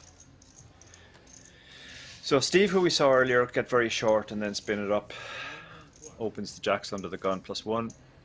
Alexandra behind, 22 big blinds. Ace King. this is going to be a 3-bet get in. I think maybe he'll just shove. There's 2.5 million out there and 11 million in his stack.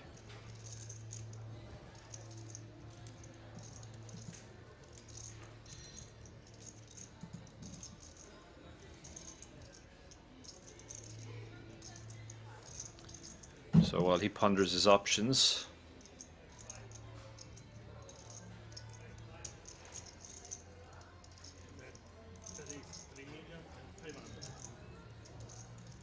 he goes for a normal 3-bet, so I can't imagine he's 3-bet folding, so this is 3-bet to get it in.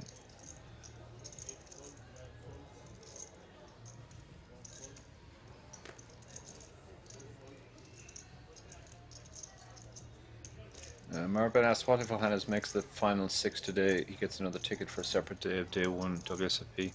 Very good question. I don't actually know the answer to that. Busfar asks, what happened to our 2BB guy Radu from last night? We don't actually know because he was on an outer table all day. So he busted at some point. Jack 9 suit is not really getting involved here after it goes open in 3-bet. I think the jacks will go in now and Alexandra will call it off.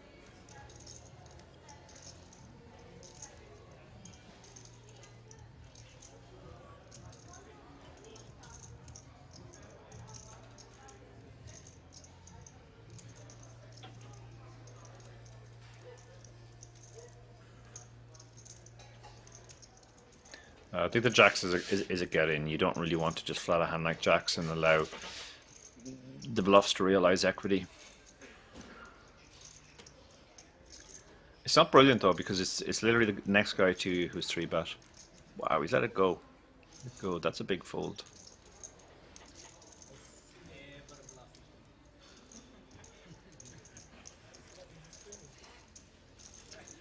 It's a big fold.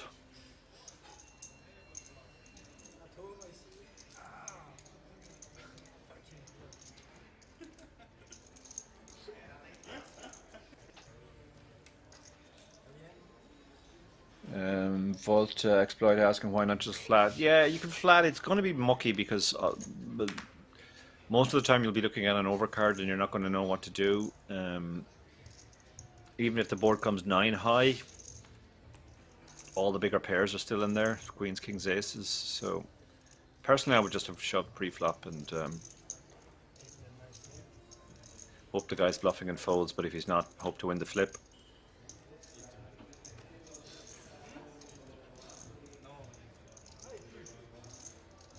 Okay, so Havanis, who is still one of the big chip stacks, is going to be able to open the Queen 8 suited in the cutoff. Brings it in for a min raise like this size a lot. We don't need to open big at this point. And B's going to let the Ace-7 go in the small blind. Florian has 14 million and 28 big blinds. This feels like a fairly standard call. Not a hand you'd necessarily want to turn into a 3-bet. You're going to hate to get 4-bet. And when you just flat, you keep in all the weaker hands like the Queen 8. So that's what he's decided to do.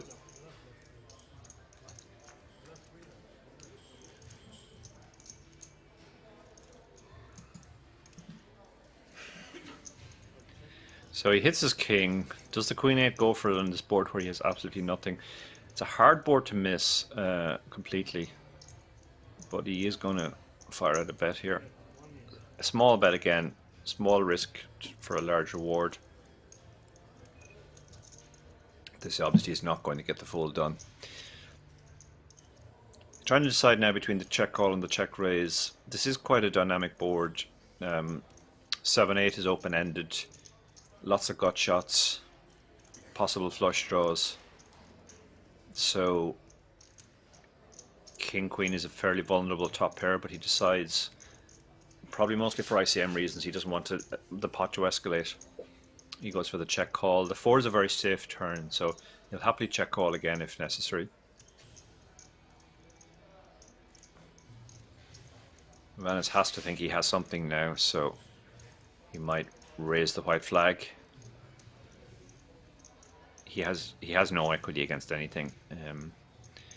Even his queen isn't going to be good, so might be a prudent spot to just give up. The 8's not that good a card either to have, because one of the strong draws that might be taking this line is 8-7, and he's blocking that. And okay, he has a potential bluff if checked to now. The nuts is 10-8, and anytime you, well, apart from the hearts obviously, but the nut straight is 10-8, and anytime you're blocking a nut type hand, it's a good spot to at least consider a bluff. But it looks like Florian is going to take ladders into his own hand with a lead. Yeah, he's trying to get called by a worse king or a 9, something that had enough showdown to check the turn and wants to check behind on the river, and that prevents the possibility of a bluff.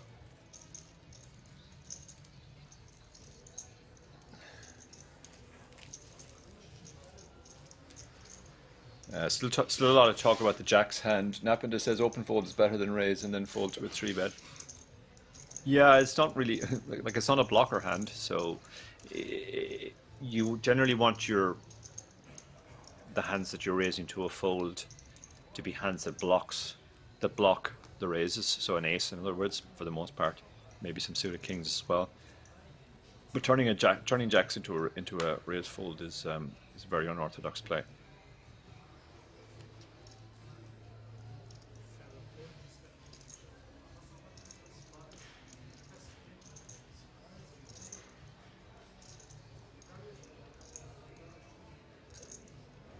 Hi, who are you, Donkey, in the chats? Advising people to read my book. Yeah, I love commentating on final tables because this is the point where all that ICM stuff comes into play. And for example, this 5s is not really an open because of ICM. Again, we're just not blocking any of the hands that will 3-bet us and just doesn't play very well post-flop. We'll be looking at overcards most of the time.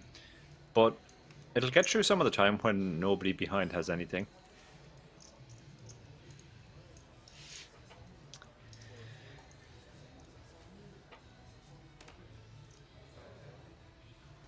As it does on this. Ooh, wow, Steve fold a king 10 suited. That's very, very nitty fold. Steve must be very, very concerned with the tickets, the ticket situation. We've seen him raise fold jacks, and now we've seen him fold king 10 suited to a single raise.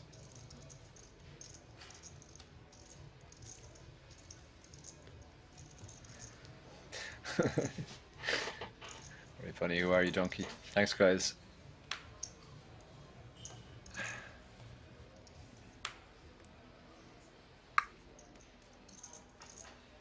Okay, so Jonathan ace deuce offsuit under the gun doesn't really feel like a hand you can raise at a full ring table.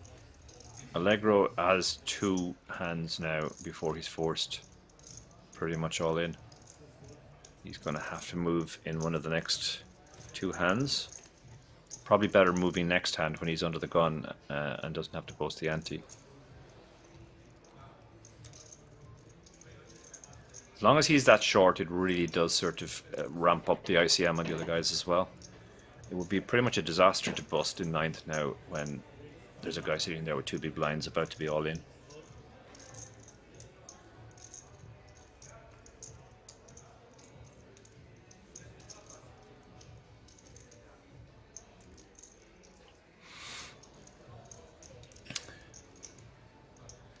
Alexandru. Queen 10 suited is a hand you would normally defend. Again, the ICM is playing on all of their minds, I think, but he is covered by Florian, so he feels reluctant about getting involved. But Queen 10 suited to a min raise, can't really be folding that. Battle of the Romanians here. Ooh, what a flop for the Queen 3.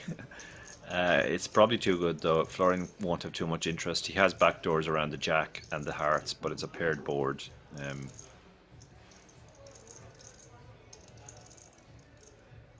Florian is going to fire at the bet, and that should get the job done. It should be end of hand.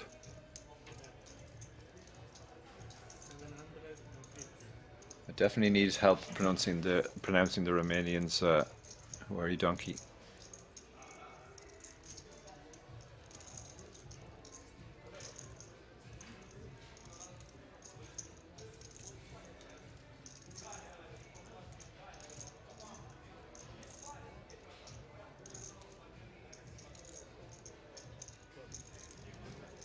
Interesting. Gone for the check call. Figures his queen high could be still good, and he has some backdoors. He's picked up a bad gut shot now, but with the diamonds getting there, that should be the end of his interest in the hand.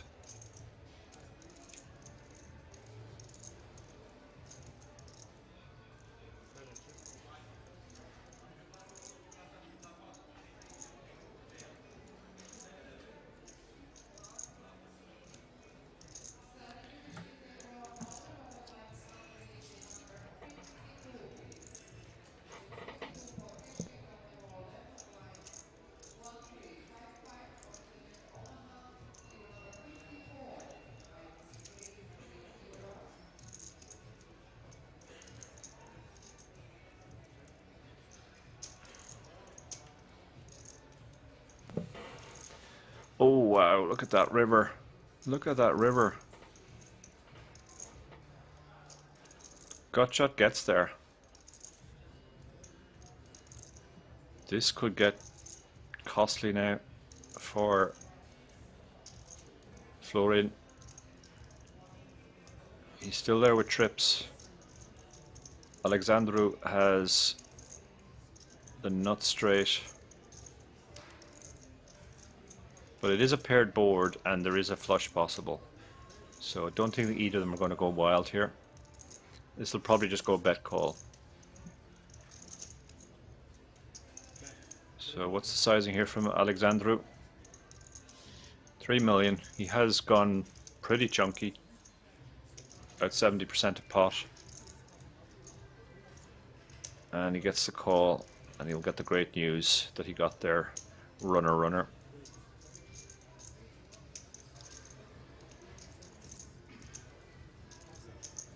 Florin unimpressed, but doesn't react. Doesn't show his hand.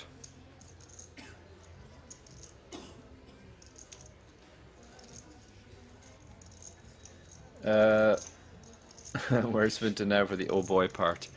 Yeah, Finton is busy with a tournament in Ireland. That's why I'm here this weekend.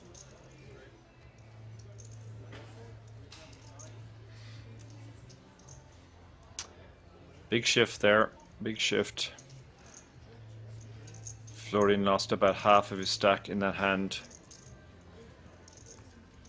and will now be at risk of being one of the 3 players to miss out on those WSOP tickets.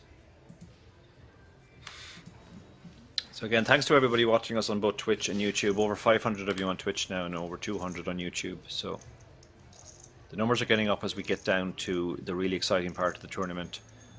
And okay, so we've an all-in under the gun for just under 12 big blinds, pocket nines, pretty standard. Let's see if anybody behind finds a hand that tempts them to call. No, lots of rubbish being folded. Alexandru will be folding the 6-3. And the big blind looks down at Ace-8 is a tempter, but it's 12 big blinds, and it's from under the gun +1, so can't really call off here, I don't think, for almost half your stack.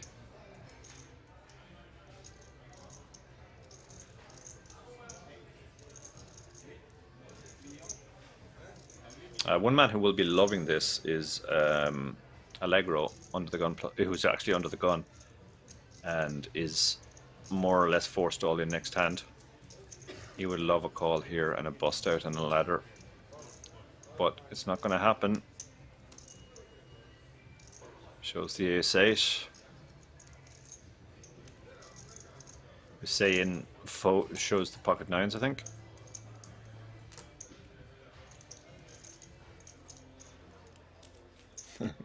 Thank you, Worry Donkey.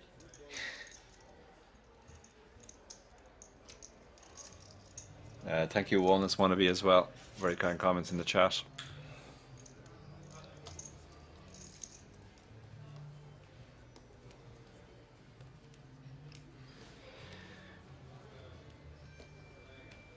So now Allegro is pretty much either all in or committed on the big blind, I think.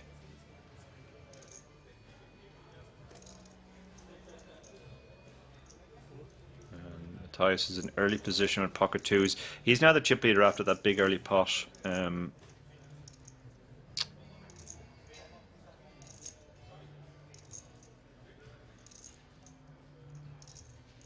But he knows that the big blind is committed. Yeah, he's happy enough to take a flip against the big blind. He has gone for the min raise, try and fold out everybody behind. People are very reluctant to get involved because of the ICM of the situation. So you saw the ace-9 and the ace-7 didn't even think about it. Jonathan's in the small blind with the Jack-10 suited. It's a hand he could definitely call to the min raise.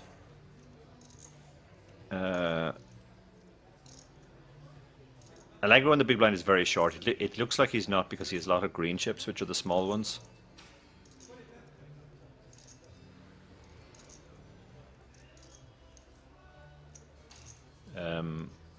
Which is a trick I was told by a live pro early in my career, which is that if you are short stacked, try and get as many small chips as you can so your stack looks bigger. Yeah, Allegro was committed, and he's going to be very happy to find himself in a flip.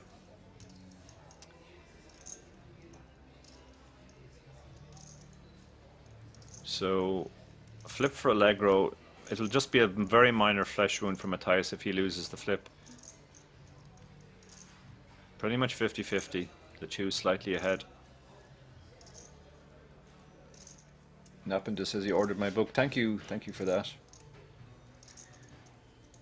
It would be nice to make a final table at the WSOP. Who are you, donkey? That would be great. It's been a while since I made one. The 8 hits, so Allegro pulls ahead. Matthias takes it very philosophically. He can still outdraw, of course, with a 2. The 5 doesn't really change anything except it's one more card. A 2 will still win it for Matthias. And no 2, so Allegro gets the double. Stays alive.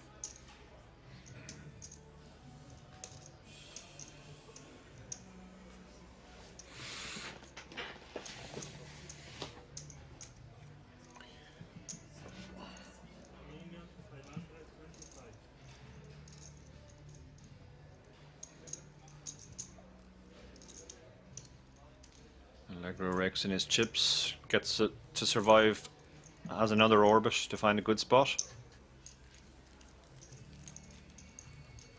The ladders are getting juicy now as well. The next pay jump is almost €2,000.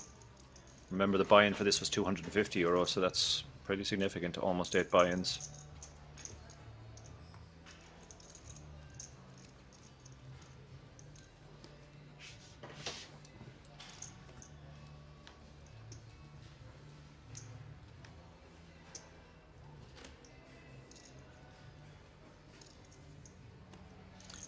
Vanis with the pocket 6s under the gun. Because he's got such a big stack, he can open these small pairs. Well, not small pair, but medium pair.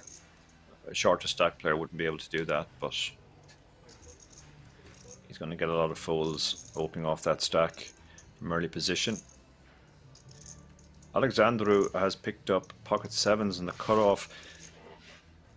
They both have roughly the same stack, so ICM is extreme on both of them. So you probably just call in position here. Doesn't seem like the type of hand you necessarily want to turn into a 3-bet.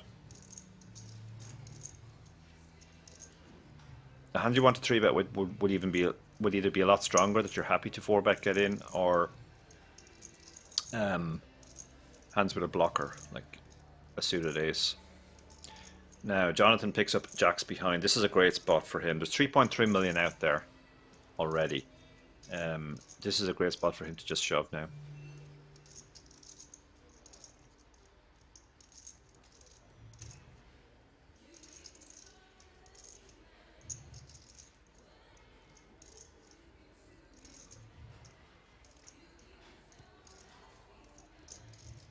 Who are you, Donkey, asking how it is?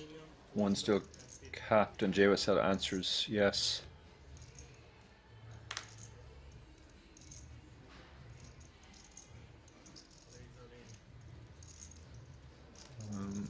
Okay, so Jack's just 3-bet rather than move all in himself. And that gives Allegro a great spot to move all in now. If the other two guys fold, there's a huge amount of dead money in the pot relative to his stack. I think the 6s and the 7s are going to just fold now. Doesn't seem like a spot where you want to continue.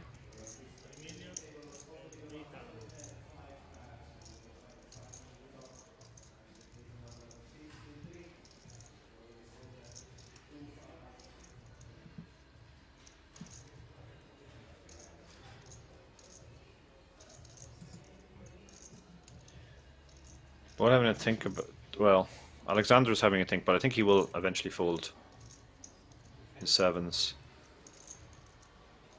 And the 6s had already folded. Sorry, no, it's the 6s that fold. Now Alexander has to think with his 7s, but again, I think he's in the same spot as the 6s. He's not closing the action either. Or is he? Actually, Allegro's raise might be an under raise, but it's Jonathan has put in so much of his stack, it looks like he's committed. Yeah, so I think he's going to find the fold here as well. Great spot for Allegro, it has to be said. With the pot already 10 million.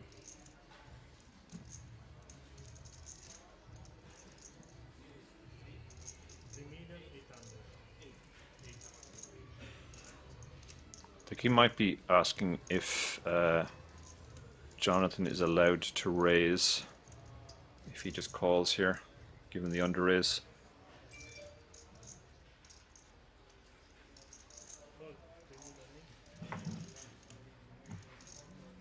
He has called. So Jonathan now calls. So 13 million pot. I mean, if Allegro gets there, he's going to be right back in it with 13 million, having been down to about 2 big blinds not so long ago. He's definitely loving life.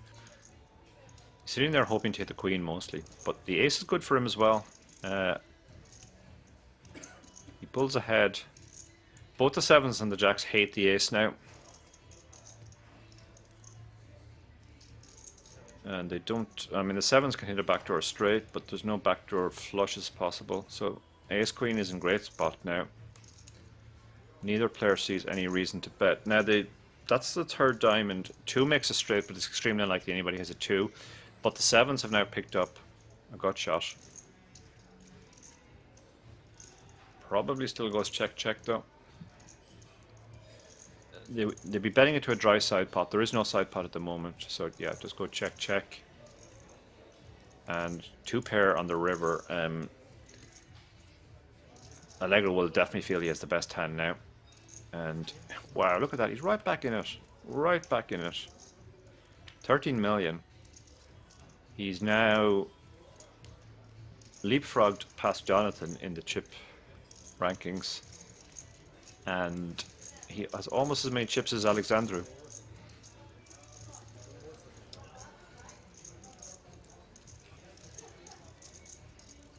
Yeah, I agree with King 4 suited in the chat. I think the jack should have jammed. I mean, it would have been the same result. Well, wouldn't mean quite the same result because actually it wouldn't have been as big a pot for Allegro. Great result for Allegro. He's now up to 5th, having been basically down to fumes. It does show the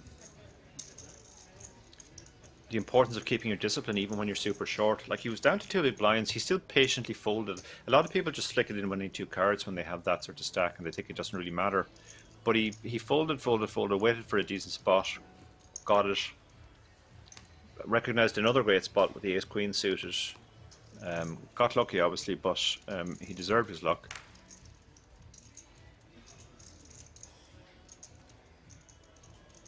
The next break I think is quite a while away, if I understand correctly, because we took a break for the final table to start about 35 minutes ago.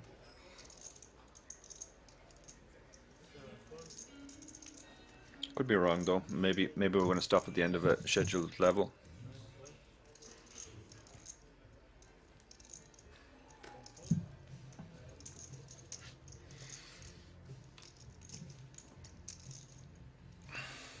So MB opening the Jack 9 suited gets the job done.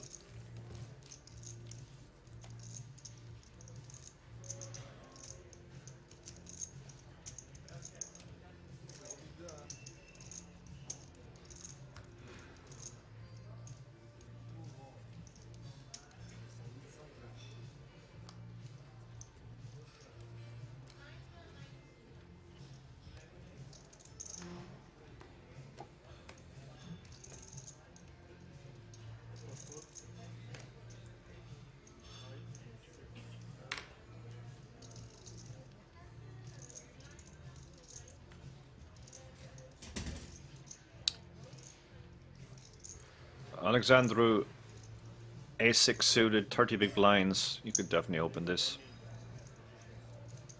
Brings it in for the open. Min raise again, like the sizing, you don't have to go big here.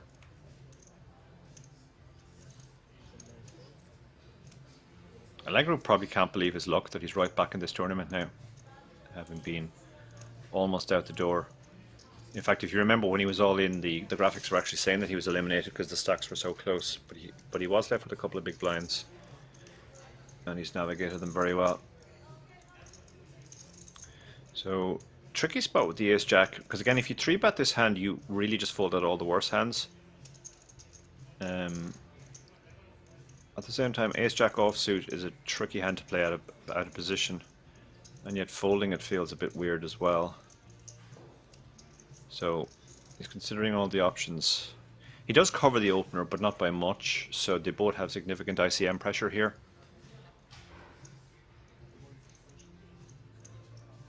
So it looks like he's counting on a raise. Yeah, he's going to go for the raise, and basically if he got shoved on he would fold, but the advantage of this raise is it does fold out. It kind of clarifies the situation pre-flop, defines the opener's range. And I think this should be the end of the hand.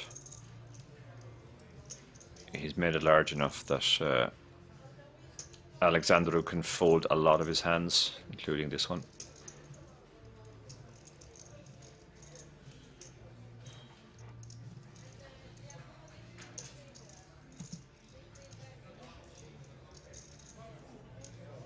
And he does eventually fold.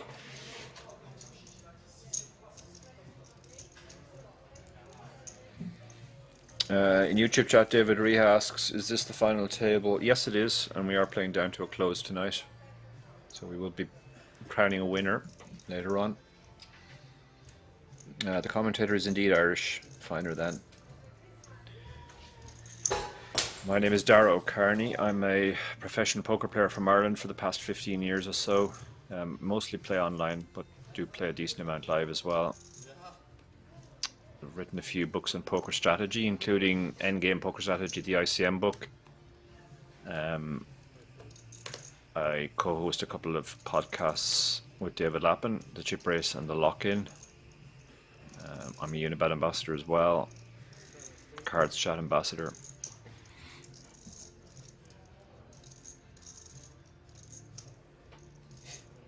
Benoit says he drinks water, serious player. Yeah, it's important to stay hydrated and not to allow yourself to get thirsty or hungry in these spots. That's when people make mistakes. So, fold around to the button, A7, 40 big blinds. Definitely want to be opening this hand.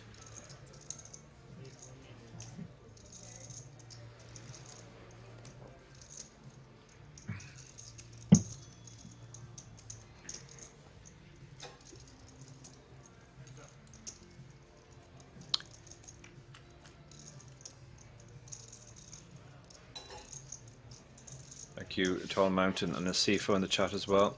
So,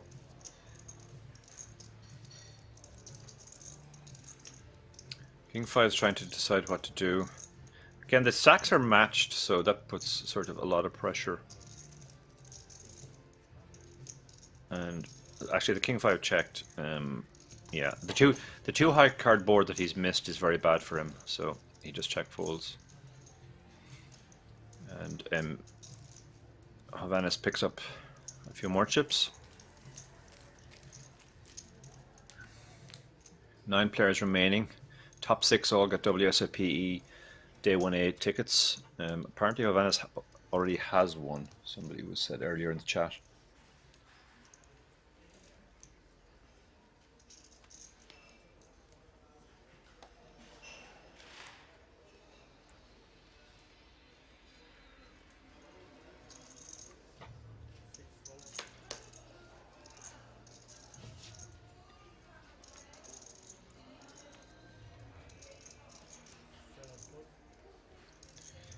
Jonathan letting go of the ace-8 offsuit in early position.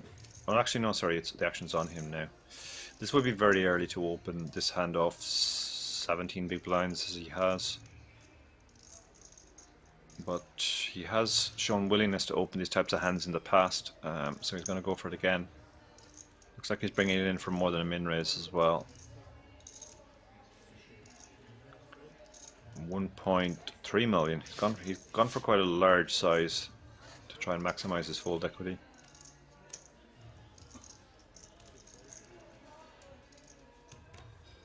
Pocket threes, tempting. Pair against somebody who's playing less than 20 big blinds and has a lot of ICM pressure on him. This is very tempting. Yeah, Matthias is going to think this one through now. If he 3-bets, he commits. That's the problem, and he could run into a bigger pair a lot of the time. So he decided to let this one go, but he did consider doing something there. MB's going to play with the king-queen suited. That is a lovely hand to find in this spot, and looks like he's counting out a raise.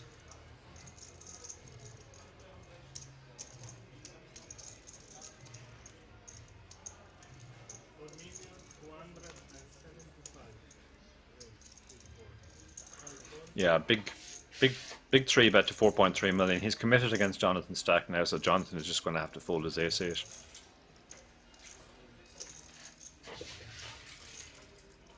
Jerry says, who is your money on to win, Dara? That's a good question. Matthias really impressed me yesterday, and he's the chip leader, so difficult to see past him. But Allegro has played extremely well too. If Allegro got another double, it will get really interesting. And I'm trying to think who else is at the table that I've been impressed by. Two Romanians have played very well as well, but they are also back in the pack, I think. So yeah, I'm going to go with Matthias. He seems like the safe bet, given both his stack and his skills.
Right to the left of Matthias. Who's to the left of Matthias? Oh yeah, yeah.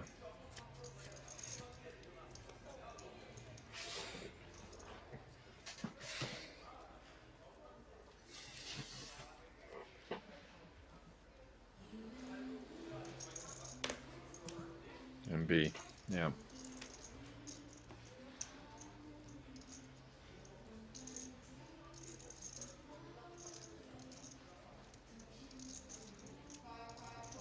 Sure what we're waiting for here. Okay, it's under the gun action.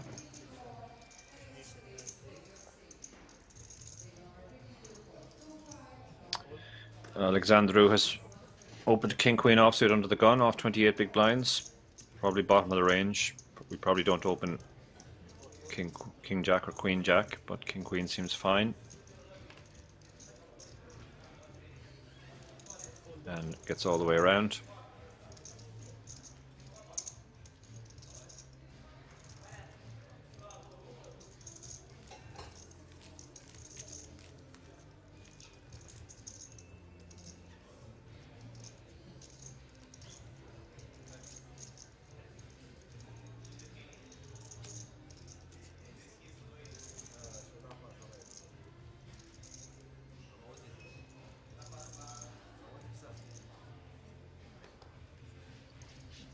So still all 9 players there. Allegro will be feeling best, probably because he wouldn't have expected to last this long, and he actually finds himself mid-pack now after a double and a quadruple essentially.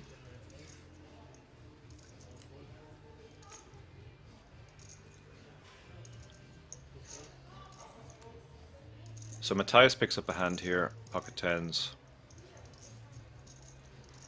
Got 44 big blinds.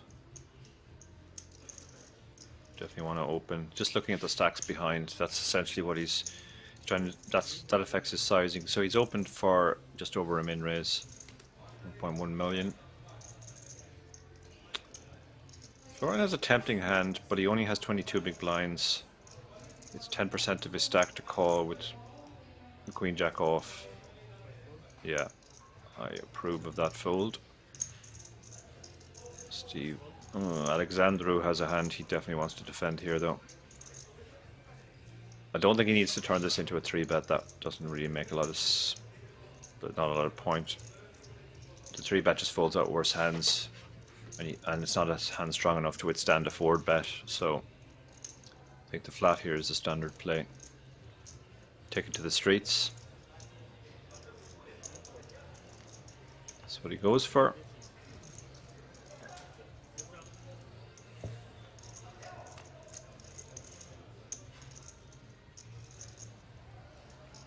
So, paired boards are notoriously difficult to hit. You generally want to range bet fairly small here. You're just trying to fold out the type of hand that Alexandru has, but you can also work in some checks with hands like tens that if they're ahead right now are likely to stay ahead. It also protects you. It protects your weaker hands that check back, getting bluffed on turns. Probably wants to put money into the pot now just to protect his hand. A little bit of protection. Maybe get some value from a 9 or a lower pocket pair. And that's what he's doing. He's going for a small bet, which again I like. Well, I guess it's not that small, it's half pot. Should get the job done. Can't imagine Ace Jack's going to hang on with one more street to come. But he is actually, wow. So he figures his hand is good some of the time, and he can probably hit his Ace or Jack and be good even if he's behind right now. But I think it's probably going check now, and Matthias will win. Yeah, check. Matthias wins with a pair of tens.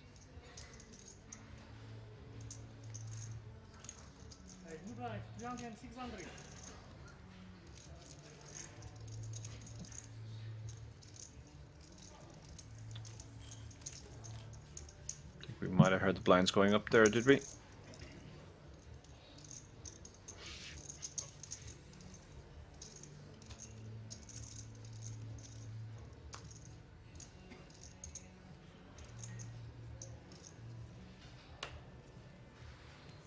Yeah, it looks like the blinds are 3 and 6 now.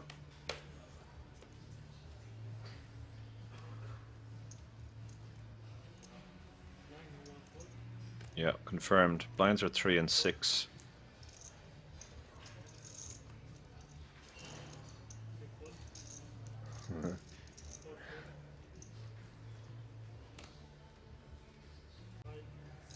Mari asks, why is he wearing a life jacket indoors?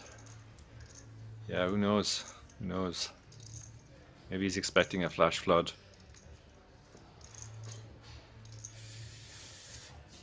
King 4 suited asking 10s go for thin value. It would be very thin. You would be targeting a 9 or a pocket pair lower than that.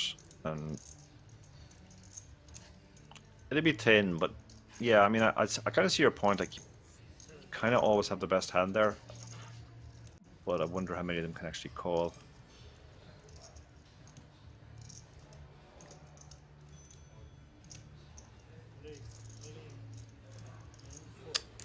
Jonathan just moves all of his chips into the middle with King Queen in the big blind. That gets the job done against Alexandru in the small blind.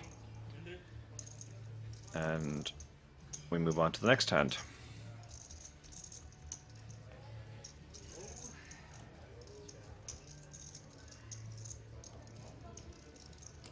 Busfire says our heating costs are so high we all wear jackets now, even during the summer.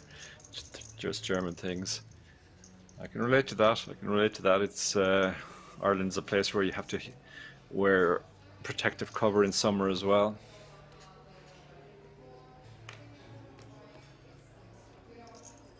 Hussein is short under the gun. He found one spot to shove earlier with 9s. Since then he's been pretty card dead. He's one of the players obviously in the shove or fold zone.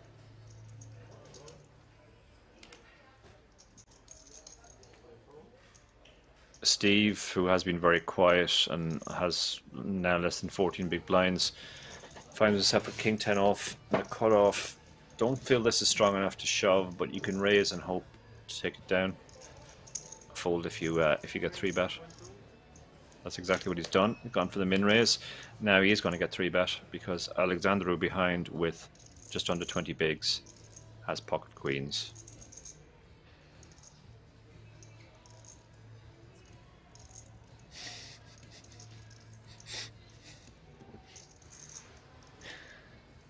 Lamar says I'm feeling if it's plus sales, just we go with shorts and t-shirt.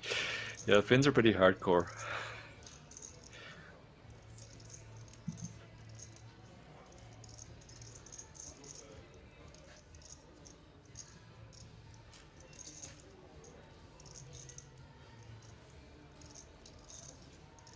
Chichi says I've been in and out and throughout the day I haven't seen a single bluff or attempt post flop. There's been a few bluffs, to be fair, but not that many.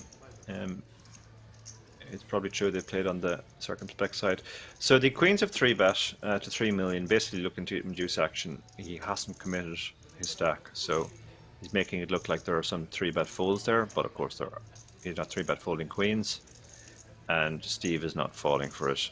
For even in a minute, he's just folding his King 10, and we move on to the next hand.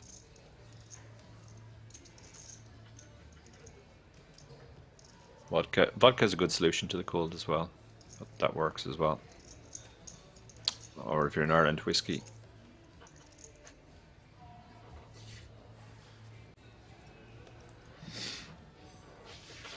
River Liffey is lethal. It's a pretty dirty river, Asifo, it has to be said.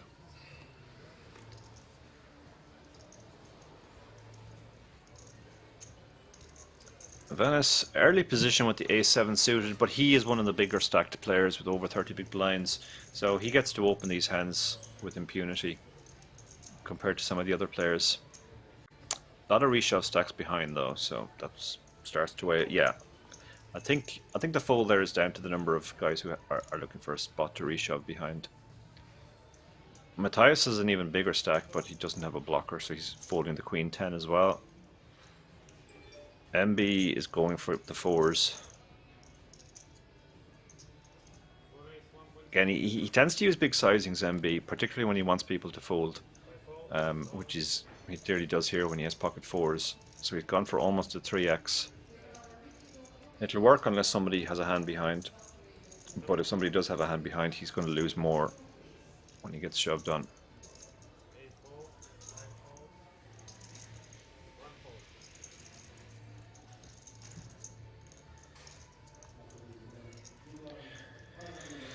Sifo asking my opinion of the flip and go format. I mean, I thought it was fun when it was introduced, and I actually did some work on the mats. I think it's kind of a nonsense that it'd be a WSOP event, though, if you ask me. just seems, I don't know, a bit of a gimmick.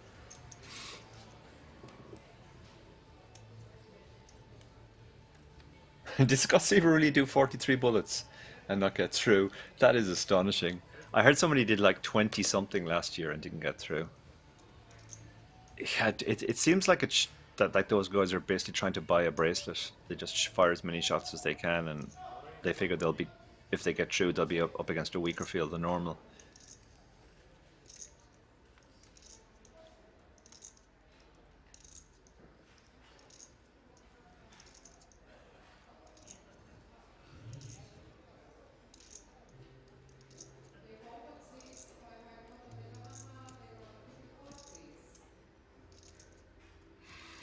So MB is really keeping the aggression going, and I think Alexandru is recognizing that this guy is opening a lot.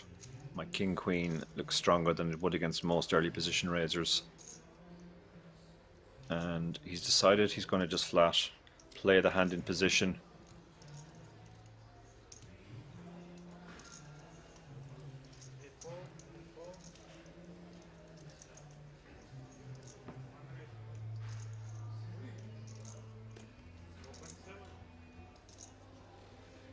Hussein moves all in. He finds a hand he can go with now.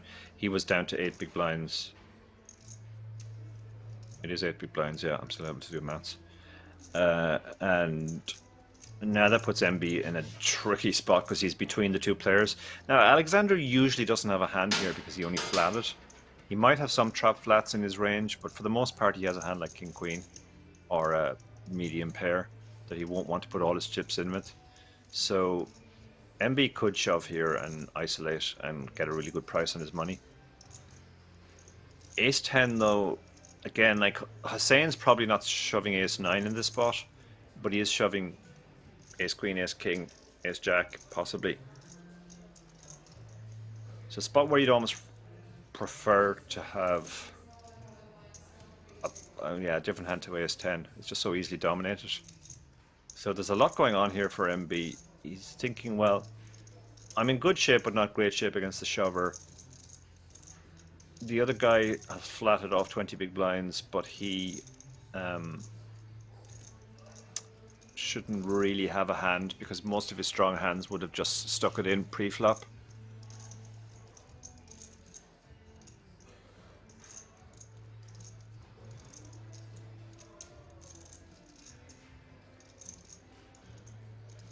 Yeah, tricky spot now. Tricky spot. I think he's going to let it go. Just figures his hand's going to be dominated too much. Now Alexandru, oh, he's getting an amazing price. It's only 2 point. Yeah, he's got to have to call. He's getting such a good price there. He needed only about 30%. So, wow. Okay, well, there must be a lot of kings and queens folded for him to be as low as 28%. This would normally be a 50-50, but the graphics are telling us it's only 28%er for the king queen.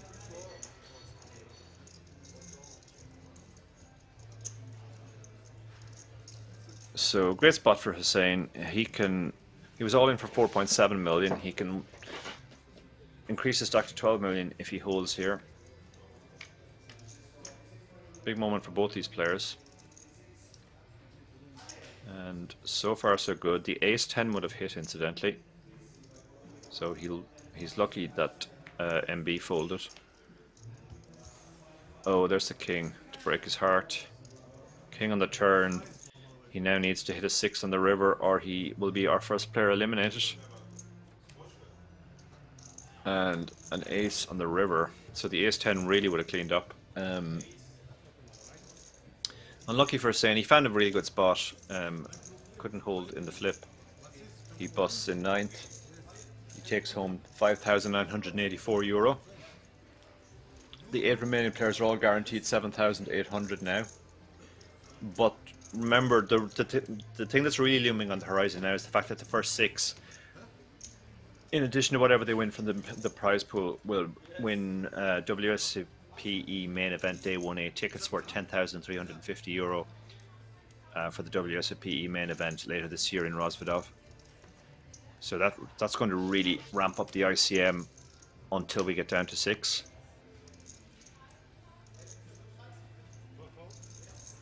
Yeah, huge bubble after the next knockout. It'll be a massive bubble. It'll be almost like, not quite a satellite because obviously there's more money up top, but it'll be satellite-like. Nobody will want to bust in seventh, that's for sure.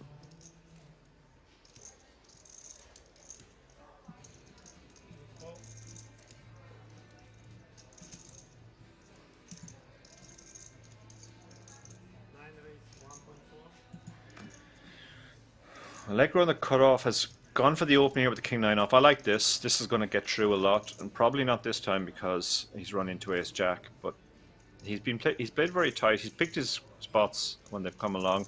Other than that, he hasn't opened too many hands, and this was definitely getting through unless he ran into something. Even when he does run into something, I think Hovannes doesn't love this because he's probably mindful of how tight Allegro seems to be. But it is small blind against cutoff. Ace jack's pretty massive here, and he does cover Allegro. So I think 3-bet calling here seems fine. That looks like what he's going to do. Yeah. Puts in the raising chips. That will end Allegro's interest in the hand.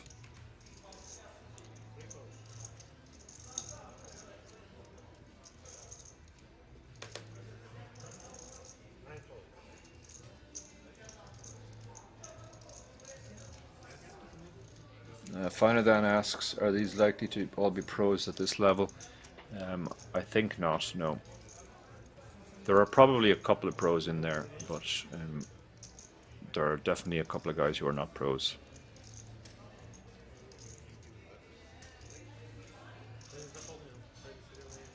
Which is one of the great things about poker. Poker is one of the few areas of endeavor where pros and amateurs get to compete against each other on an equal footing. If you're a very good tennis player but you're not professional level, you don't get to play Wimbledon or the US Open or the French Open or the Aussie Open. If you're a very good golfer, you don't get to play any of the majors either. But if you're a decent poker player and you can afford it, you can enter any poker tournament you want in the world.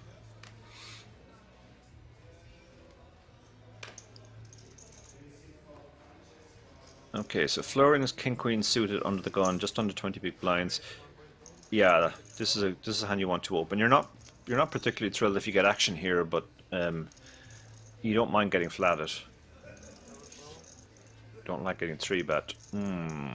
Jonathan might stick it in here now. 13 big blinds, pocket eights. His style is very much, yeah, when he sees something he recognizes as a decent hand, he just puts it in. King queen suit is going to be put in a tough spot now when it comes back to Florian. Okay, what price is he getting here? 6.4 million to 10 million. He needs about 40%. A little bit more with ICM because it's most of his stack.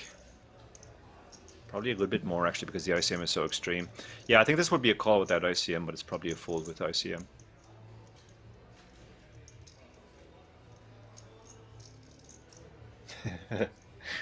Yeah, fair point, Federer. Finer than if Federer or Williams got to pocket your buy-in, they'd be happy to play at Wimbledon. I mean, the thing as well is like if you play Federer or Williams, tennis, you have zero chance of winning.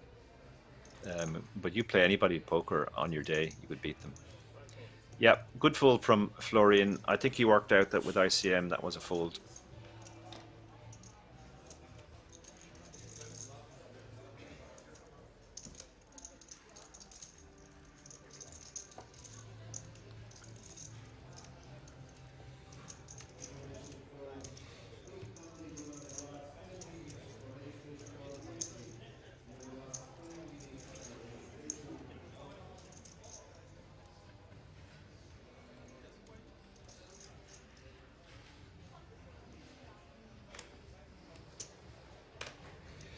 Yeah, the golf majors do allow in some amateurs, but they obviously can't win money if they win. But I mean, they tend to be amateurs who are kind of good enough to be professionals anyway, but they've just decided to stay amateur for whatever reason. I'm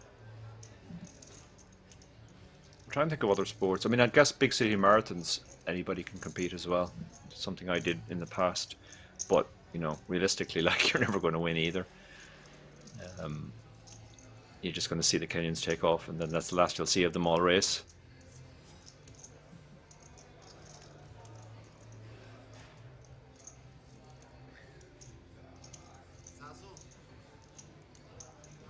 Yeah, I mean, you can certainly qualify for the US Open, but like realistically, your chances of doing so are pretty much zero unless you're a top class player.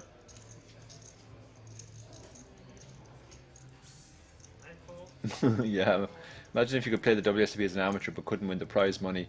That would be insane, yeah. I think you'd have people declaring themselves professional very quickly. I know when they brought in November 9, there were a couple of guys who moved country between July and November when they made the final table to take advantage of more forgiving tax regimes.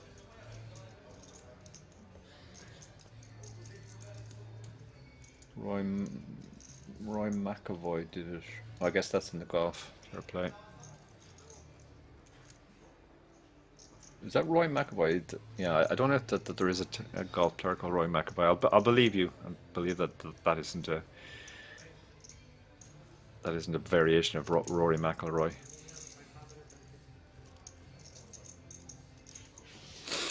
So anyway, back to the poker. What's happening here? Alexandru has opened ace-8 suited under the gun. He has a nice stack, so he can definitely open this hand. The ace-10 offsuit has 3-bet, putting on maximum ICM pressure here. And Florian has an interesting spot here. Ace-jack suited. I mean, we can see he's in great shape, but we have to kind of ignore that and just think about what type of hands he'd be up against normally. Yeah, the reason for that fold is that we have a raise from early position and a 3-bet from the cutoff. Usually ace-jack suited won't be in great shape there. You could be looking at ace-king in a pair, so... Alright, it's a character from a golf movie. Okay, fair enough. You definitely got me there. Finer than.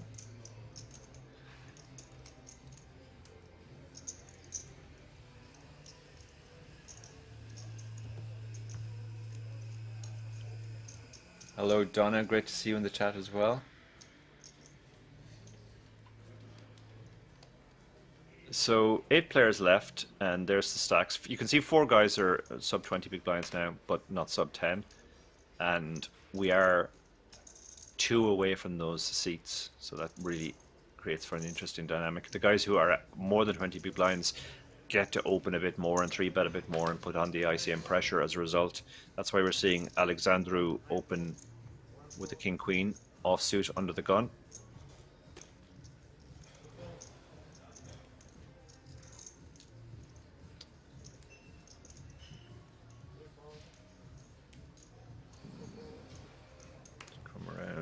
All the way into the blinds. Steve has ace-5. Not a good hand to play against an under the gun open, and he's short. But he has decided this is his time to move. He doesn't want to get any shorter. Sub 10 big blinds. He's in great shape, but I mean, a lot of the time he'd be looking at a bigger ace. So, but this might work. What price are we getting here? 5.2 million, pot's 8.5, so need about 40%. Again, king-queen feels on the line, but it's only a small part of Alexandru's stack. 20% of his stack, roughly. Well, a bit more, sorry, 25%. He's not under huge ICM pressure here. This is closer to being a call than the previous king-queen we saw, where there was significant ICM, because the stacks were closer together. It's very close, this one now.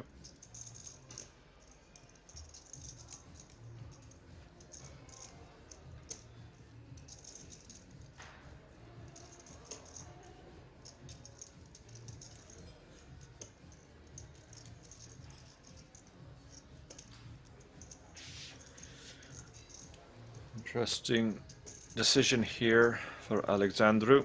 Very, very close decision. He's decided to let it go. Yeah, I think on balance, that just about feels right. even though it was only a small part of his stack. He gets shown the ace, so he gets to feel better about knowing that he was definitely behind. Busfar in the chat says, to put golf in perspective, one of my friends is a PGA player and instructor, and he said the average Joe is closer to LeBron in basketball than a random person to anyone on the tour. Yeah, I well believe it. Like, golf is such a specialist thing that it does seem like there's a massive skill gap between the best players and the rest of us.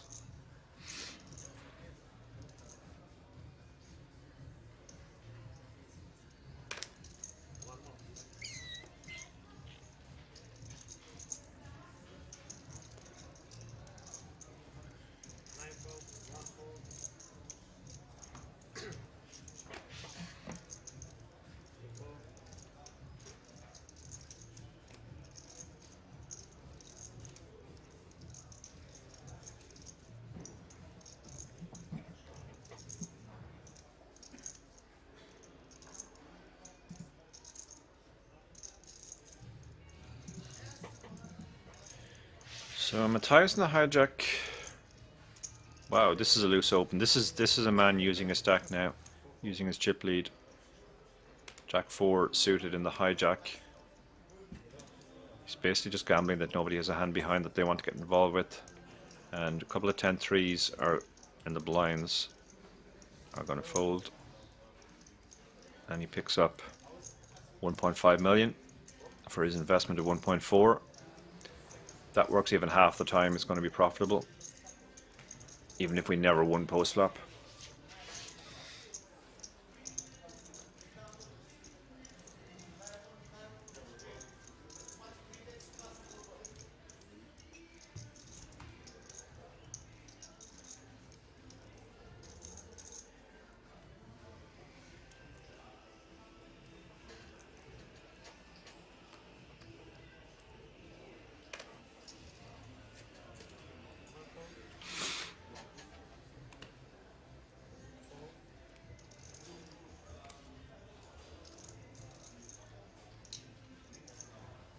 We're going to see Matthias really start to apply the pressure now.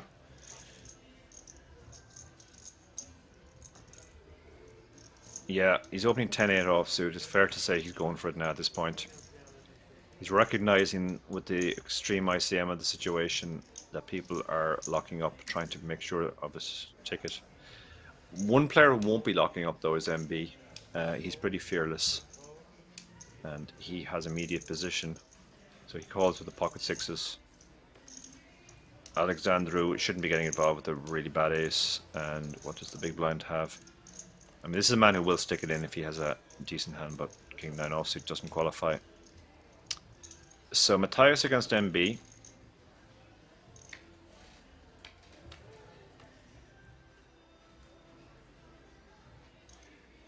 So Matthias flops bad bottom pair, bad gut shot. But MB is looking at these 3 overcards, thinking this is a terrible flop for me. And it goes check, check. Now, Matthias might decide to bet here because he has far more aces. But he has gone check, check. He's just trying to hope. He recognizes, I think, that a lot of MP's range is under pairs. So he's already winning with his 10. He doesn't need to bluff them off. Now there's a straight on the board. Now he might decide to bluff and represent the ace. He has far more ace-x than MB. And if he checks, he could get bluffed off himself. So this mix, yeah, this is a good spot to go for a fairly big bet and basically to say that I have the ace.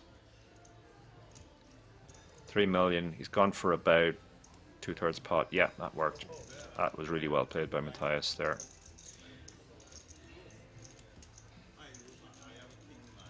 He has been the player who has impressed me the most, I have to say, and he does have the chip stack now, so.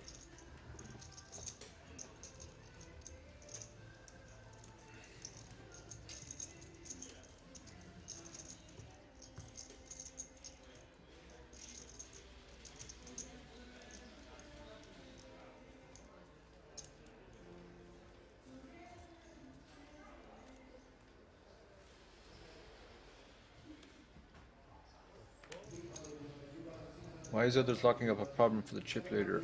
Is he not happy to wait out the lockup until he has...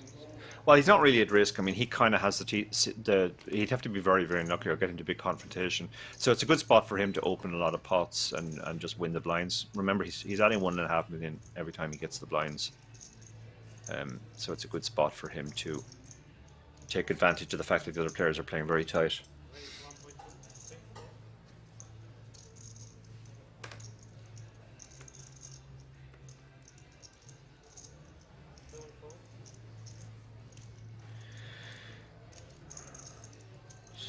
So Florian has raised the ace jack offsuit in the hijack perfectly standard.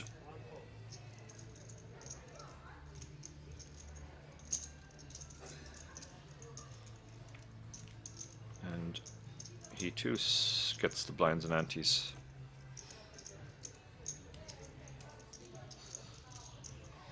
Some talk in the Twitch chat about big balls and small balls in sport.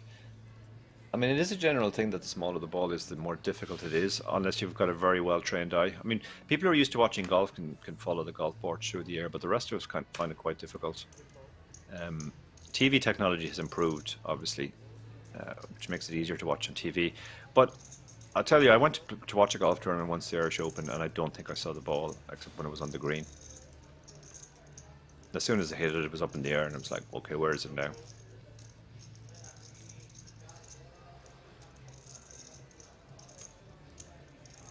Jonathan, let's go the king 6. Yeah, he only has 14 big blinds. He doesn't want to raise fold, so Allegro's gone for the raise with the king 9. Interesting. He could get really put in the bin now here if he gets shoved on. He's not going to love it if he gets called as well. Already it's a pretty big pot. 4.2 million. He's got 7.2 behind. We have this extreme ICM situation. Oh wow, he's hit 2 pair though. 2 pair against a gut shot. Backdoor straight, backdoor flush draw. I mean, this is a board he should be betting anyway as the raiser. He has far more ace-x. But the fact that he has 2 pair, he's praying now his opponent has an ace. I won't give him action here. Gone for a small bet, 1.2 into 4.2. So about 30%. Praying for an ace or else to induce a bluff from a hand like Queen 10 that has some equity. Ivanis has decided to call and see what happens on the turn. Jack would be cruel, but a 7 is fine. 7 is completely safe. No, the spades don't get there. None of the gut shots get there. So I think Allegro, 6.3 million in a stack. 6.6 behind. This might be the time to move all the chips in, or he might try and get in over 2 streets. Yeah, he's gone for another small bet. So he's trying to milk an ace.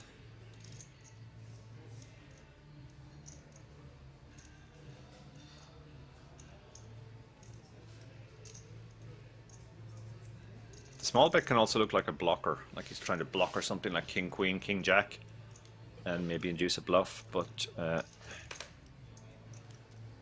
no further action.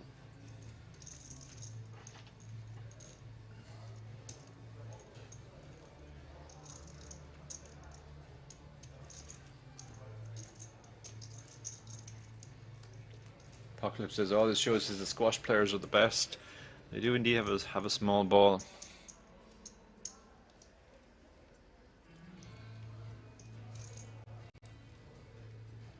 There's an Irish sport, hurling, which is kind of like hockey but through the air, which is kind of mad because the ball is really small and hard to see as well. And they wear very little protective gear and they swing these sticks at each other in the air.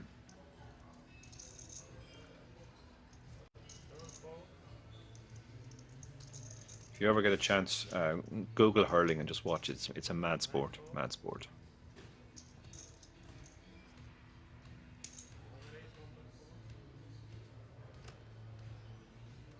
Kind of football is like squash without the racket. You might be thinking, actually, there is a game we play here called handball, which is essentially squash without the racket. It's exactly squash without the racket. You play it in a squash court, but you have no racket. Instead, you hit the ball with your hand against the wall. Another mad Irish sport. It's not the handball that's played in other countries, which is more like football meets basketball. Oh, you said handball, yeah. Gaelic handball, you're right. Yeah, Gaelic handball is exactly squash without the racket. Mad sport.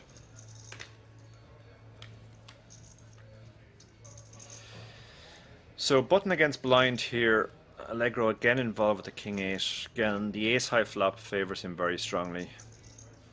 He has a backdoor nut flush draw, second nut flush draw as well. It makes sense to bet here and just clean out equity. Clear out hands like 9-7 that have nothing, but have a decent chance of getting there. See, 9-7 has a 24%er. So Allegro playing very well as well.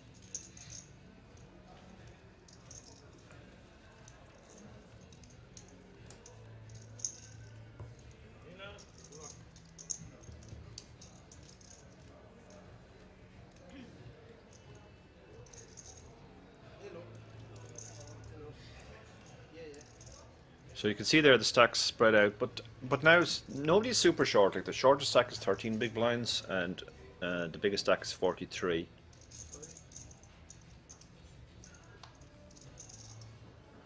So it's getting quite condensed, and the flatter the stacks are, the more extreme the ICM is on everybody.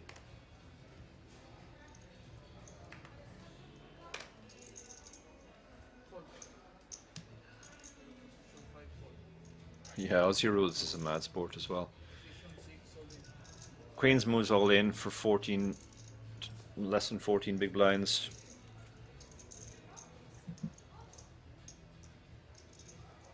Could have raised called this as well, but with the ICM, he just decides to put it all in.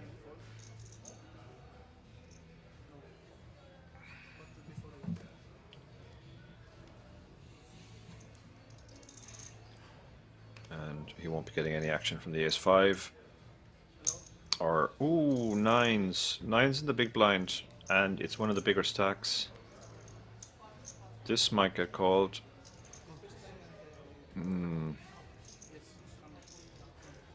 This is a tough spot. I think if he'd raised a normal amount, there's a good chance he got shoved on. But because he's shoved now, the nines might be able to get away. Ask for a count.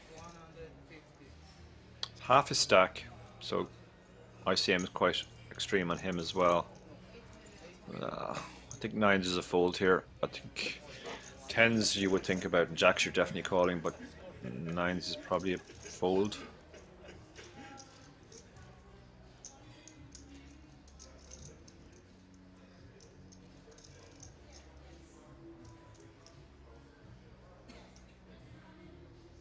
MB likes to gamble though. So maybe he's going to gamble for half his stack. I think he might be doing that count out the call and see what's left thing that live players sometimes do. Yeah, he has made the call. It's a brave call. I'm not sure it's correct, but it's a brave call. He's going to get the bad news. He's up against the overpair. And the stacks could flip here. Steve, who has been short, could essentially change spots with MB if his queens hold. Here comes the flop.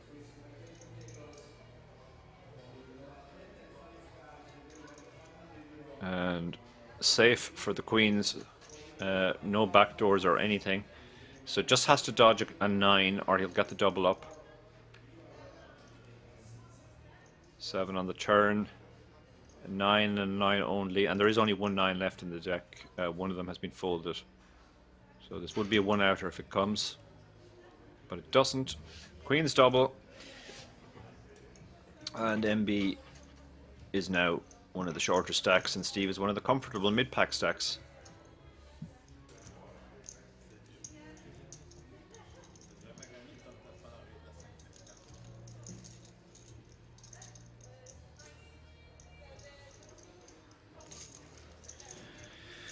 Yeah, some talk about the 9's call there. I personally would have folded. I think 10s is close, and jacks is probably jacks is a call. I think, but I don't think I would call off with 9s there for half my stack in that extreme of an ICM situation. But you know, it's easy. It's very easy to say sitting here without the pressure, without having played for 3 days.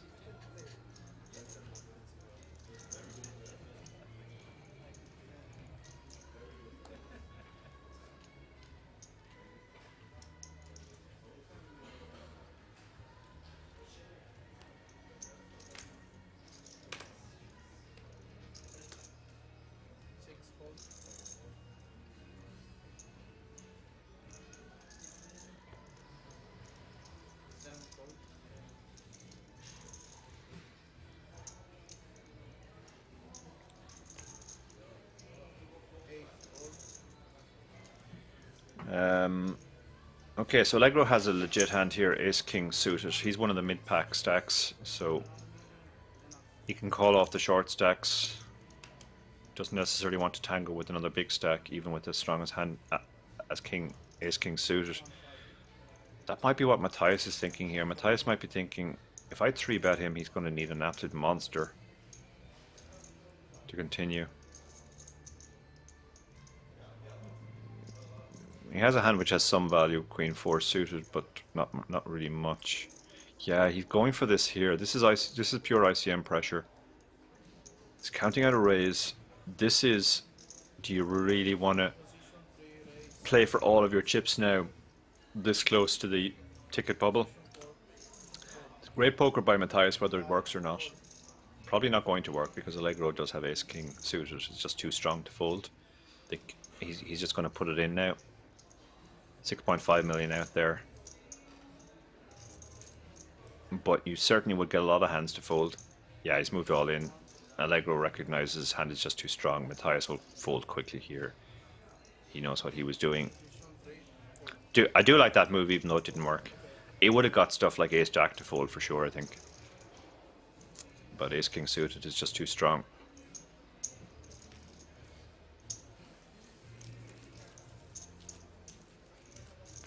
Nice poker from both players there. Ace King suited, not getting scared by the fact it was the chip leader who 3-bet him, recognizing that he would do it super wide because of the situation. And the chip leader recognizing that he could get a lot of hands to fold there with the 3-bet.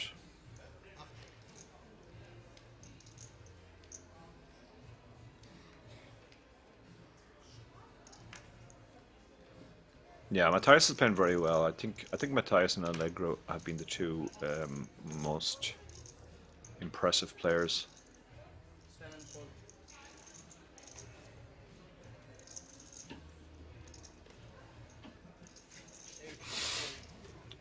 To be honest, it's been played at a very high standard in general, though. I mean, it kind of shows you where poker's gone. That you know, this is a 250 buy-in, but standard of this is higher than probably most EPT tables from 10-15 years ago.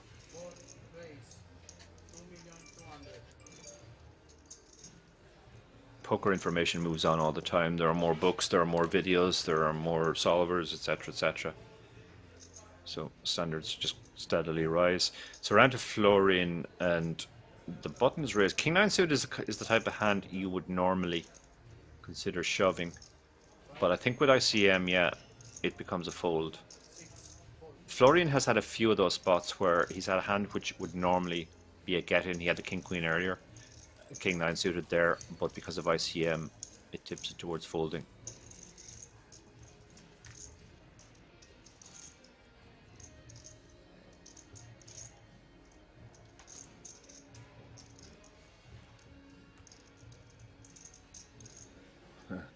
Thank you. Who are you, donkey? Good to see Donna having fun in the chat as well.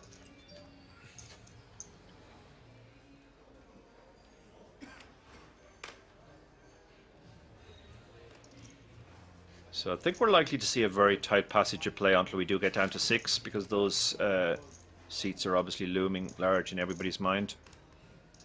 Then after that it could speed up again.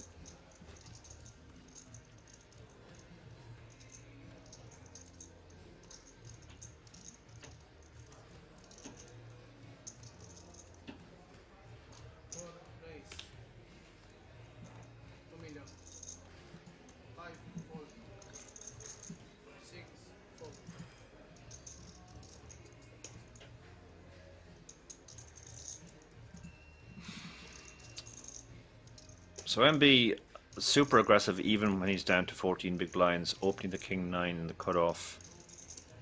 Alexandru could bring the hammer down now with the shove. Yeah, he's looking at the stacks and how much do you have? He's not folding, so it's a large raise as well. He's gone for this large 3.3x raise, and Alexandru has decided to just flat keep the weaker hands in. Pot's now very big, 4.9 million. MB only has 8.5 behind. Very much a product of his style that he uses these big sizings and bloats pots early. But the ace-6 is missed by a country mile, so this is probably just going check, bet, fold.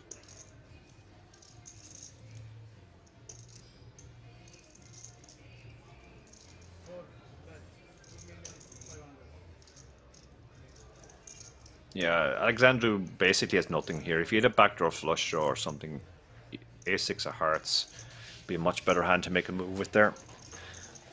But the ace-6 of clubs, he just folds it. MB's very relieved, and he does show the king.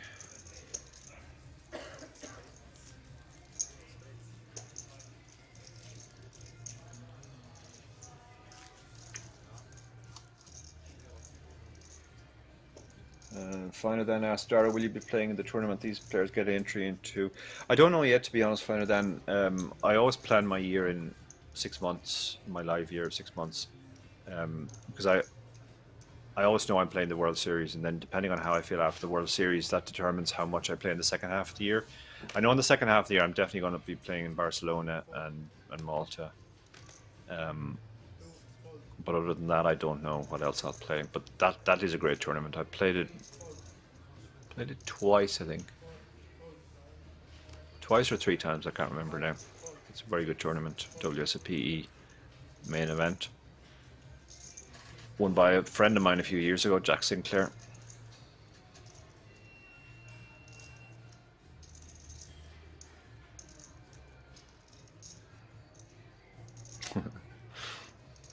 You're making me laugh. Who are you, donkey?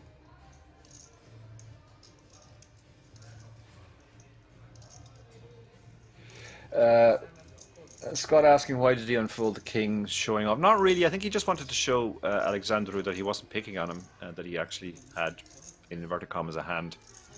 They're all in that spot now where they'd rather everybody fold when they raise or bet, because of the fact that those tickets are going to the top 6. And in those spots you do get people showing hands more often. So Battle of the Blinds here.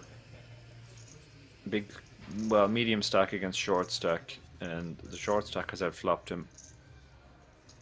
But the ace-high board does favour the limper because Jonathan would probably shove most of his ace-x pre-flop. So Alexandru is throwing out a bet here just to try and get everything that's missed to fold. But Jonathan has hit, albeit bottom pair, has some backdoors as well, and actually that gives him a gut shot now to go with his 9. Now Alexandru might decide to keep the pressure on because he's really not going to believe that Jonathan has an ace that he just checked back pre-flop. So a second bet here, larger bet, will fold out a lot of hands. Yeah, it looks like he's gone for 2 million here into 3 million. So that's exactly what he's thinking. He's thinking there's a lot of hands that'll call one bet on the flop but can't call the second bet. Jonathan doesn't like it even though he has a pair and a draw. But he is going to hang on one more time. Now, Alexandru probably shuts down on most rivers now because he's gotten called twice. The ace makes it, coming on the river makes it less likely that either player has an ace. Interesting spot now for Alexandru because he obviously knows the only way he can win is by betting. He does have a blocker to 8-7, but yeah, he has, I believe, checked. I think he said check there, I'm not sure.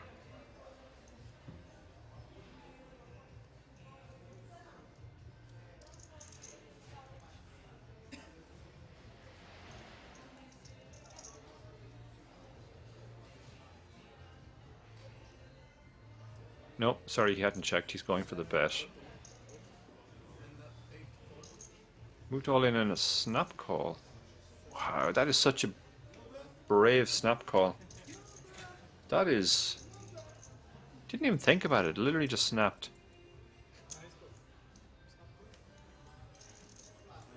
That is amazing.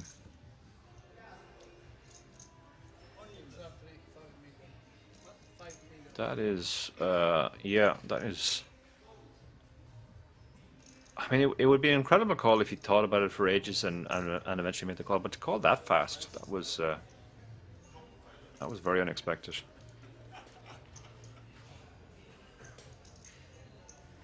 That was just I'm not folding my pair, I think. Yeah, there's a couple of people shrugging at the table. They're not entirely sure what went on there. I guess Jonathan just decided he put so much in he wasn't going to fold now.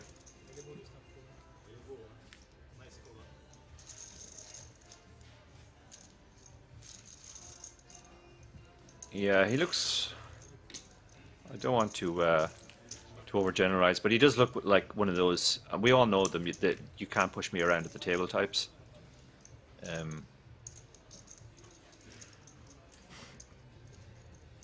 that puts him in a great spot now. He got the full double there. And that moves him from being one of the short stacks to now being one of the mid packs. Bad news for the other short stacks who are desperately hoping to ladder.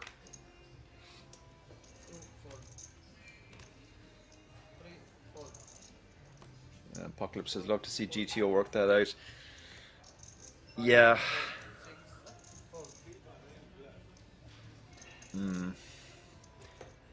Yeah, I mean, Alexander was basically representing an ace or better or nothing.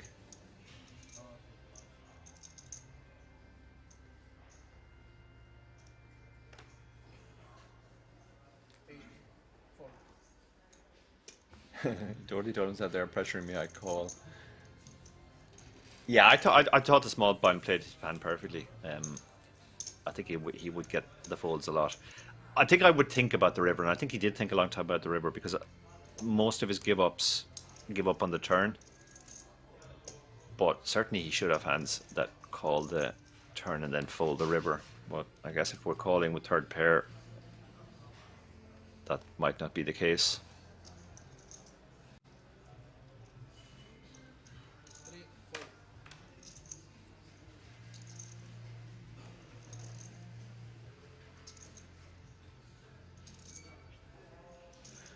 So MB, yeah, not afraid to get in the mix at all. He is one of these, I don't care about ICM guys, I'm just going to keep opening my hands. Opening 8-7 suited from early position. Alexandru must be smarting after that. I think he played the hand perfectly, but just ran into the wrong customer.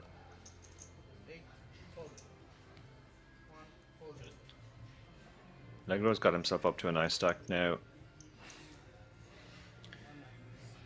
Yeah, Hovannes has a big stack as well, and bigger stack, and can really pressurize MB here. He can call, he can 3-bet. They're both legitimate options.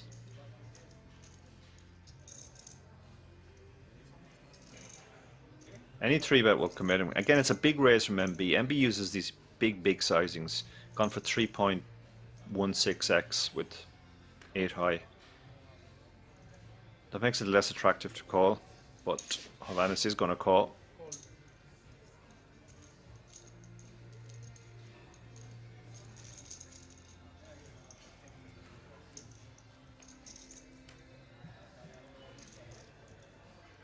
Oh, 2-pair versus an open-ender. This could be trouble for MB. He tends to play his draws aggressively. And he is going to bet. He's going to represent the ace. He does have far more ace-x than the defender. This is not going to work. Again, a big bet. He does use these big sizings. 2/3 pot he's bet. He's basically trying to end the hand now. Now Hovannes is just thinking, how do I get the rest of the chips in? Hovannes probably thinks he has an ace. Like an ace-queen type hand. Which he probably can't get away from now. But he reckons he'll probably keep betting that hand, I guess, because of the flush draw that's there. So he's gone for the just call, hoping to let him put the rest of the chips in on the turn. And he's just boated up to a house. Wow. Now he's absolutely loving life. Now what does MB do? He's got 8.3 million behind. There's only 11 million in the pot. Sorry, there's 11 million in the pot. He's only got 8.3 million behind. Gone for a small bet now. This is... I guess he's saying I have an ace, and this might be an advanced blocker. 3.5 million into 11.5. So he went for third pot this time, less than third pot. And again, Hovannes is just thinking, how do I get the rest of the chips in now? He's only got 4.8 million behind. He really can't fold anything. He probably still thinks he has an ace queen type hand. Again, he's going to give him the possibility to put the rest of the chips in on a bluff on the river, I think. Maybe it goes check now. MB might give up and just hope his sevens is somehow good. Yeah.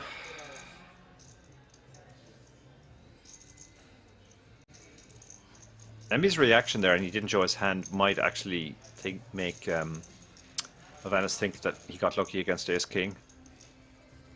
That was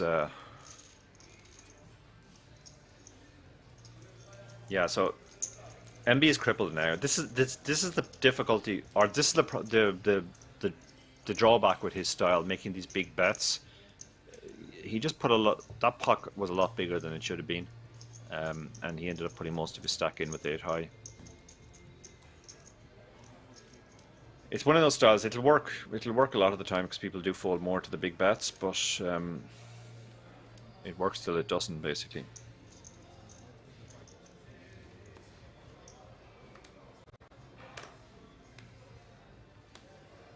Now he's by far the shortest, and you can see him wiping his brow there. I think he'll probably move in here with the king queen and 8 big blinds. Would be a good time for him to win a race and get back into it. Yeah, he moves all in.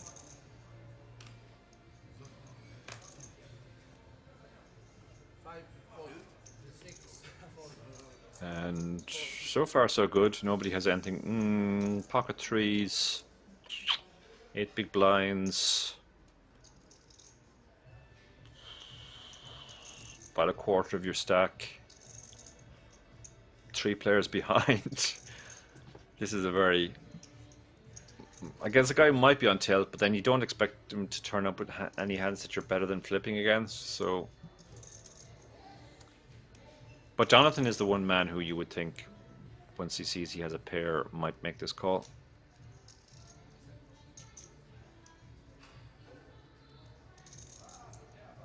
No, but he does let it go in the end, yeah. Which I think is the correct decision. Allegro with pocket 2 is on the button. Folds very quickly. Pocket 5, a lot of pocket pairs out there.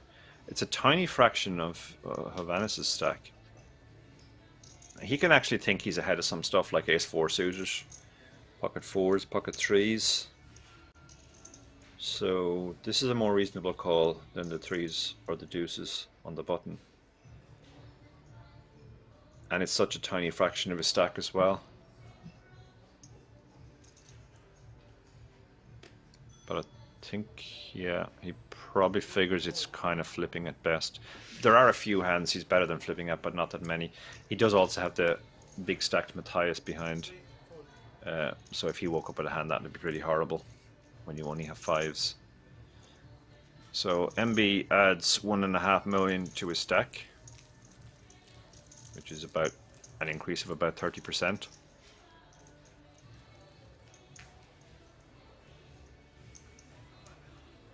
A Pocket UK asking, guess what his stack is, just call and hope the big blind is trash. Yeah, it feels right on the line. Like, I would definitely call 6s in that spot, and I don't think I'd ever call 4s, so 5s is the one you have to really think about. I probably would call because I think there's enough ace-5 suited, ace-4 suited, pocket 4s, pocket 3s, pocket 2s hands in there that you're not always just flipping at best.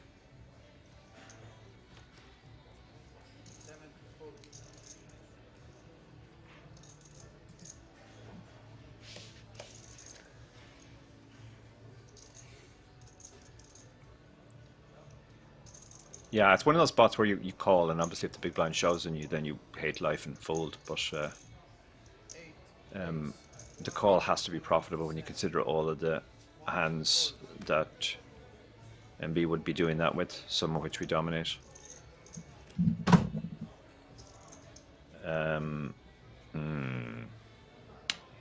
Now, this is a big spot. Jonathan has opened ace-9 suited. Matthias, who covers him fairly comfortably, well, not that comfortably, but by 6 million, has queens in the small blind.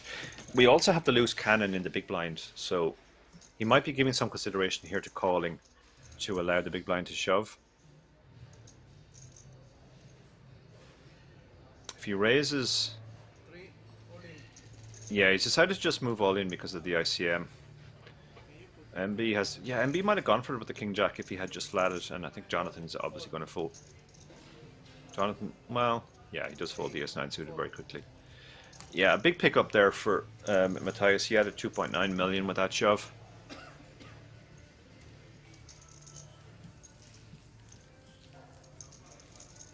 Glad you're enjoying the commentary finder then. Good to see you randomly clicked on this.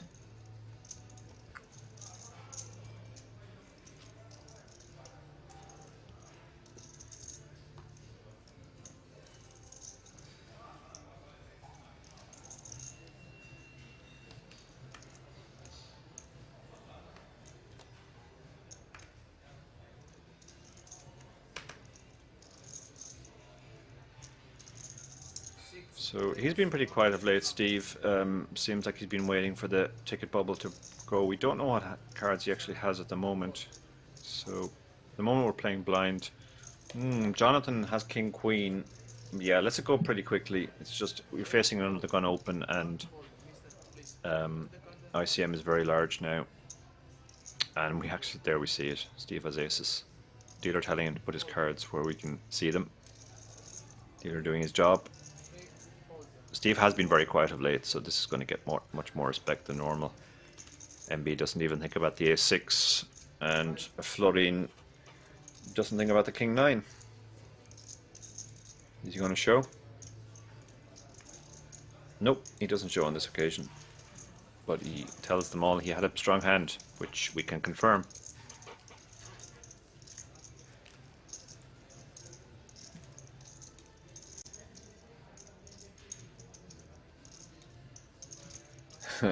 Some talk about Irish food in the chat. Irish food, yeah, it's not something we're world famous for, it's fair to say. Irish bars, yes. Irish Guinness, yes. Irish food, not so much. You don't see Irish restaurants all over the world. One thing I would say about food in Ireland is that if you eat meat or vegetables, the quality of the ingredients is very good, because we still do natural farming here. But yeah, we're not exactly world famous for our cuisine. The Italians, the French, the Romanians, they all have us destroyed on that front. Looks like we might be going on a break here.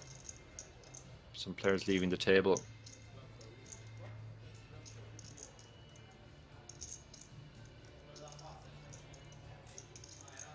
Yeah, break coming up. And Matthias, ooh, I like this open. This is a, like, you all want to go on your break now, so I'm just going to open the 9-6 and you can all fold, and I'll take the blinds, please. Opening last time before a break is always more profitable for those reasons. People just want to go off on their break. They don't want to go to their break having lost a big hand, so when you're a chip leader in these spots, go ahead and open almost anything. We will be back in just under 14 minutes. We're still 8-handed.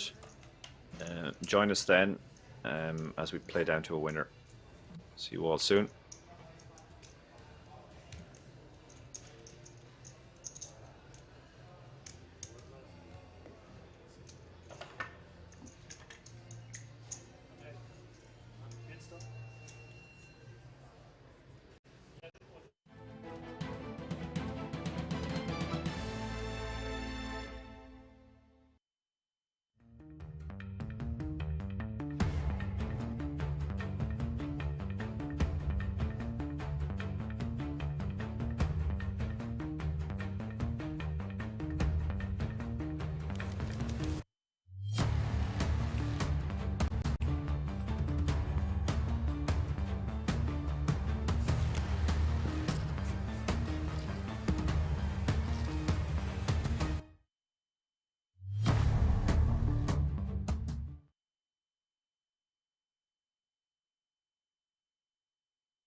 can now come and hang out at the King's Lounge located right next to the buffet and directly opposite the poker arena to try out some of the best shisha in all of Europe. For those of you that aren't aware, shisha is a steamed instrument that's used to vaporize and then smoke flavored tobacco. After a long day of playing at the poker tables, for me personally, this is the perfect way to unwind and relax in comfort and luxury. So why don't you come and check out the King's Lounge? Cut.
Take a seat.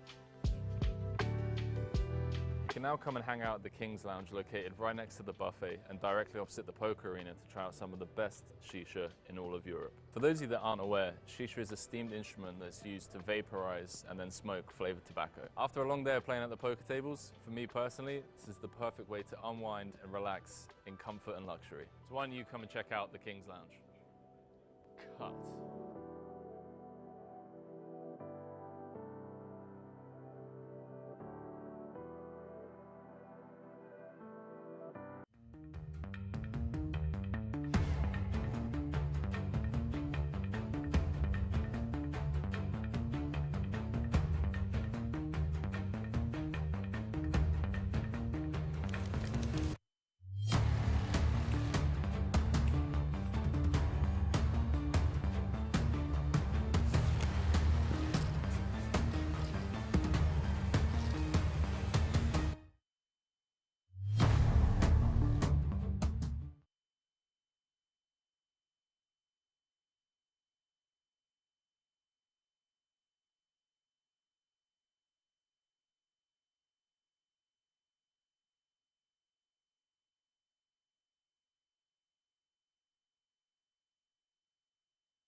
can now come and hang out at the King's Lounge located right next to the buffet and directly opposite the poker arena to try out some of the best shisha in all of Europe. For those of you that aren't aware, shisha is a steamed instrument that's used to vaporize and then smoke flavored tobacco. After a long day of playing at the poker tables, for me personally, this is the perfect way to unwind and relax in comfort and luxury. So why don't you come and check out the King's Lounge?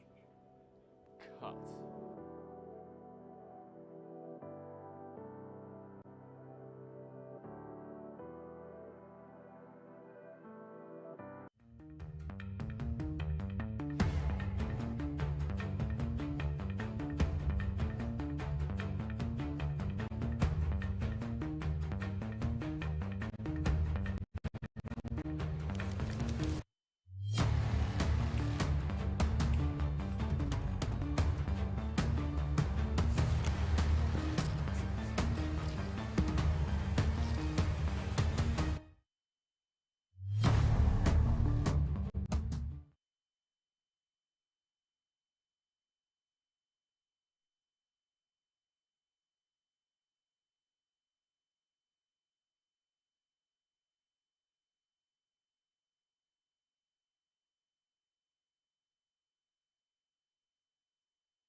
Hey man, how's it going? Take a seat.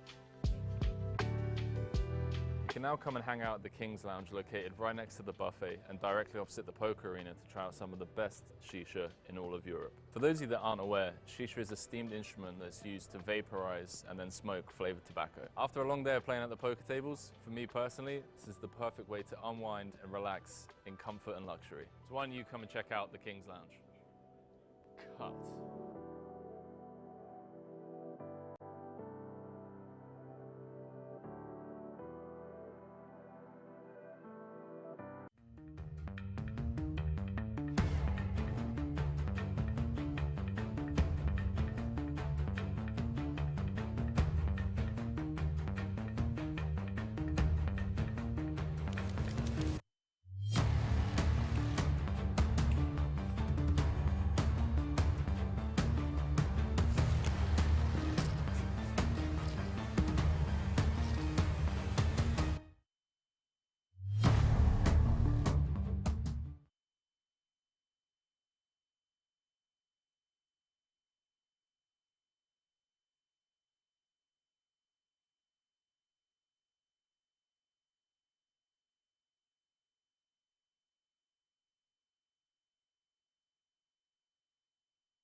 Welcome back, everyone. Hope you had a good break.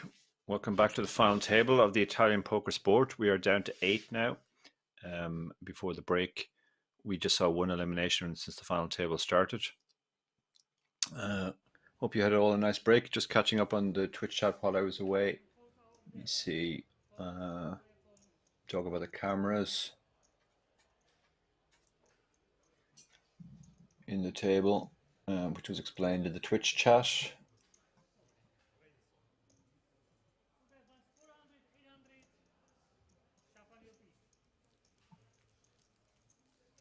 Somebody, Busfar asked me to post on Instagram when I'm back in the booth commentating. Yep, I will certainly. Thank you for reminding me to do that. You can follow me on Instagram if you don't already. If you have Instagram, I'm just D.O. Carney, D-O-K-E-A-R-N-E-Y. So there you can see the spread of stacks. Vanis is the chip leader with 50 big blinds. Matthias also has a big stack, 42 big blinds. They've been the two most active players.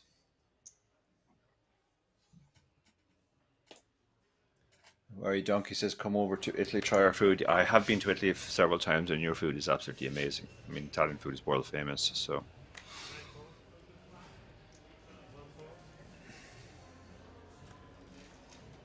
MB's stack, most of it went in a ill-fated... it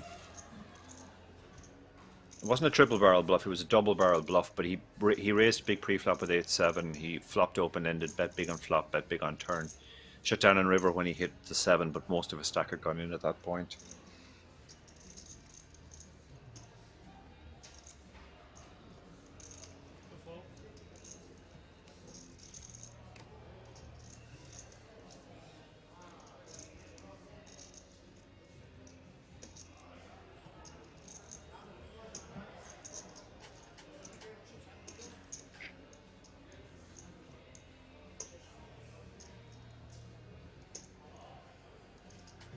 Apocalypse UK has been promoted to moderator. Well done.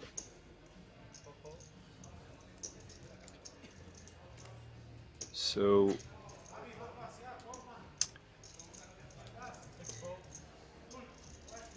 top 6, as I've mentioned a few times, all get tickets to day 1A of the WSOP Main Event here in Rozvadov later this year. Those tickets are worth over €10,000, so that's having a large impact on the play at the moment. Nobody wants to be one of the next 2 players out. Matthias gets his Jack 10 open through there. He's continuing to chip up with a lot of these opens.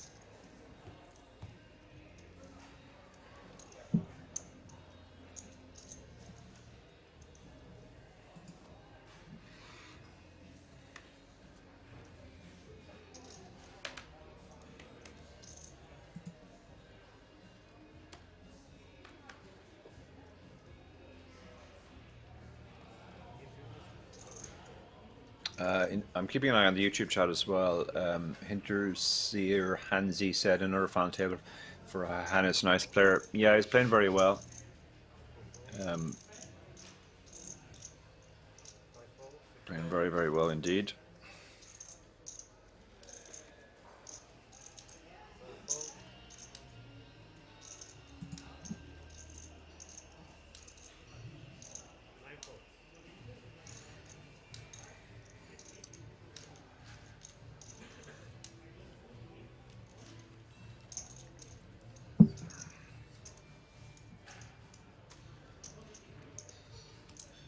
$91K first prize for a 250 buy-in, as Bird points out in the chat. That is pretty epic.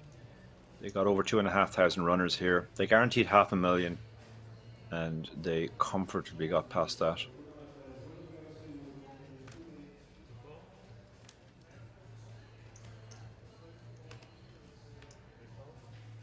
Well, Venice apparently has quite a few results here, yeah. According to other people in the chat. Planet Zombie. MB again. Okay, MB is super short now, and he's basically committed himself with this raise. And get some better hands behind to fold. This is almost like a shove, because it's hard to believe he's putting this much in and folding.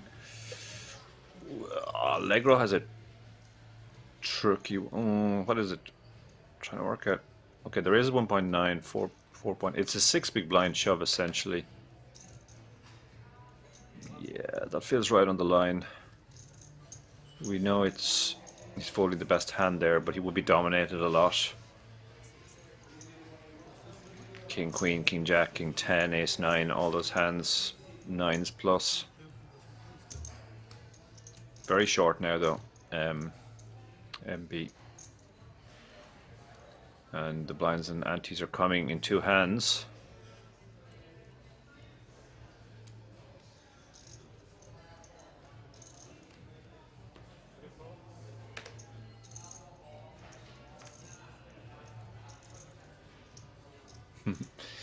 Poor Meow. Power Meow says, why they're wearing jackets and sweaters. It's quite fresh in the casino. I made the mistake on Friday to sit only in a t-shirt there for 12 hours. Not a good idea. Yeah, I've made that mistake a few times as well. Gone into casinos assuming they'll be fairly warm and ended up regretting it. MB picks up another hand. Again, he's done this weird thing where he's raised basically a third of his stack rather than shove, which can confuse people because now they have to work out what the actual stack is. I think he's getting action this time. Alexandru is the other short stack, and he has Ace Queen. He has to think he's dominating a ton of hands here. Yeah, so he's going to stick it in. MB will call. Ooh, Jonathan has a hand behind, but I think 6 is when 2 players are already all in. Don't really love this. With that ICM, this might be okay to call, but I think in the huge ICM situation they find themselves in now, you're better off just folding your 6s.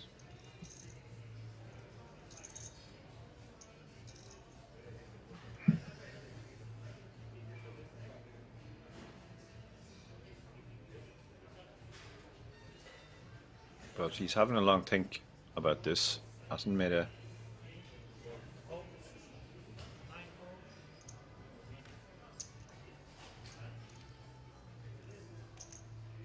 Has called with the 6s. Wow, that's a big call. That's a big call where he does have 8 million left even if he loses. He could actually break the bubble here if he spikes a 6. MB hit. I mean, he's put in. Wow, he's going to fold the 7s. Put in a huge chunk of his stack and then folded the best hand essentially. And now he's. Doesn't know what he.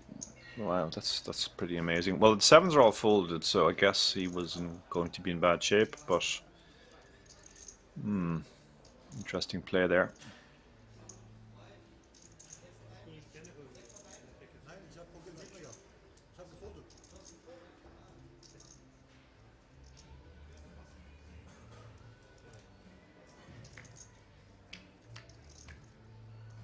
So, oh, there's the 6. Wow, the 7s would have bit the dust. That could have been the bubble there. Ace Queen isn't dead yet. He has some runners. That's not it though. He's dead now. Unlucky Alexandru. Played really, really well. Just lost the flips when he had to. Had that one big hand against his neighbor, the man who eventually knocked him out, and leaves in good spirit. Takes his bust out very well. The 7s had called off there. That would have been our ticket bubble gone, but they didn't. Okay, back to the chat. John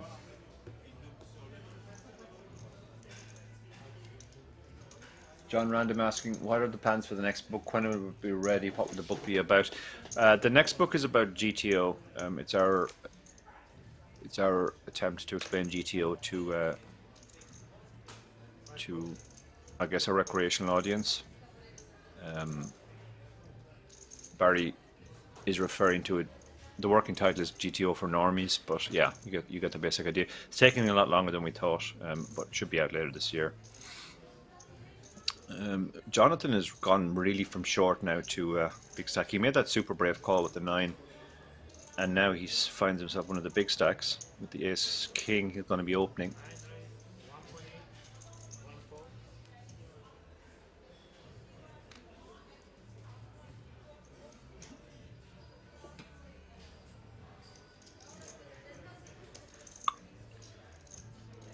Now we're right on that bubble. And of course, MB is super short after race folding so much of his stack last hand. So the other players will really not want to get involved in big confrontations until he either doubles or busts.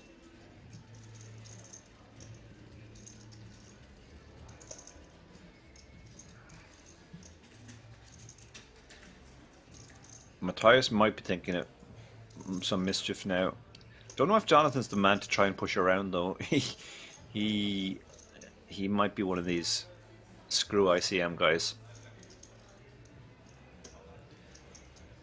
Matthias has a lot to think about here. Against a more ICM conscious player than Jonathan, he could definitely think about 3-betting here to put pressure on with a hand like Queen 9. He can also think about flatting, but then he has to think, well, Jonathan will probably just apply lots of pressure post-flop. Yeah, that's why he's gone for the fold. That's very much, you're not the kind of man I'm going to be able to push around. So I am going to just fold.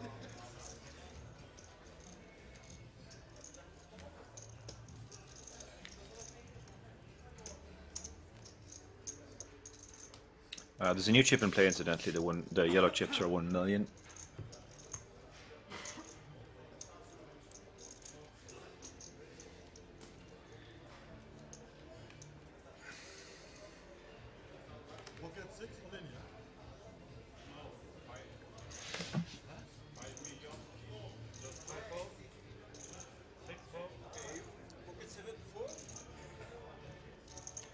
Yeah, I think Jonathan's having a hard time believing that MB folded pocket sevens, but we can confirm he did.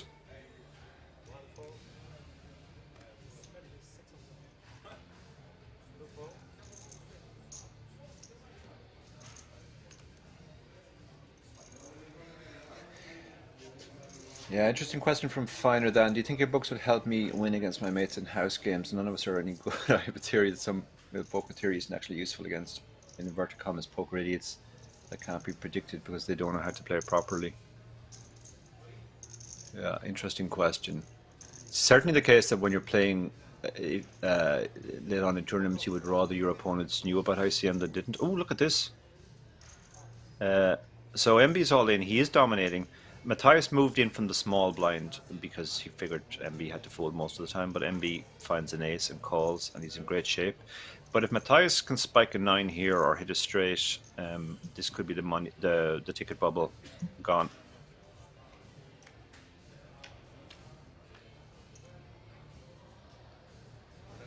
And that's pretty much finishes it. Yeah, the fist bump. MB loving life now.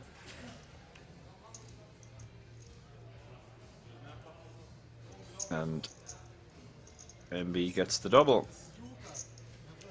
Yeah, I mean, it's definitely the case with ICM. You prefer the other players to know what they're doing. Maybe buy the books for your friends. That might be the trick. Get them playing normally. The other books, one is about satellites, so that really only applies to satellite tournaments, and the other one is about PKOs, which are the dominant form online these days. The GTO book should help anybody though, because if you're playing against players and you don't know what they're doing, GTO is kind of your best option. So there you see the stacks. Havanis is chip leader. Look at that, Jonathan is... No, that can't be right, is it? Oh yeah, Jonathan is second in chips, yeah, because he got that big double, of course. Big, more than double. Or actually no, it was a double. So he's now second in chips, having been short for a lot of the final table. They're on this big ICM bubble with the tickets.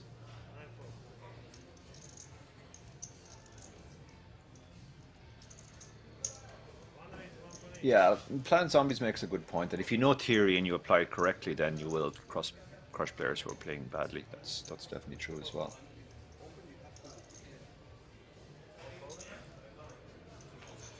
Yeah, the ICM is really sick now at this spot. Like, yeah, this is such a big jump now. Effectively, you're doubling your money from 7th to 6th, so... Rest of the table would be very, very unhappy to see MB double there. They just wanted him to bust quickly and they could get on playing it being a normal tournament again without this huge ICM bubble that they have right now.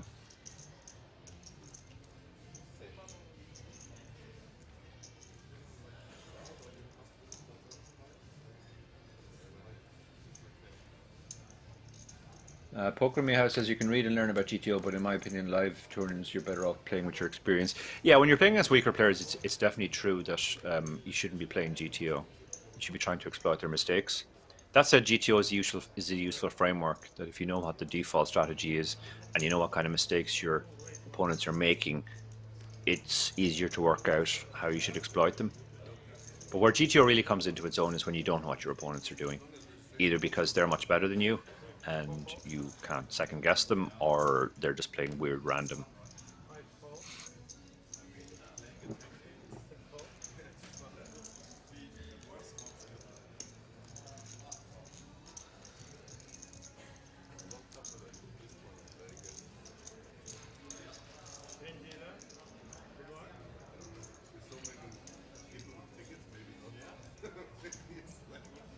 So again, there's the stacks. Johannes at the top with 40 big blinds. Jonathan now second, 30. Matthias and Allegro are pretty chilling. They're comfortable. It's kind of now a mini battle between MB and Florian, and to a lesser extent Steve, who's going to bubble that ticket. Florian has let himself get very short because he's been basically waiting for MB to bust, but now he finds himself the shortest. So he's probably going to have to take any reasonable spot.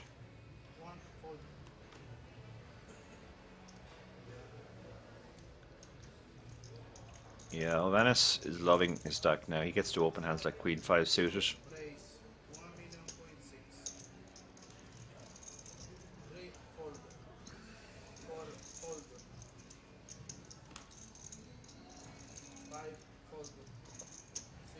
This is getting through unless Jonathan has a hand. Jonathan might defend the 8-7. Two big stacks here.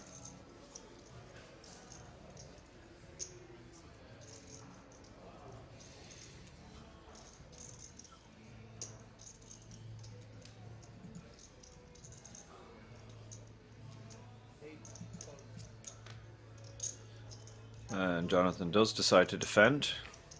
Two of the big stacks about to tango. King 10-4. That favours the Queen 5, who has the gut shot as well and the backdoor flush draw. But Jonathan is open-ended. Ovanes decides to take a street out, so the flop goes check, check.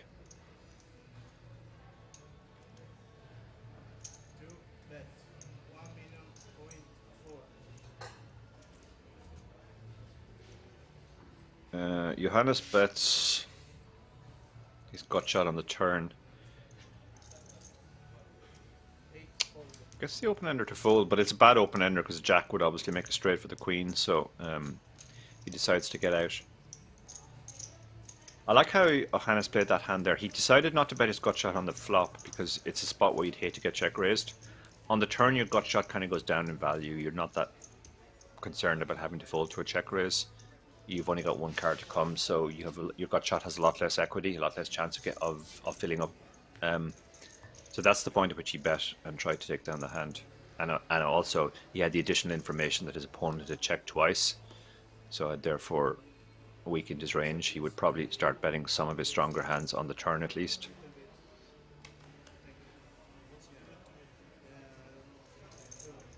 Okay, Depth 4 saying there was a mistake in the graphics. There was actually a C bet on the flop. Would make sense. Yeah, it was actually the flop, it wasn't the turn. I didn't see the check on the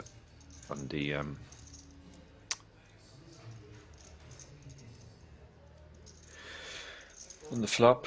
So yeah, Havanas is really opening up now. He's opening the ace-2 offsuit under the gun because he's got the chip stack to do it. But he's run into kings. I mean, you love having kings in this spot, but you hate it being on the ticket bubble against one of the few guys who covers you. But kings is kings at the end of the day.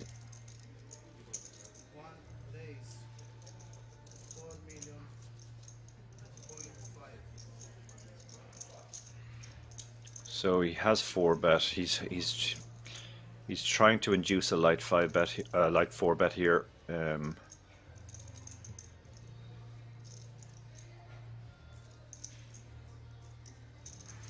Cavanis is probably going to back off. I mean, Allegro is one of the more capable players on the table, so he's capable of having a bluff here, simply reacting to the dynamic of Hannes is clearly opening a lot of hands and taking a hand like a suited ace or maybe even a suited king and turning it into a light. Yeah, but he decides I'll let this one go. Don't need to risk it all with ace deuce.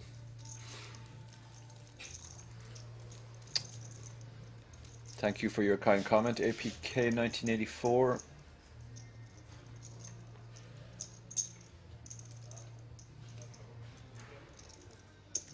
Some talk about dress code in casinos. Yeah. Early in my career, I went to a Grosvenor in Luton where they weren't allowing people in wearing trainers, and one of the players said if we weren't wearing trainers, we would be the only people in Luton not wearing trainers.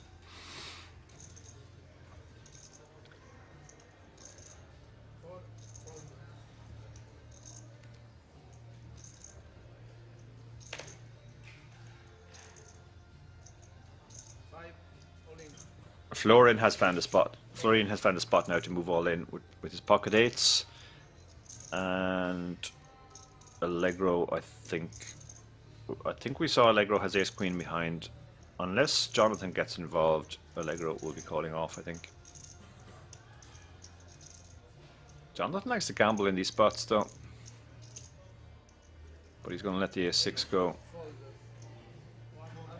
Allegro, it's a tiny fraction in his stack.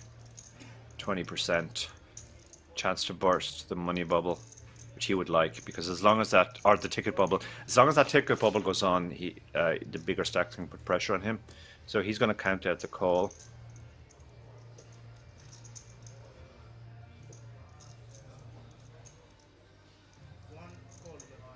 And the big blind quickly gets out of the way. The 4 deuce. So a flip, or we are down to the tickets. Florian he's unlucky in a lot of ways not to have a ticket wrapped up already. It looked like MB was going to be the bubble boy for a long time. And Allegro is still somehow there too, having started the final table with 2 big blinds. And he's the man who could eliminate him now if he wins this flip.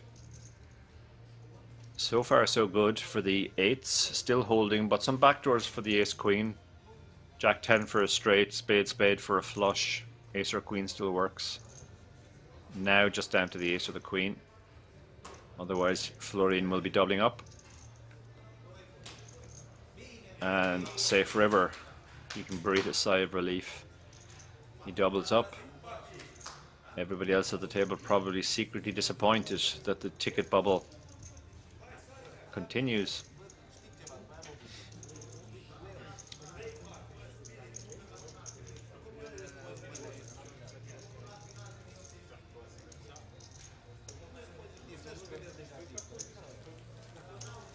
Final Dan says, I was at a casino near Harper Street once and I had accidentally brought a bottle of wine in and they didn't even kick me out when I was drinking at the back of their table.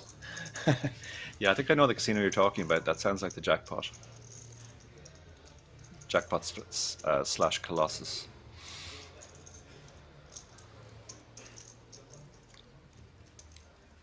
If you can't play the WSOP, are you allowed to sell the ticket? I don't know, but I assume so. I assume so.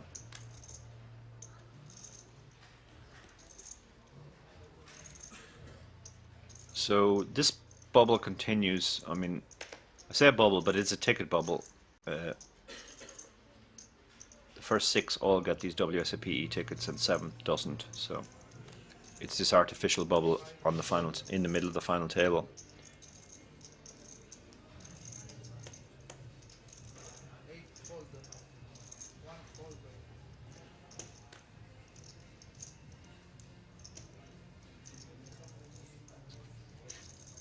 Two big stacks in the blinds.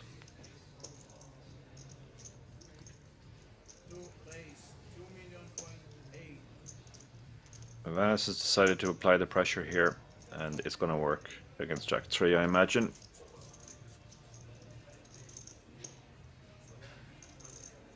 Yeah, Matthias shows the 3, I think.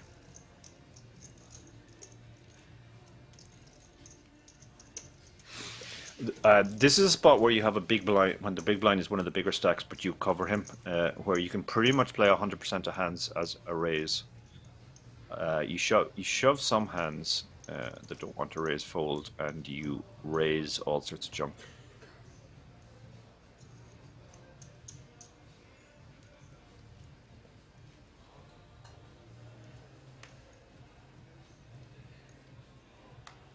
Yeah, Colossus is down an alleyway. That's the one, and it's off Harcourt Street.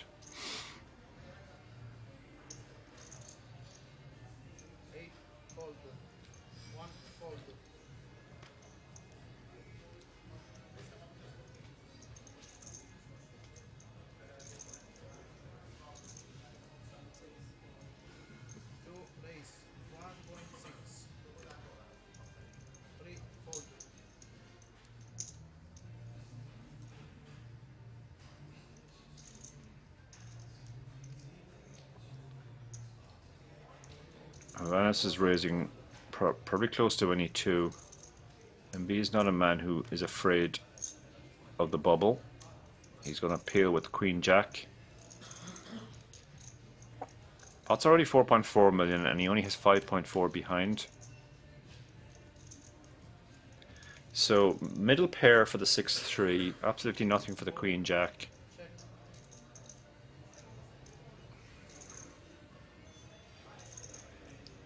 Tricky enough spot. If he'd missed completely, I think Hovannes was definitely betting. But now he thinking, well, I would hate to get check raised here. So he's checked behind. Now he's hit 2 pair. It feels much better about getting check raised now. MB might start bluffing as well.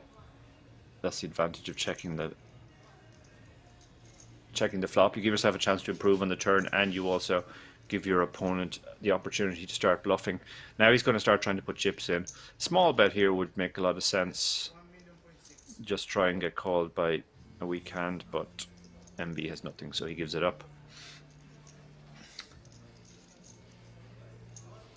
John Random asks, hey Darius, is there a place to watch some more strategy videos of you about endgame poker?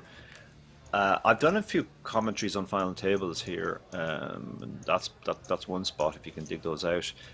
There's a couple of videos on the chip race YouTube channel as well. So if you search on YouTube for the chip race, you'll find some I've made on endgame strategy, and also on Barry Carter's YouTube channel.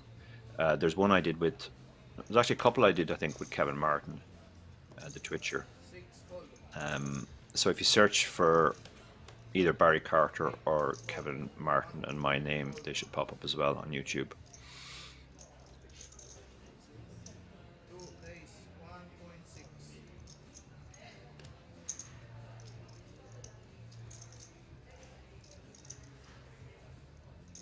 So Hovannes is really just applying the boot down now, opening the 4-3.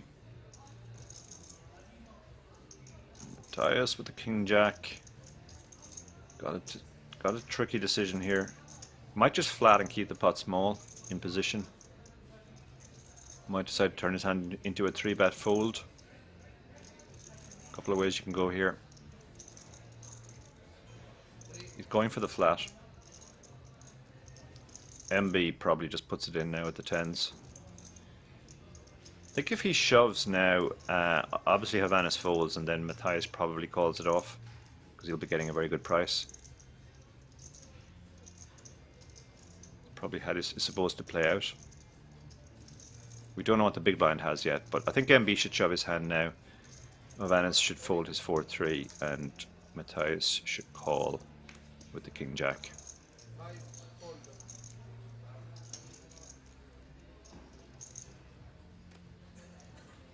Quick fold from Hovannes, doesn't posture that he had a hand. Now Matthias just has to work out what price he's getting first before he makes this call. 3.8 million, pots 10 million. Yeah, this is an any 2 call really. He's getting over 2.5 to 1. He only needs about 26-27%. Even if he's dominated, he's got that. So this is going to be a call, I think, once he works all that out.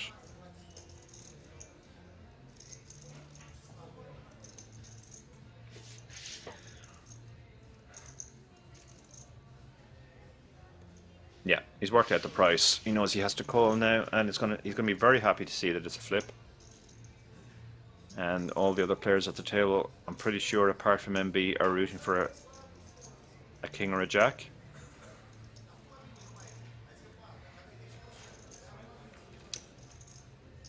This could be the ticket bubble here. No king, no jack.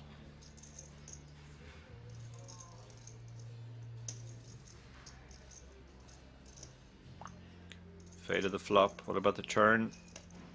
Ace. The 10 doesn't help Matthias, even though it makes him a straight, because it would make a boat for MB. So he still needs a king or a jack.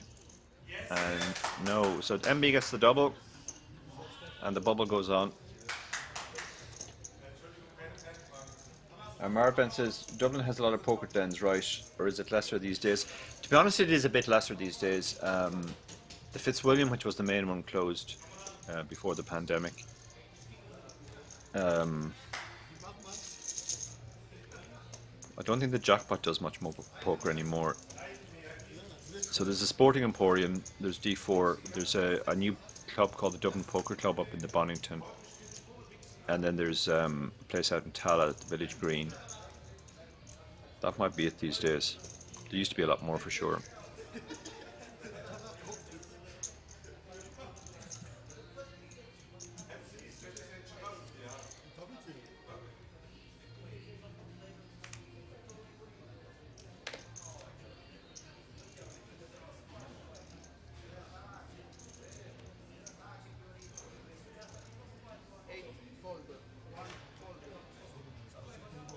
So this bubble goes on, and the shorter stacks will be really feeling the pressure now.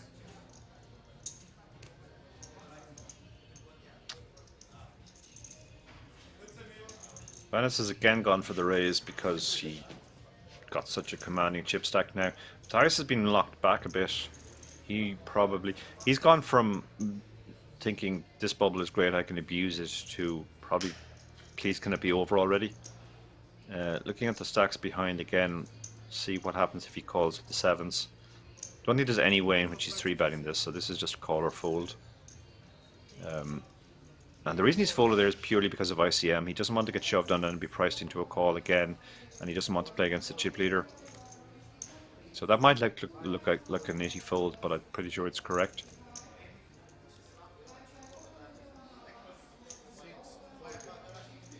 Yeah, Ireland has a lot of good events during the year for sure.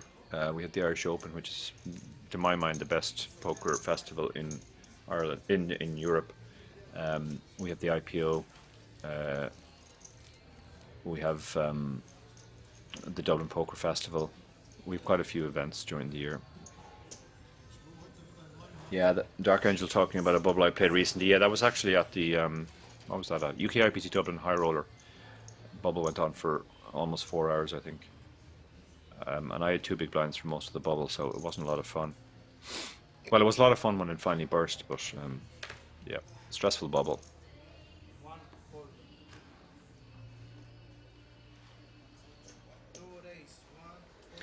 Planet Zombies asking, is it correct if the Heinz opens almost 100%? Yeah, it's still correct, even though like you're obviously miles ahead of 100% opening range. It's just there's so many bad things can happen when you get involved with the chip leader. You can get squeezed behind from some of the reshove stacks. You can get into a pot and get coolered post flop and end up busting. It's just one of those spots where you kind of have to play like a coward until the bubble bursts.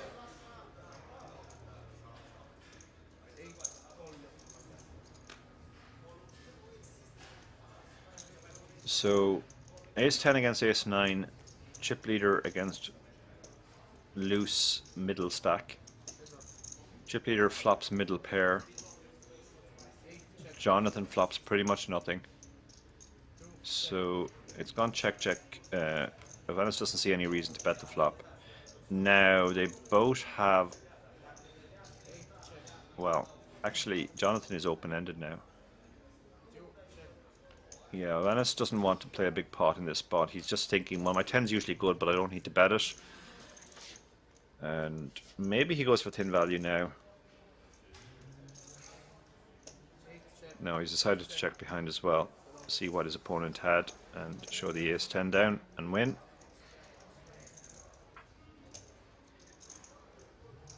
Yeah, Jonathan certainly won't play like a coward. He made that incredibly brave call earlier with third pair, where his opponent was repping an ace, and he made a very brave call off with pocket sixes as well. Got pocket sevens to fold and won the flip.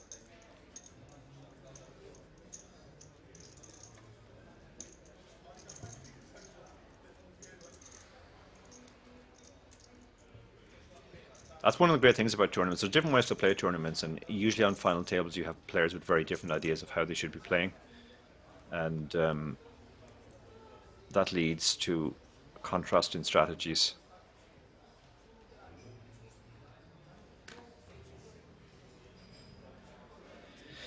So Vanis has really been doing well by just opening up any two, and he's going again for the 9-6 suited under the gun. No. He's not getting 3-bet, which is crucial, because even if he opens a hand as weak as 9-6 suited, that's not going to be losing money so long as he doesn't get 3-bet. Because if he just gets flatted, that's fine. He gets to play post flop. This is a good spot for Steve, though. Yeah, the loose close to any two cards has opened under the gun. Another guy has flatted, so there's a lot more money out there. Steve has decided ace-jack is a good enough spot to move here. Oh, Allegro has ace-queen behind. Wow. Oh my goodness. This is... I think this is an ICM fold. He's ahead of the ranges, but not far enough ahead with ICM. Yeah, ICM fold. He gets away. Vanis is folding almost always. MB is the imponderable. He's capable of making this call for sure. He's the one player who, well, I guess himself and Jonathan are the two players who might not make the fold they're supposed to make, theoretically. But pocket twos is so mucky here.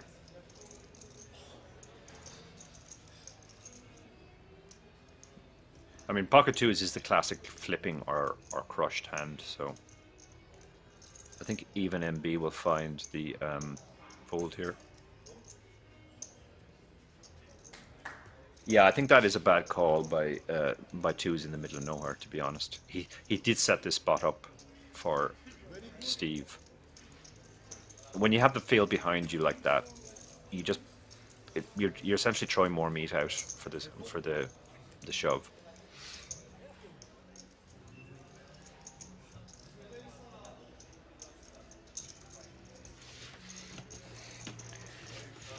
His style is very much play as many hands as possible, which is why his stack has swung much more than most of the other players.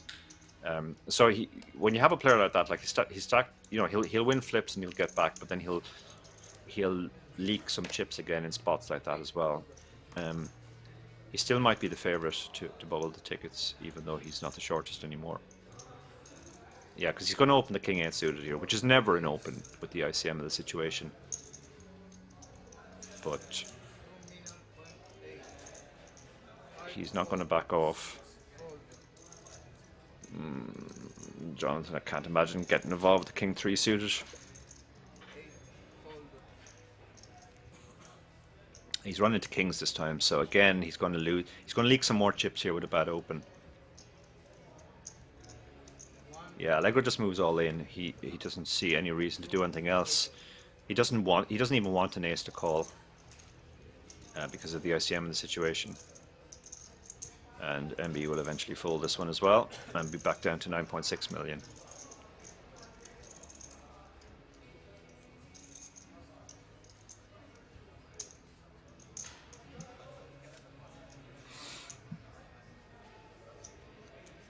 I don't think he's ever calling here, so yeah. Into the muck. And Allegro picks up another 4.4 million.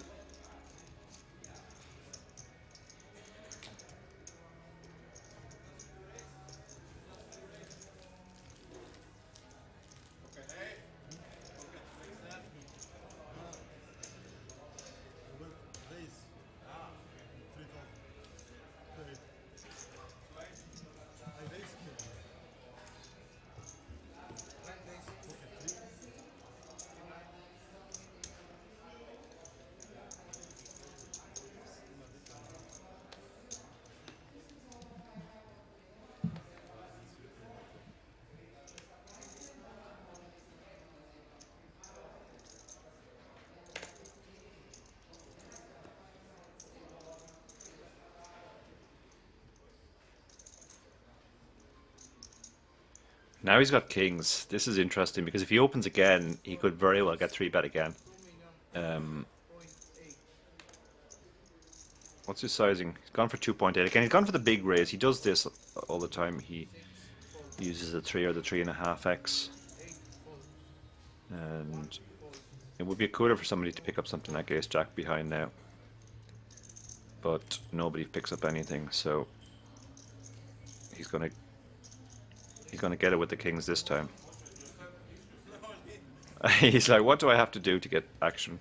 It's not like I'm a tight player here.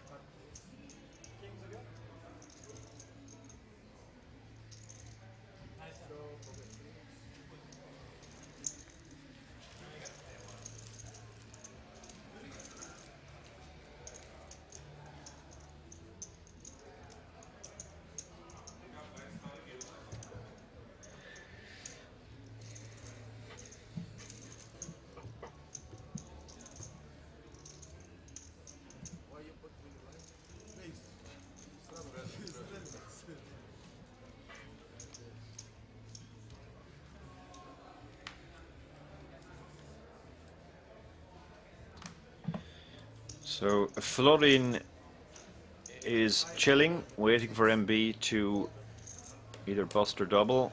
Jonathan has ace king. Jonathan is definitely opening this hand.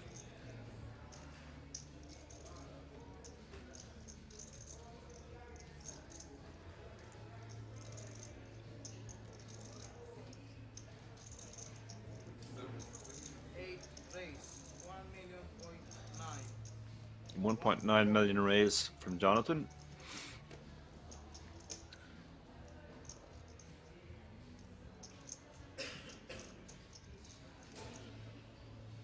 Vanis is going to let the queen 7 go. He's been very aggressive for Vanis, but he's picking his spots very well. He's not just going mental in every spot. And ooh, this could be interesting. MB has a hand MB's going to like. Is he going to put it all in, or is he going to... No, he's done one of those weird I'll bet half my stack raises. And an instant all in from Jonathan. And MB... I guess he raised... Oh, he did raise half of his stack, yeah.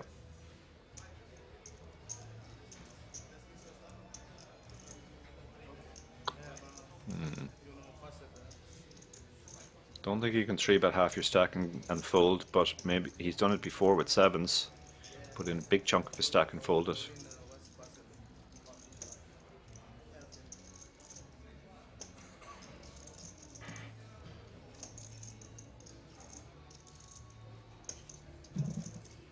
Wow, he has folded.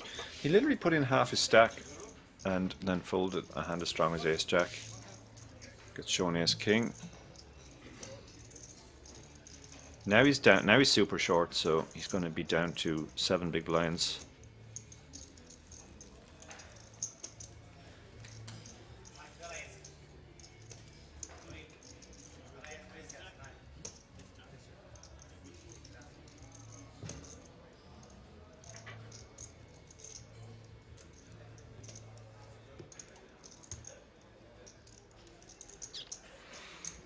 Yeah, he's very unorthodox MB, it's fair to say. It's a high action style.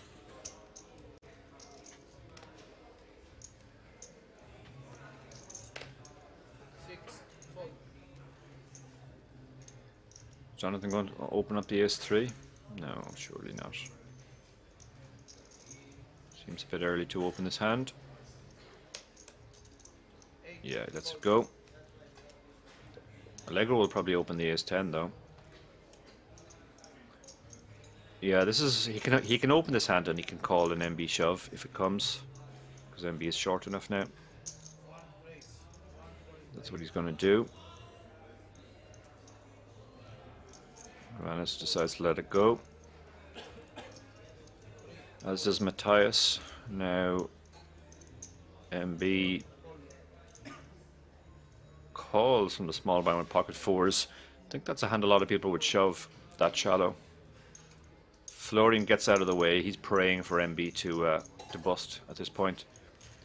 Pot's 5.2 million and MB only has 4 million behind. Maybe he's going to try a stop and go here, where he just shoves any flop. Well, we're about to find out. Now Allegro. I think the standard play here is just a tiny bet. Yeah, that's what he's done. Tiny bet. Got a call. Not going to like that. It's a weird spot now, but yeah, I think the ace-10 has to check back now. He got the message that his opponent has something. And MB, unorthodox play, but he gets the pot. If he'd shoved pre-flop, he would have got the full double there. The ace-10 was calling for sure.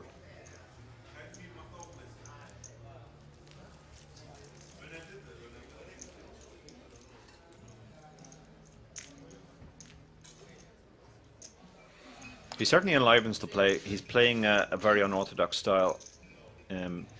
He's not even the shortest anymore now. Florian must be hating life. MB keeps coming back from the dead with these fairly unorthodox plays. And Matthias has drifted back now as well. He was really enjoying the bubble earlier on, opening all sorts of hands and taking advantage of the bubble. Now he just wants it to be over.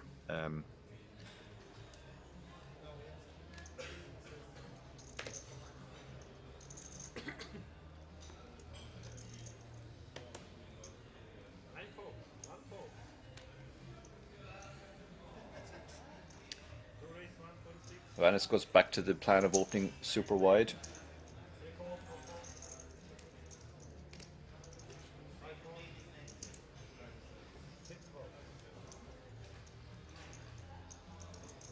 Some talk about the jackets at the table. Quite a few of these players actually have a jacket, so it's obviously pretty cold there.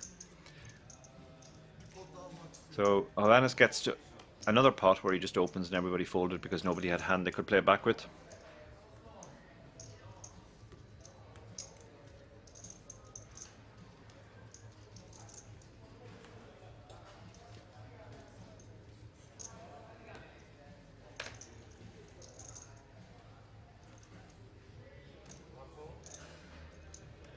Going to open the 8-6 offsuit. Yeah, no, he lets this one go. So it's not an E2. He's picking his spots somewhat selectively. Florian, if this wasn't the bubble, he'd shove this hand, I think. But with it being the bubble,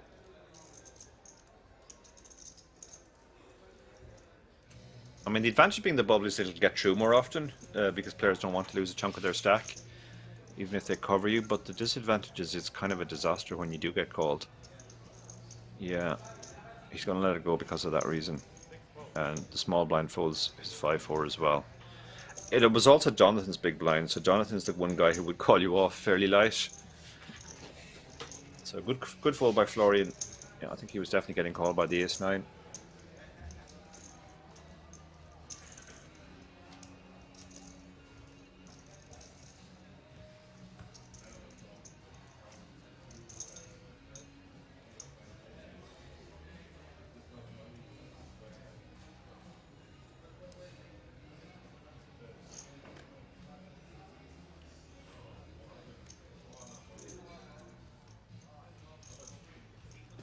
Very bad king under the gun is not good enough for Vanis to open, even though he's opening super wide. Some junky hands get folded behind. Florian won't be entertaining the Jack-3. Neither will Steve. Jonathan, on the other hand, he's got the 10-9 suited.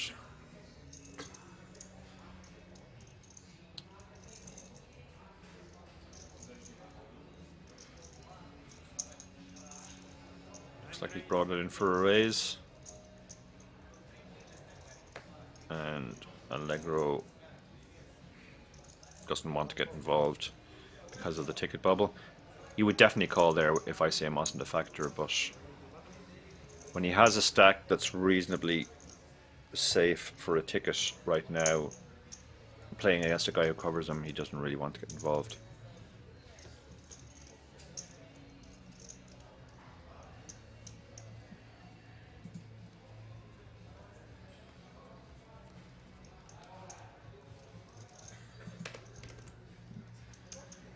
Matthias is a hand. King Jack suited, nice hand under the gun, but it's the chip leader's big blind and you have the whole table to get through, so he's decided to let it go.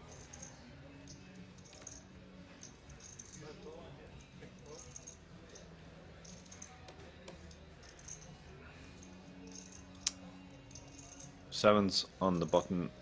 Yeah, Jonathan will be opening this one for sure.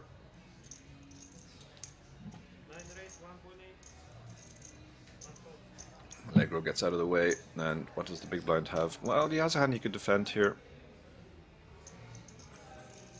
They're super deep against each other.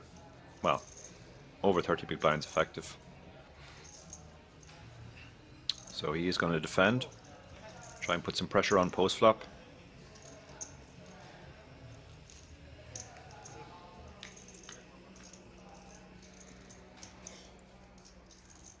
It's his 8, won't like the ace and the king there. Bet might actually work here because 10-8, he's decided to check this showdown. Oh, and he's hit his 7 on the turn. Now he's going to start betting for sure.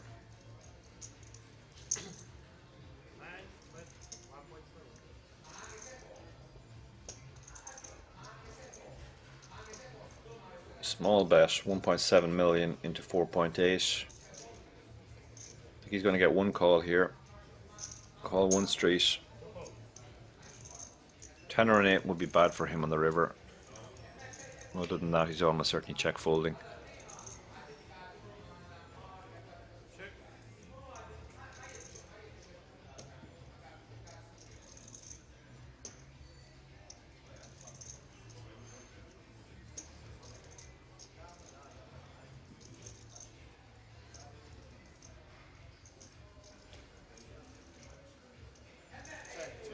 Yeah, he checks. He just doesn't see what worse can call now, and that might look like a very nitty check, but you can see the logic there. You would hate to get check raised.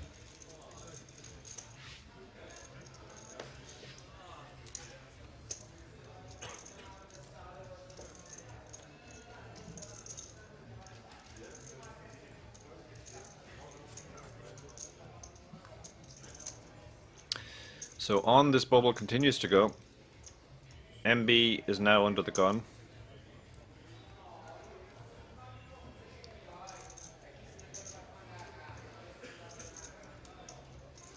Got the ace-5 suited.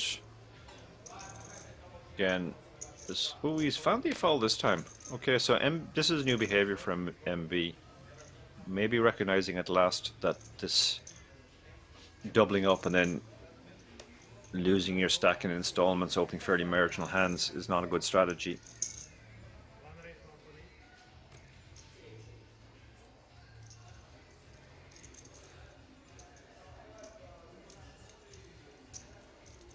And Allegro opens. Johannes can put on pressure now with a light 3-bet here. A6 is not a hand that you really want to flat, but you can turn it into a light 3-bet with the ICM situation. Yeah, that's what he's done. He's moved all in because of Allegro's stack, which is 20 big blinds. Can't really 3-bet fold to it, so... And picks up a nice pot there, 3.4 million, just through sheer aggression. I like the speed that Allegro folded out there too. He didn't make any posturing about maybe I should call it my rag ace on this big ICM bubble.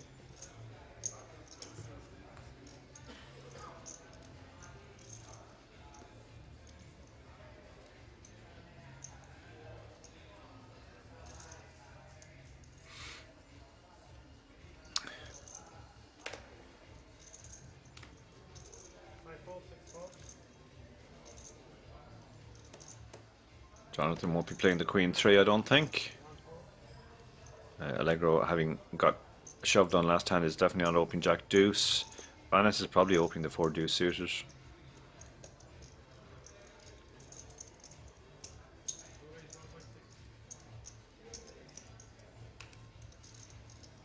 Tyus wants this bubble to be over. He's feeling the heat. He's taking the jacket off. And MB's called the 4-3. He really can't help himself.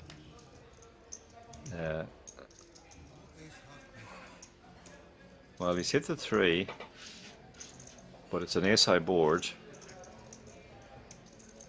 Vanis has a terrible hand, so he might bet here and rep the ace. Yeah, this makes sense. He can also hit a 5 as a backup plan if he gets called here. MB almost never has an ace because he would have shown aggression pre-flop. But it does go check bet call. Another ace on the turn makes it less likely that either player has an ace. Vanis now is torn against most opponents. I think he would bet again, but MB might not be the man to try and scare away, so he has checked.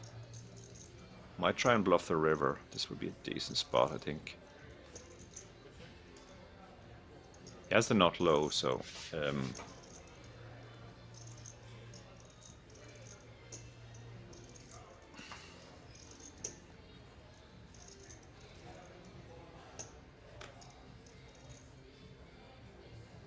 if he shoves here, Vanis has to call half the time for the shove not to be profitable. MB has to call rather half the time, and yeah, he just doesn't like it. MB is not the kind of man to bully. Similar to Johannes, or Jonathan rather. There are some players you just can't get to fold in these spots, and you sometimes have to recognize that.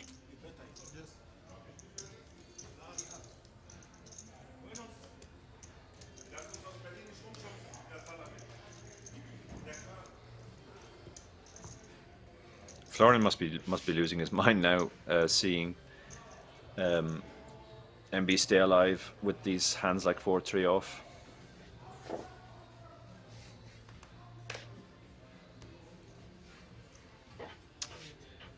Stevens moved all in. He must have a really legitimate hand here because, yeah, kings. No, sorry, he's got the ace queen. Jonathan's lurking behind with kings. Oh my god, this is a disaster for Steve. Absolute disaster. He didn't want to raise fold, so he put all the chips in. But now he's going to get the terrible news that he's drawing to an ace. This is absolute disaster, and the two short stacks are loving this. Yeah, I don't know about this shove. I mean, I understand he didn't want to raise fold, but I think raise folding probably was better than shoving with the other two guys so short. But he can still get lucky. Still 31%. It's a huge pot for Jonathan as well. And, okay, he's got one club, so he's got some backdoors. He can hit two backdoor straights around the jack. He can hit a backdoor flush. Now he's down to just the ace. He needs an ace. There's only two of them left in the deck. And no ace. We lose Steve. Oh wow, what a turnaround. You can see the two shorter stacks are delighted with that.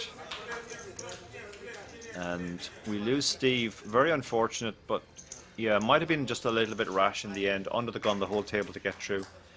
He didn't want to raise folds, that's why he shoved, but you are going to run into a hand some of the time, and it's going to be a disaster when you do. That was unfortunate for him, though. It was a huge bubble.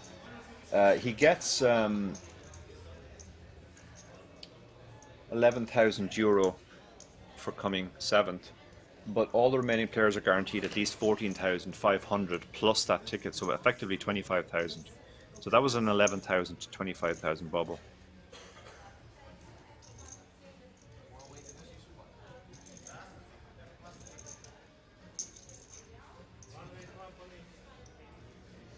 Yeah, Busfar makes the point that there he put it in there because he didn't want to have to face a difficult decision if he got 3-bet, but I think it was a spot where he should have raised, and maybe he can raise call against the two shorter stacks, particularly against MB, but raise fold to anybody who covers him.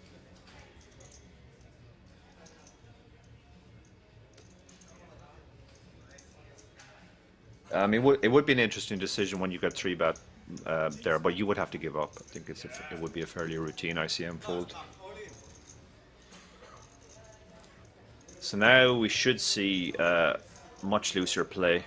That big artificial bubble has gone.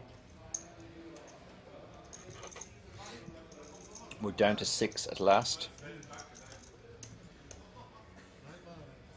Mach das für mich. Sagst nicht, dass du mein Manager bist.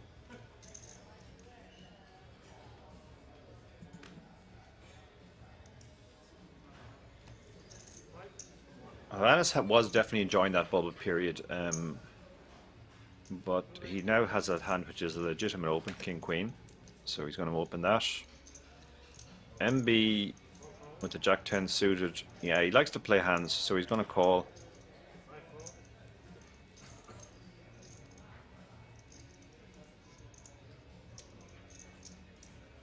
And Jonathan's massive chip leader now, look at that. Yeah.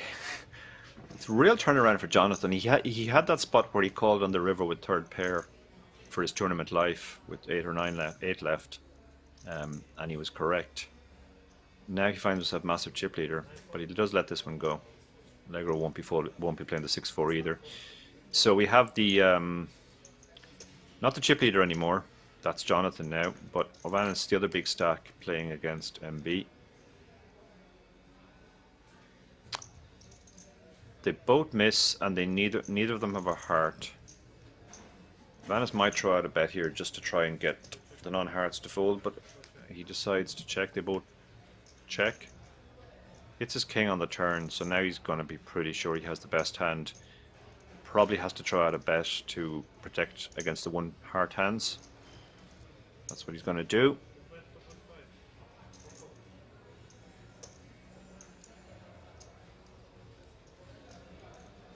And MB does fold.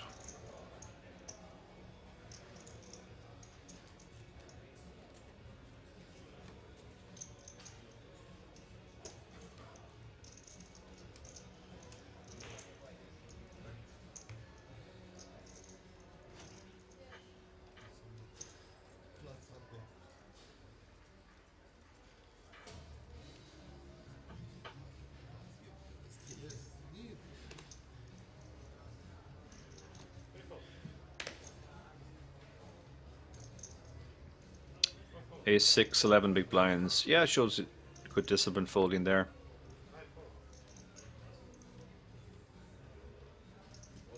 Jonathan, I think, will be playing this hand from the button for sure.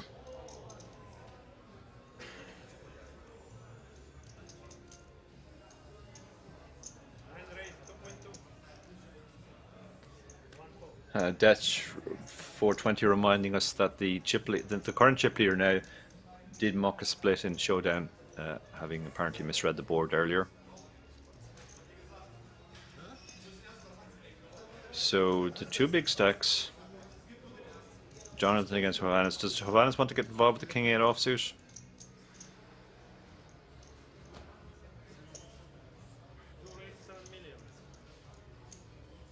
He's gone for the light 3-bet. That's interesting. He doesn't fancy playing this hand out of position, but he figures Jonathan's going to be opening super wide on the button.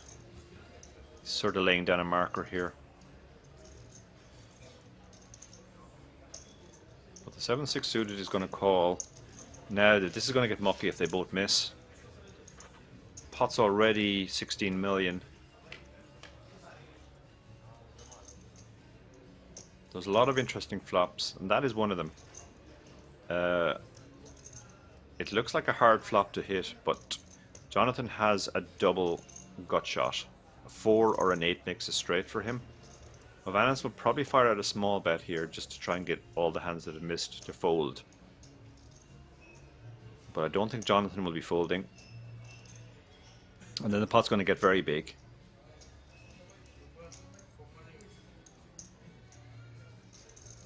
Yeah, small bet, quick call. Heart on the turn would be interesting because that might convince Hovannes to keep firing.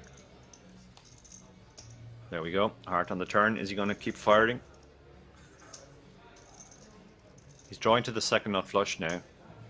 He's decided to check, see what Jonathan does.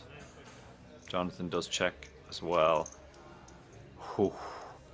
Straight on the river, but Vanis has absolutely nothing, so unless he bluffs, probably no more chips going into this pot.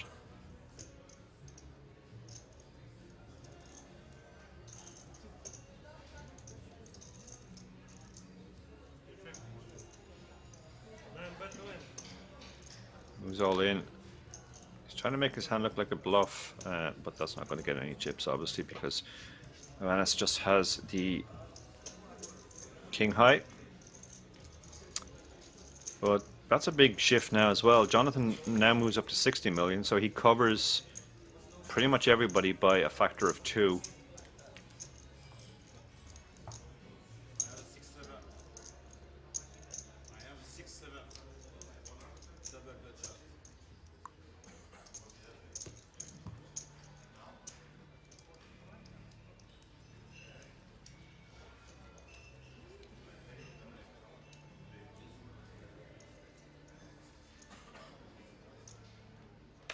MB under the gun, 10-9 suited, 11 big blinds. Wouldn't be the worst shove in the world at all.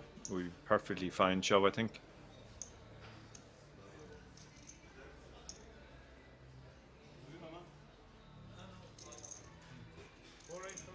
Yeah, he's done it. And he's running to aces. The only good news for him is the man with the aces only has half of his stack. Florian will make the call after the smallest of Hollywoods. Not really. They're all going to fall behind unless they have something. No interest. So 10-9 suited against the aces. The 10-9 suited does have 21%. Ace of clubs, though, in Florian's hand cuts his odds.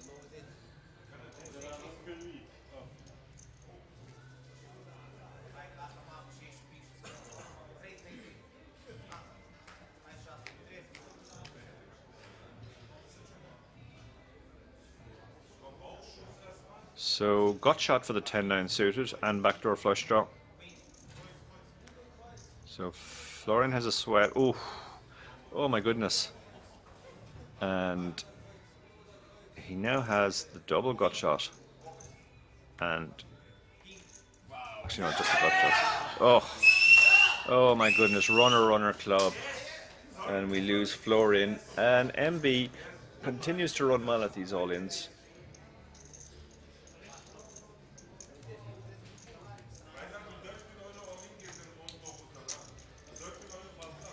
That is a sick end, but he was down to 5 big blinds. He did at least get the ticket bubble. And he takes away 15,000 euro, I believe, plus that ticket. They're all now guaranteed 18,000 plus that ticket.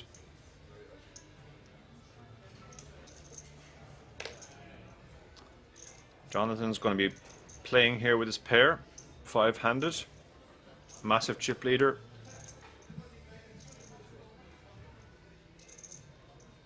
Would be pretty funny if this ends up Jonathan versus MB heads up.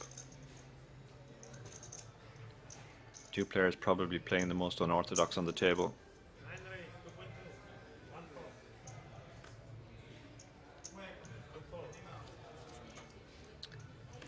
Tice is very short now. He's now down to 8.2 million. And MB is not going to play with the 10-3.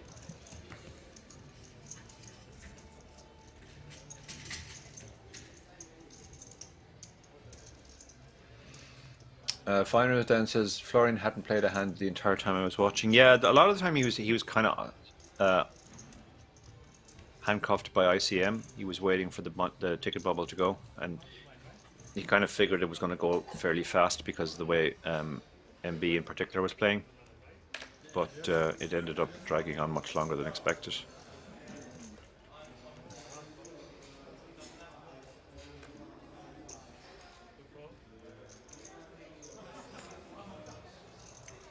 I think Matthias moves all in here now.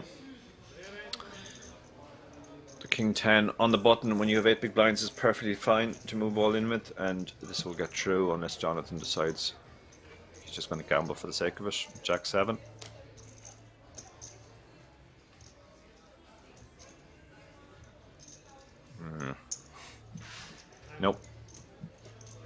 Jonathan makes the fold.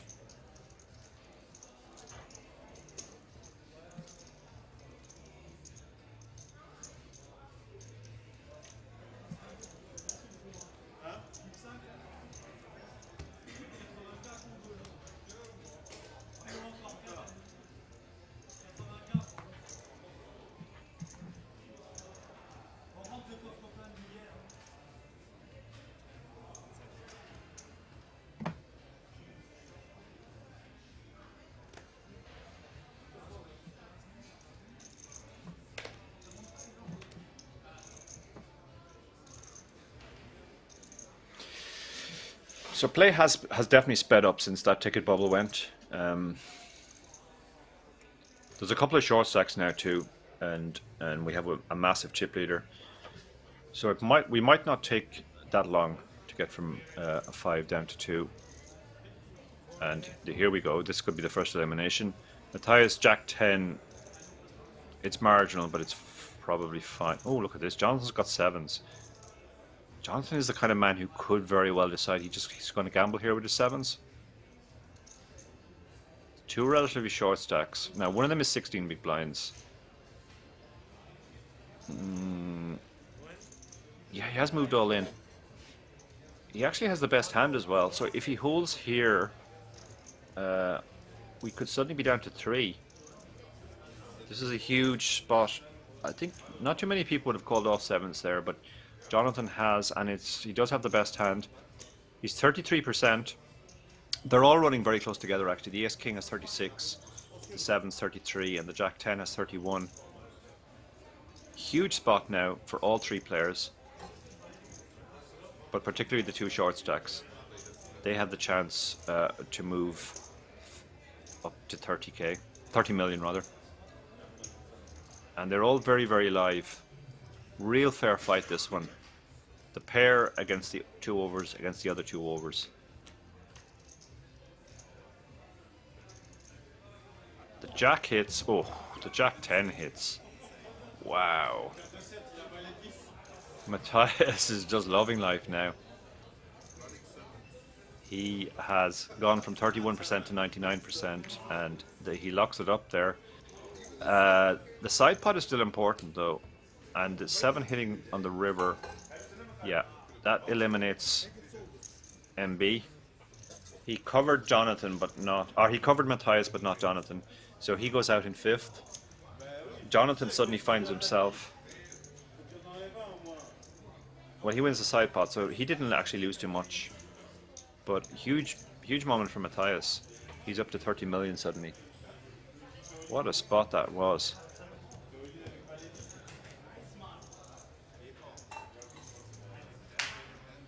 MB was a bit unlucky there. He had the Ace King. A lot of players would have folded the 7s, and if the 7s had folded, he'd still be in the tournament. But instead, he ends up busting in 5th. Jack 10 was very close for sure, but I think he was significantly he was the shortest, and he just felt he had to make his move. The blinds and antes race around much faster 5-handed as well.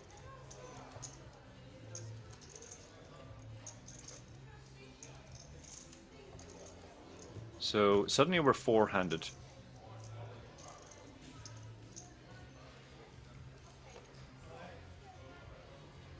I did say it might not take long to get down to heads up.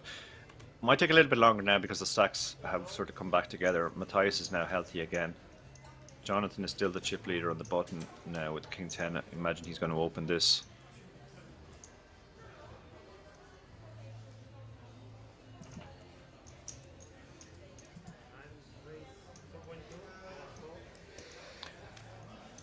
Thank you to Lester Roberts Jr. in the YouTube chat, saying, just want to say good coverage guys, great commentary. And Jan Sukanek saying, I hope this takes hours and hours. Of course you do, Jan. Jan is a very good friend of mine, but he's an absolute, well, I'm not going to finish that sentence, but you can finish it.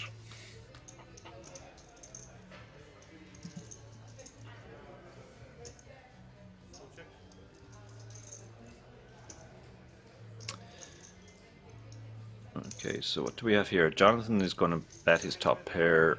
Manis has backdoors, but kind of he's a bit too shallow to be chasing backdoors. It's a small bet though, very small bet. Third pot. Might decide to call one here. But no, he's going to let it go. A little bit too shallow.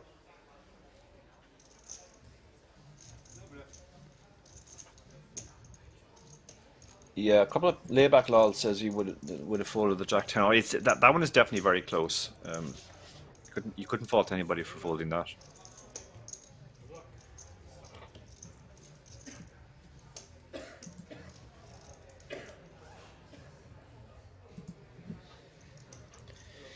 So there you see Allegro is now by far the shortest. He's the one under pressure. Well, actually, the two medium stacks are under real pressure from the chip leader as well, because they really don't want to bust until Allegro makes his move. Allegro, 2.5 big blinds being posted every 4 hands. So he basically has 16 hands before he blinds out. So he needs a double fairly soon.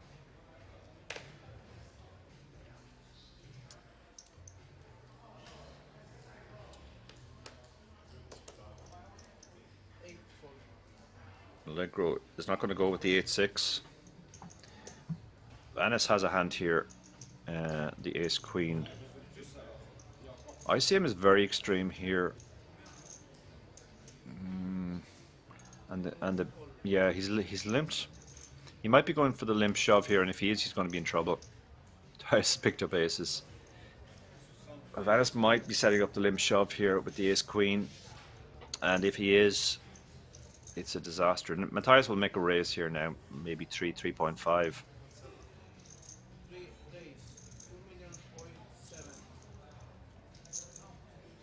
He's actually gone small, 2.7.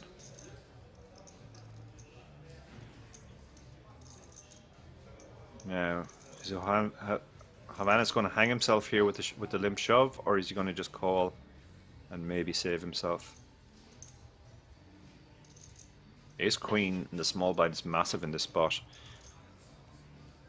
Yeah, he's moved all in. Can't blame him. It's a cooler, and he's going to be absolutely sick when he sees what he's run into here. Absolutely sick. Some turnaround for Matthias. We saw him all in with the Jack 10 against the Ace King and 7s. Got the massive triple. Now he's got a huge spot where he could actually move into the joint chip lead. This is huge for Allegro as well. Allegro gets the ladder to third with 10 big blinds, unless the Ace Queen somehow gets there. This is some cooler. Backdoor straights, the only real possibility now, are running queens. Jack 10 or queen queen, or yeah, that's pretty much it, and it's over now. Very unfortunate. Venice played really well, got coolered in the end, and he bursts in fourth. Allegro will be absolutely thrilled. Remember, this man started the final table with 2 big blinds, and in fact, if the final table bubble hadn't burst on the outer table after he lost that flip with 10 left, he would have been all in on the blind next hand. Instead, he got to the final table, he drew the button, he got the double up in the orbit that he needed, then he got a big triple up, and now he finds himself in the top 3. Guaranteed €31,000 plus that ticket. But it is looking very much like it's going to be a contrast in styles. Matthias versus Jonathan, heads up, unless Allegro can get the double and get back into it.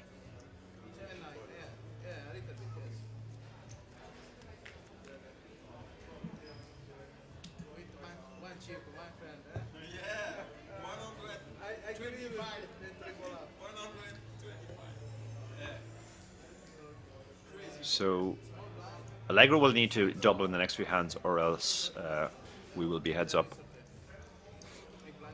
3-handed, obviously, you're posting 2.5 big blinds every 3 hands, so it's basically a big blind a hand almost.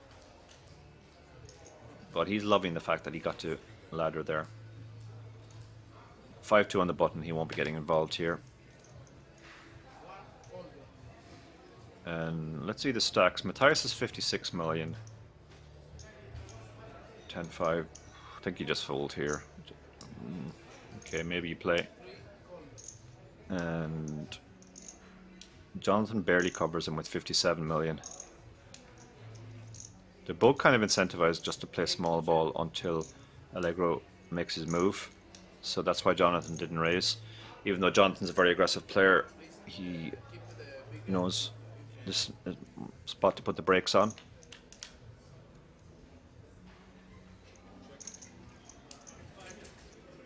Somebody asking about deals. Deals aren't officially allowed by Kings. Obviously players can make unofficial deals.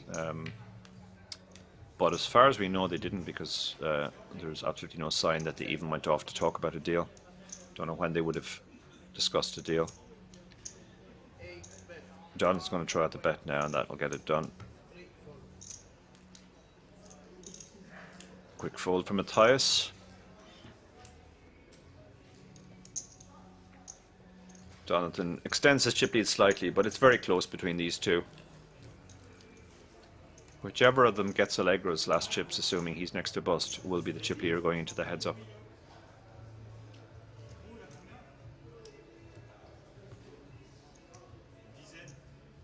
There generally is a break before the heads up anyway, so that would be the moment maybe to do a deal if they were going to do a deal.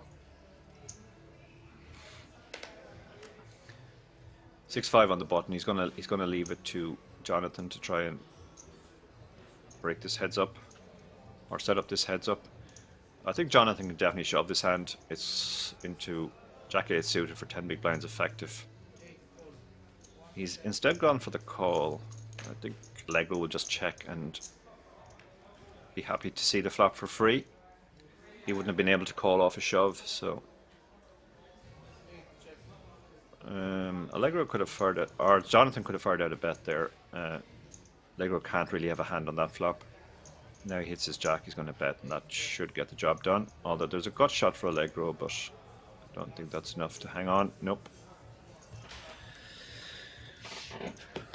So he surrenders 2 of his big blinds. He's down to 8.6 now.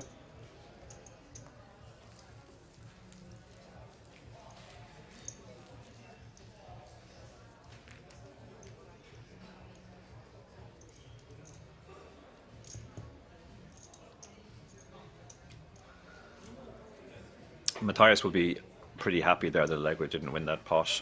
He wants basically Allegro to blind down, and then he can get heads up. There's a huge difference between first and second. Not so much between second and third, but it is still 13,000. So Jonathan may open this hand. He's the chip leader, so he should be opening wider, and he doesn't want to give too many opportunities to Allegro to shove from the small blind into the big blind. So Allegro and the king 4.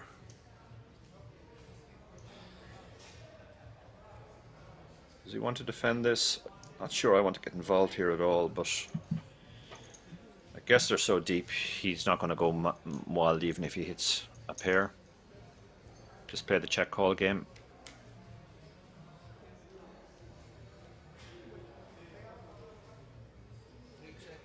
Yeah, discussion about unofficial deals in the chat, which I'll come to after this hand. The 7-6 has smashed his flop and has turned a flush draw as well, but the king 4 is going to just go away now, I think.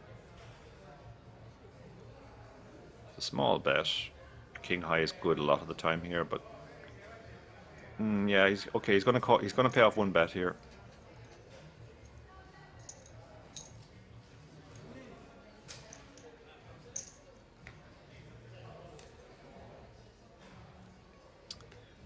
And this should go check bet fold.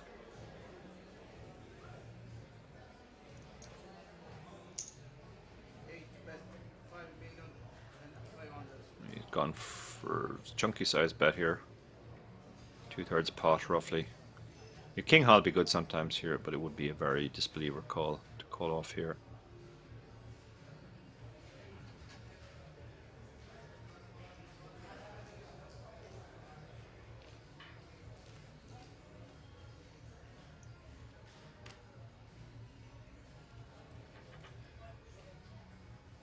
He's thinking about it though.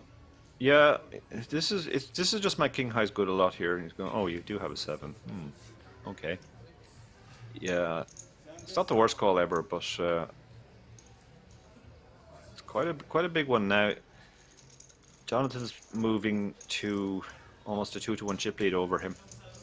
Yeah, some talk about when you do a private deal. You know, when organizers don't allow a deal, then that means you're only allowed to do private deals, and you're basically trusting the other guy to honor the deal, and that's risky. I mean, if you really know the guy and you trust the guy, it's fine, but if you don't, you could get burned.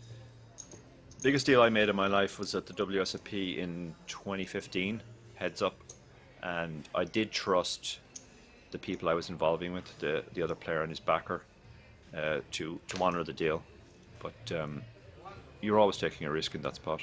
Allegro moves all in with the king 7, 8 big blinds, perfectly standard. Matthias has a calling hand here, but he does have the big blind to worry about as well.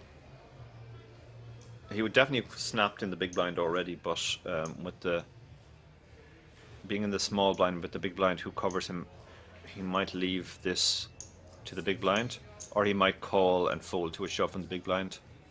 Those are the two options, I think. You definitely don't want to shove.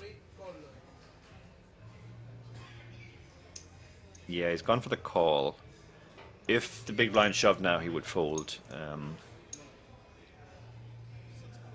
But he doesn't want to give Allegro the blinds and antes.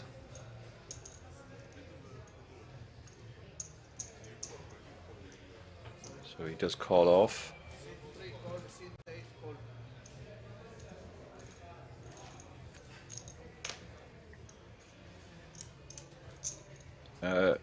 Thank you, Niels, in YouTube chat. Jan says successful hero cards just feels so good. I don't blame him for that call. Yeah, I don't blame him, to be honest. And it wasn't like it was all of his chips, so it was reasonable. Oh, now we do have both players have called. Are they going to check it down, or is Jonathan going to get frisky and start applying pressure post flop to Matthias as the meat in the sandwich? This could be heads up. Okay, so the king 7 has hit the 7, so he's actually pulled ahead, but it has gone check, check. King 7 is ahead now. 10 on the turn. Open ender for the king jack. Oh, there it is, 9. He's got runnered out of the building. Allegro will bust in third. Tyus would be very relieved to see that Allegro didn't win that pot. And we're heads up. Just like that, we're heads up. Allegro played superbly. Came to the final table with 2 big blinds. We didn't think he'd last very long. He got all the way to the third. Locked up that ticket. Great performance by him. But we are heads up. But Jonathan has a very significant chip lead now. More than 2-1. 88 million to 37 million. And conveniently, it's big blind 1 million. So it's not hard to work out how many big blinds they both have. I believe they're taking a break. Looks like they might be maybe talking about business as well. Yeah.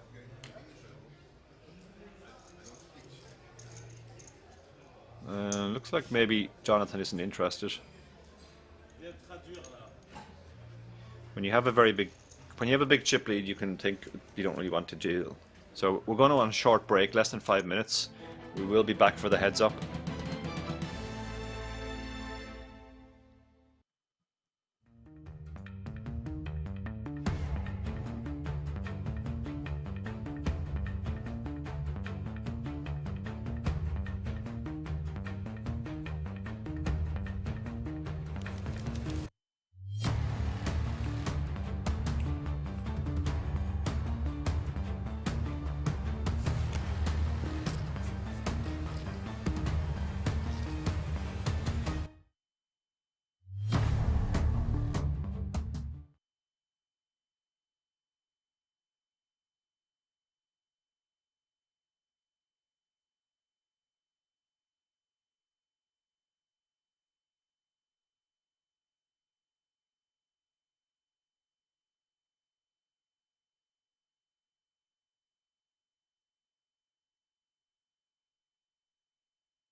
can now come and hang out at the King's Lounge located right next to the buffet and directly opposite the poker arena to try out some of the best shisha in all of Europe. For those of you that aren't aware, shisha is a steamed instrument that's used to vaporize and then smoke flavored tobacco. After a long day of playing at the poker tables, for me personally, this is the perfect way to unwind and relax in comfort and luxury. So why don't you come and check out the King's Lounge?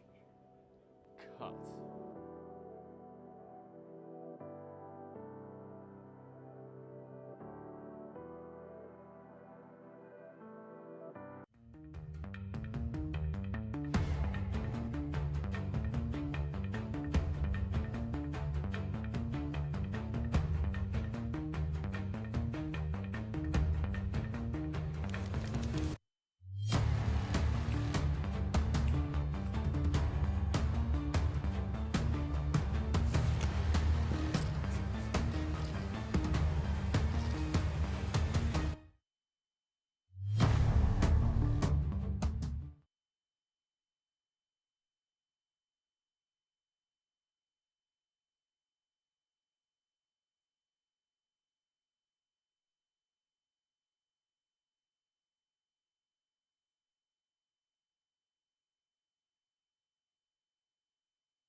You can now come and hang out at the King's Lounge located right next to the buffet and directly opposite the poker arena to try out some of the best shisha in all of Europe. For those of you that aren't aware, shisha is a steamed instrument that's used to vaporize and then smoke flavored tobacco. After a long day of playing at the poker tables, for me personally, this is the perfect way to unwind and relax in comfort and luxury. So why don't you come and check out the King's Lounge? Cut.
Welcome back, everyone, to the Italian Poker Sport final table. We are now heads up. Jonathan against Matthias. Fair to say a contrast in styles. Jonathan, not afraid to gamble, has been getting his chips in. Matthias playing the more orthodox strategy. Jonathan has more than a 2-1 chip lead. 90 big blinds, in fact, to 35. And we will see how this goes. 35 big blinds is a lot heads up. This could take a while. It could also be over fairly soon. It depends on how the early pots go. But we are heads up. We don't know whether a deal has been done. There is some discussion about that in the chat, but we don't get any confirmation. All deals have to be unofficial. I guess we'll see how they play. If they start shoving every hand, we can probably assume they've done a deal. But if they play a more cautious approach, or at least Matthias plays a more cautious approach, it's less likely that a deal has been done. Before we start, some questions in the chat. Tall Mountain 18 asking, do you have any future commentary in your schedule, Dara? Nothing actually planned as yet, because I am just thinking about going to Vegas. I may do some commentary while I'm in Vegas. Sometimes I do commentary on final tables there if I have some free time. Done commentary on the seniors final table a few times and a few other final tables. We will have to see. But yeah, nothing planned. So Jonathan on the button here with the King Queen. Obviously, that's going to. He should be opening raising most hands on the button anyway. But King Queen is obviously strong enough. Jack 2. Ugh. Yeah, you can let Jack 2 go. If a deal has been done, then at least the first hand played out the way you would expect it to do if no deal had been done.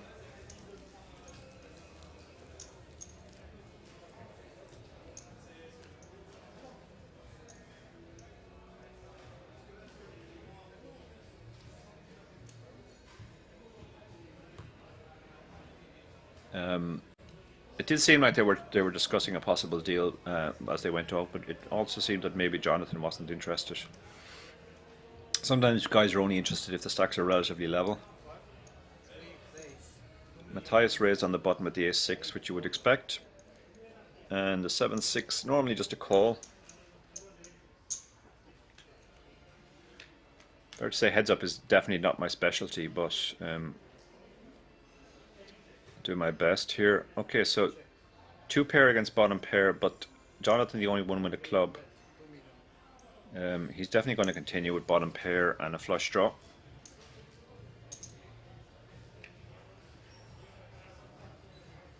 Three on the turn is a brick. The 2 pair have to bet again. Target 1 pair hands, 1 club hands. Jonathan has both of those things.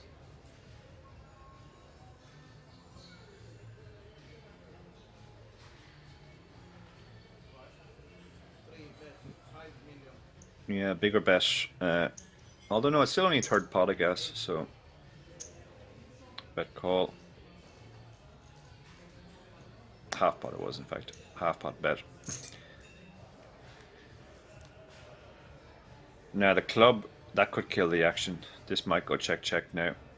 Yeah, no point in betting, and he's going to get the very bad news that his opponent got there with his club.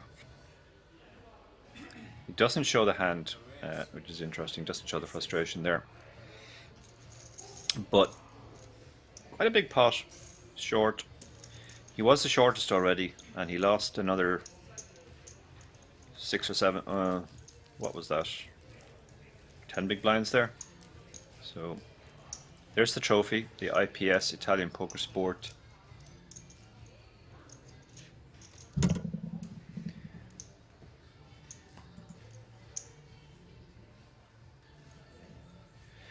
Yeah, Jan Sakanik makes a good point. Unofficial deals are so sketchy. You basically have no legal recourse if the other guy stiffs you. Yeah, I've done a few of them in my day, Jan, and as I said earlier, you really have to trust the other guy. Otherwise, you're sort of negative free rolling yourself.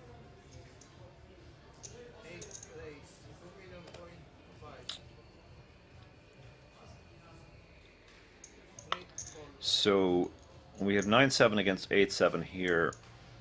Jonathan is raising on the button, which is perfectly correct. He should be opening almost any 2 on the button. 9-7 is a fine hand to defend. The 8-7 probably wins this now at a bet. No reason not to bet. the ace, other high card board, very much favouring the pre-flop raiser.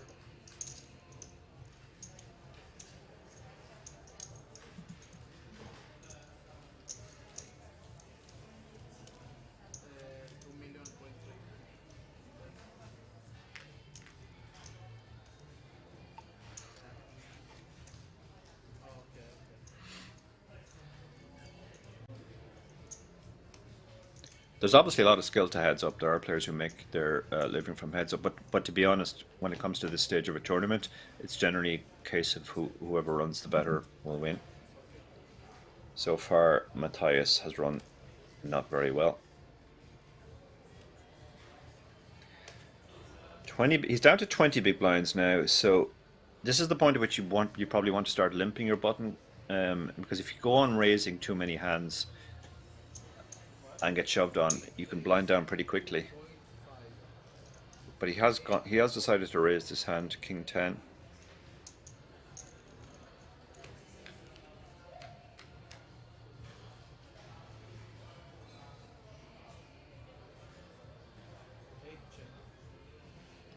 Again, he's been outflopped here.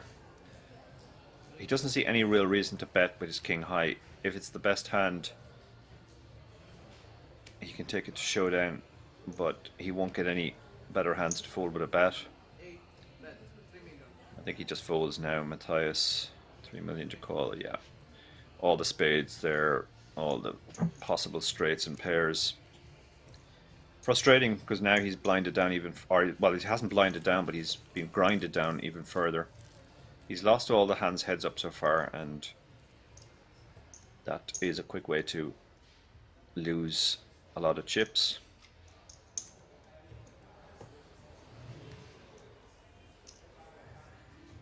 So, France versus Germany. So far, it's all going the way of France.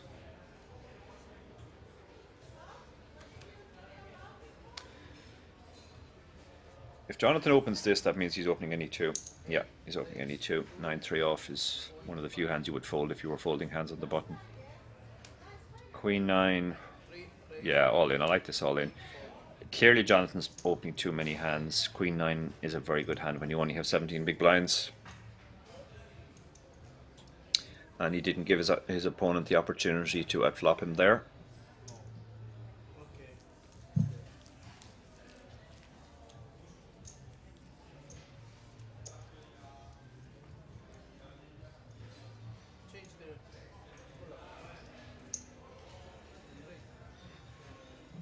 You can see there that the Jonathan started with a significant chip lead. I think it was 90 to 35 big blinds. Now it's 105 to 20.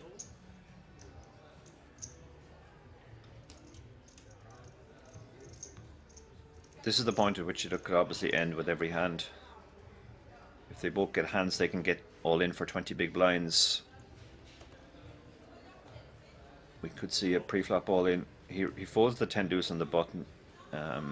I like that fold as well.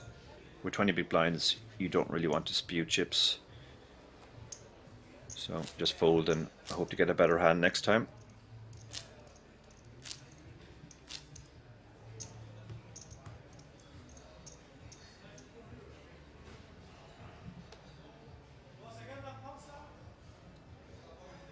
Fairly significant difference between first and second, 36,000 euro essentially. 44,000 for second, 80,000 for first, plus those two tickets. The 9-7 suited is going to raise. I think Matthias' strategy would be to shove a lot from the big blind when this happens. I think King 6 is probably just about strong enough, but he can also just call. Against somebody opening as wide as Jonathan, I think you could shove King 6 there for sure. And he's gone check, check. He's hit his king on the turn, so he's going to feel good about his hand now. Give his opponent a chance to bluff at it, but it's gone check, check. I think now he has to put chips into the pot and try and get called by ace high or a weak pair. But he's given his opponent two chances to bluff at it and he hasn't taken either of them, so seems like you have to start putting chips into the pot yourself now. Do your own betting. That's 5 million. Quick fold from Jonathan.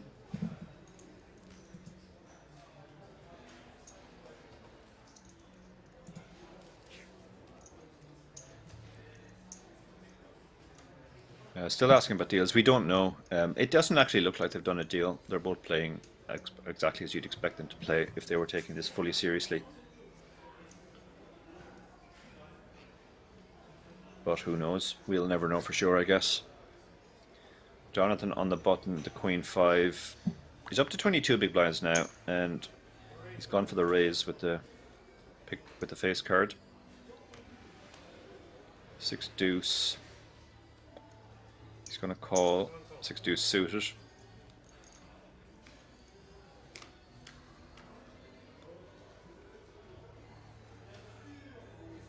Flop to flush draw.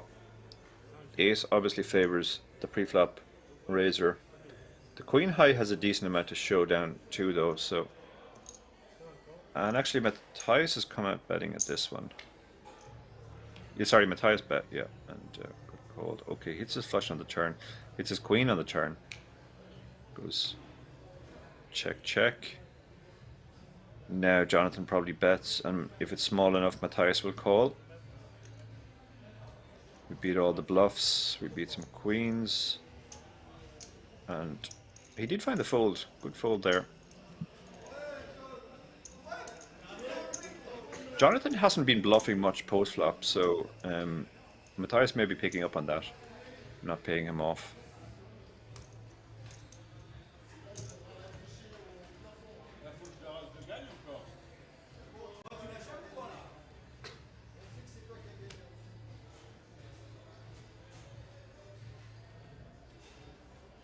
Jonathan on the button with a very mucky hand, but he's going to keep to a strategy of raising any 2, and Matthias is just going to stick it in. 16 big blinds, pocket 9s.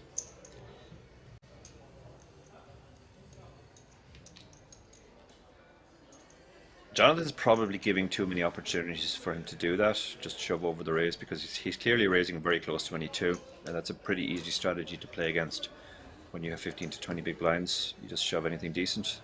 That beats most of the any 2 range. They're both playing very fast, as Napanda has noted in the chat, which is makes for good viewing. Matthias giving up the 4-3 on the button. I like that.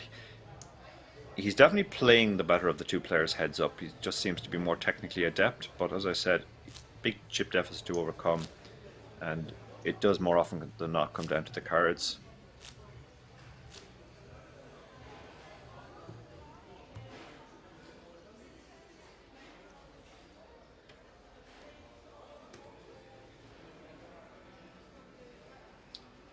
King 5 on the button.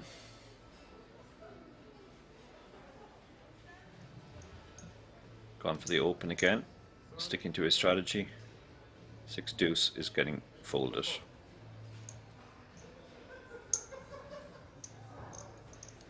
The difficulty for Matthias is unless he gets the double up, he's going to blind down very quickly. But he's staying patient for now.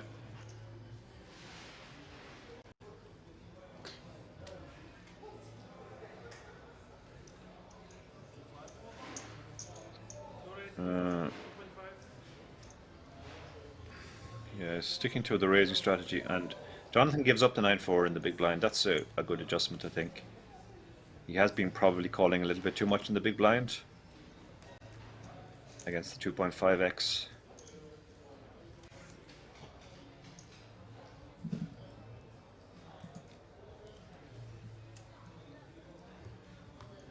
Jan says, can Matthias open shove with his stack, or does he have too much for that? He actually can, yeah. There should be some hands he should be open shoving. Hands which are too strong to raise fold, and he doesn't want to raise call. So, you know, stuff like weak aces. And then he should be raising. He should have raises and raise calls and raise folds as well.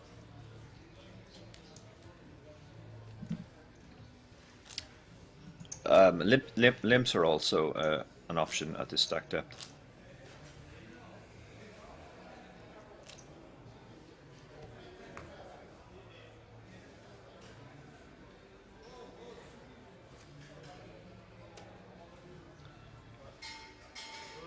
See, a hand like 9-7 is quite hard to play with 20 big blinds, because if you raise it, You're putting too much chips in. Yeah, this is a good adjustment by Jonathan.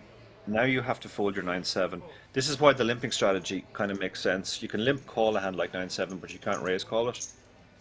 So, and you've lost quite a lot there when you've raised 2.5 big blinds and you have to fold.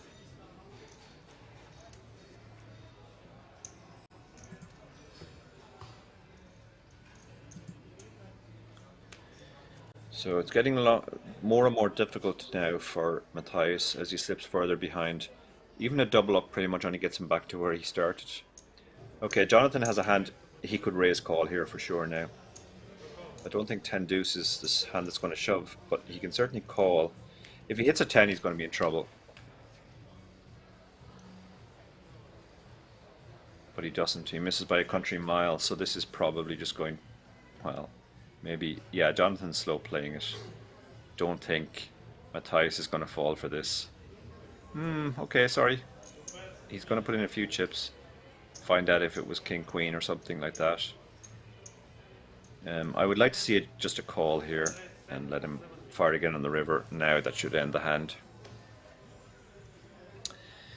Frustrating for Matthias, but he's going to have to fold and leave himself with 12 big blinds.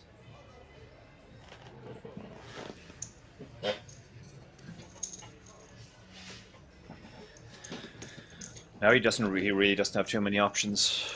Can't do too much calling or raising anymore. There's going to be more shoving.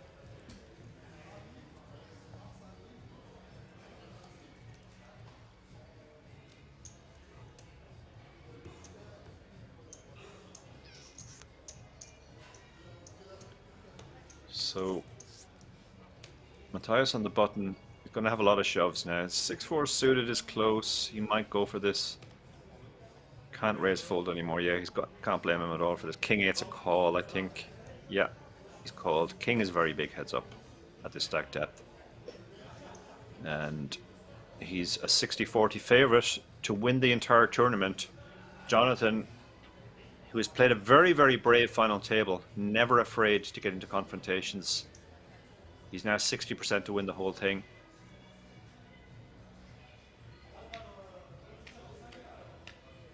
But Matthias still has 39%. And he's flopped open-ended. So a 4, a 2, a 4, a 6, or a 7 will do it. A 5 won't. And now he loses. No, sorry, he still has all the outs. The 4 still works. No good. We have a winner. Jonathan McDo from France takes down the Italian poker sport main event. He was the short stack at several points in the final table. He was not afraid to put his chips in the middle. He made that huge hero call with third pair when there were still 7 or 8 left. And he ends up taking down the whole thing. Matthias also played great. Both days we commentated on him yesterday as well. Thank you to everybody who hung out with us in the Twitch and YouTube chats. You were great fun. And thank you to the moderators as well, who kept things clean. Jay Wasello, Apocalypse UK, Donna, who was here earlier.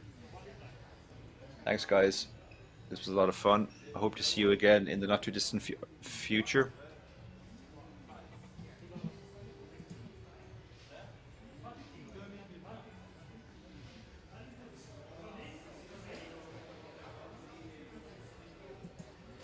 Yeah, the heads up didn't last too long. It's fair to say Jonathan ran much better. That often decides the issue, particularly when you're the chip leader who's running better. You see him being interviewed there.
And you can see them setting up there for the winner's photo. Jonathan, the happy winner.